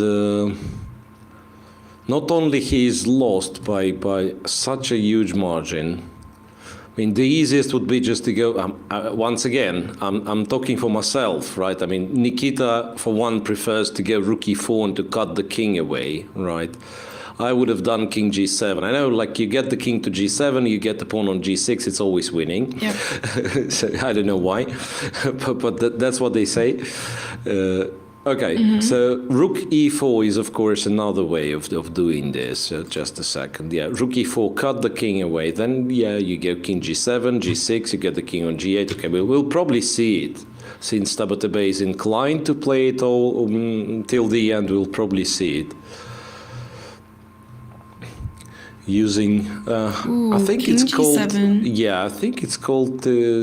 what's it called? Like, umbrella or something? Umbrella. Do you know this Resident Evil movie, Corporation Umbrella? Okay, that's different umbrella. I know Mary Poppins. Okay. Also, yeah, features an umbrella. No, but here, basically the point is, look, I mean, if Tabatabaei if one of them will keep thinking, please, so that I can analyze without being. Okay, yeah, rook f1. So you get here, and then black says, I'm waiting for you, right? And I'm kind of waiting for you, and when you go, you give checks. Right. But, yeah, wait a second. Then you have that bridge. After, yeah, okay, rook e5, yeah, okay, that's a bridge, that's also, yeah. I don't know why it's called, why they call it a bridge, right? Yeah, with rook on e4, it's already good. Yeah, it's already good. You go here, you threaten to put the queen. Yeah, after king f6, you do not threaten anything, but if they wait, you go to e5 and then g5, right? If they do not wait, if they give you check, you go to g5 and then you block with the rook on g4, right? So it's called the bridge, really. I thought you're... Yeah, that's what I thought it was, a bridge. Yeah, okay. I wasn't kidding. Okay. Yeah. It looks like you're using an umbrella to protect from those checks, more than a bridge. But yeah, the funny thing is that I... And the rook is the rain? Yeah, checks are the rain, and then your rook is an umbrella, whatever. It's absolutely winning. That's the key, that's the key point of Right. my rant. Yeah, so that's an absolutely winning position, and it's a little bit surprising that Tabatabaei. I mean, I can see him kind of playing this as some sort of a rage, right? But he's just look at him. I mean, he's looking for chances. So basically, perhaps just not knowing the position or what's going on. Yeah, it appears to be... It's no, I'm sure he knows. He's just trying, I guess. But what do you try here? I mean, it's not the type of position you're supposed to have any tricks to. Okay. So this is what you try. Yeah, maybe. Yeah. It's more of the emotional, coming to terms with. Yeah, perhaps. As for Vitiugov, he completely lost interest, as you can see.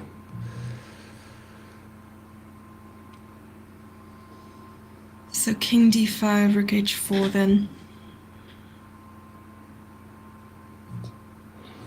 It seems. King. Okay. Yeah, So if he king has 3 d5. minutes. Yeah, I mean, you can go rook h4. You can go whatever. Rook e7. Yeah, rook h4 just wins on the spot. Yeah, like rook h4. In fact, so king d5 was always played. wins, right? King d5 was played. Then you're absolutely right. Rook h4, and then you threaten move the king, move the pawn, right? So black has to go here, whatever, or h8. You don't really care. King f7, and you can give a check, or you can alternatively promote first and then give a check. All right, to be fancy. Whatever you prefer, yeah. Seems. And rook h4 is on the board, and that's the end of it. Whatever floats your boat. Whatever opens your umbrella. Yeah. No? Okay. Rook h4, and that's the last move in the game, kind of symbolic of move number 64. A chess number. And the game is over. Yeah, and the game's over. Oh, so nice. Wait a second, we do have a lot of results. We somehow didn't keep track today, but we have a lot of results. Let's try to recall what are the results today. So Pool A, Nakamura lost, right? And then Esipenko Oparin was the draw. So Aronian is the clear kind of a sole leader. Pool B, I have to say, it's quite picturesque. It's the second board of every group that there's a decisive result, and the first Second board every board. draw.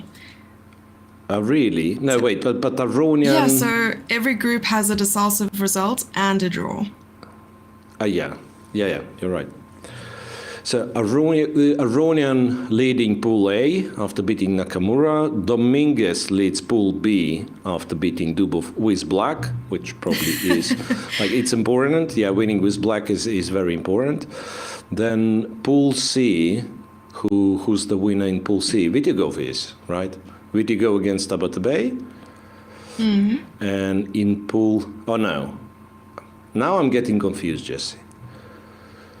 Vitiugov is Pool D. Vitiugov is Pool D. Yeah, I'm. It's Pool D. Making. You're talking about Pratken, I think. Yeah, Pool C. It's Pratken who absolutely crushed MVL in like 23 moves or something. Yeah. Ooh.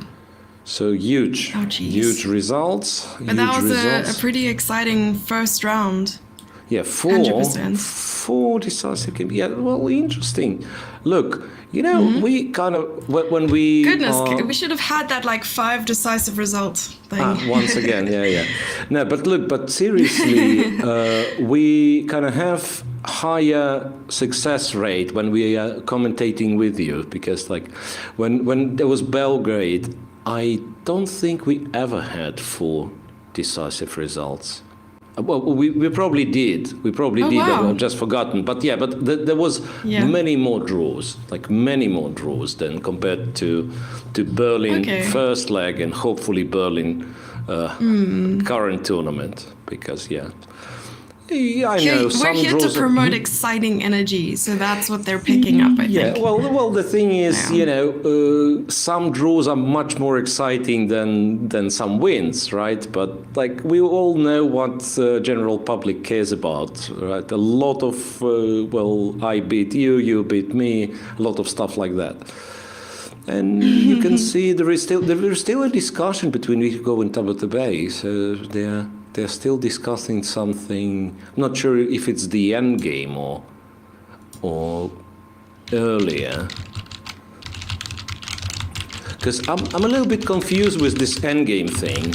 I thought G4 was good enough to win. And then looking at this compy notes, it was actually claiming that after White's G4 there was still the way to fight. I'm not sure if it's true. And then then he lost it easily. Oh dear.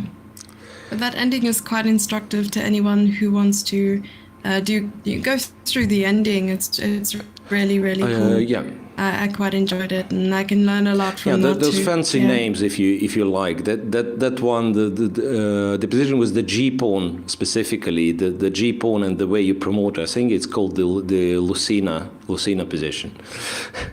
And Lucina is someone who wrote it in manual in like 16th century. So it is. I mean, it is well known. But well known for last 500. No, I'm kidding. For like 500 years. Yeah, this position must have been known for like 500 years. Oh, it looks like we're sitting next to each other. Yeah, nice. And we are sitting next to each other, and we are looking at results. By the way, completely forgotten, we did not mention that Aronian against Nakamura was a derby. I keep forgetting Aronian represents the United States. Okay, so yeah, seems so. There they had no way of scoring more or less than 1 point for United States of America, right? Dominguez winning was, yeah, I would say, as well, surprising a so. bit. Yeah. Pratken leading, as we said, leading Pool C, and then Vitiugov leading Pool D. Yeah, very, very interesting tournament in front of us, Jesse. Yeah, so first round wasn't that easy. It's been 5 hours since the start of our show.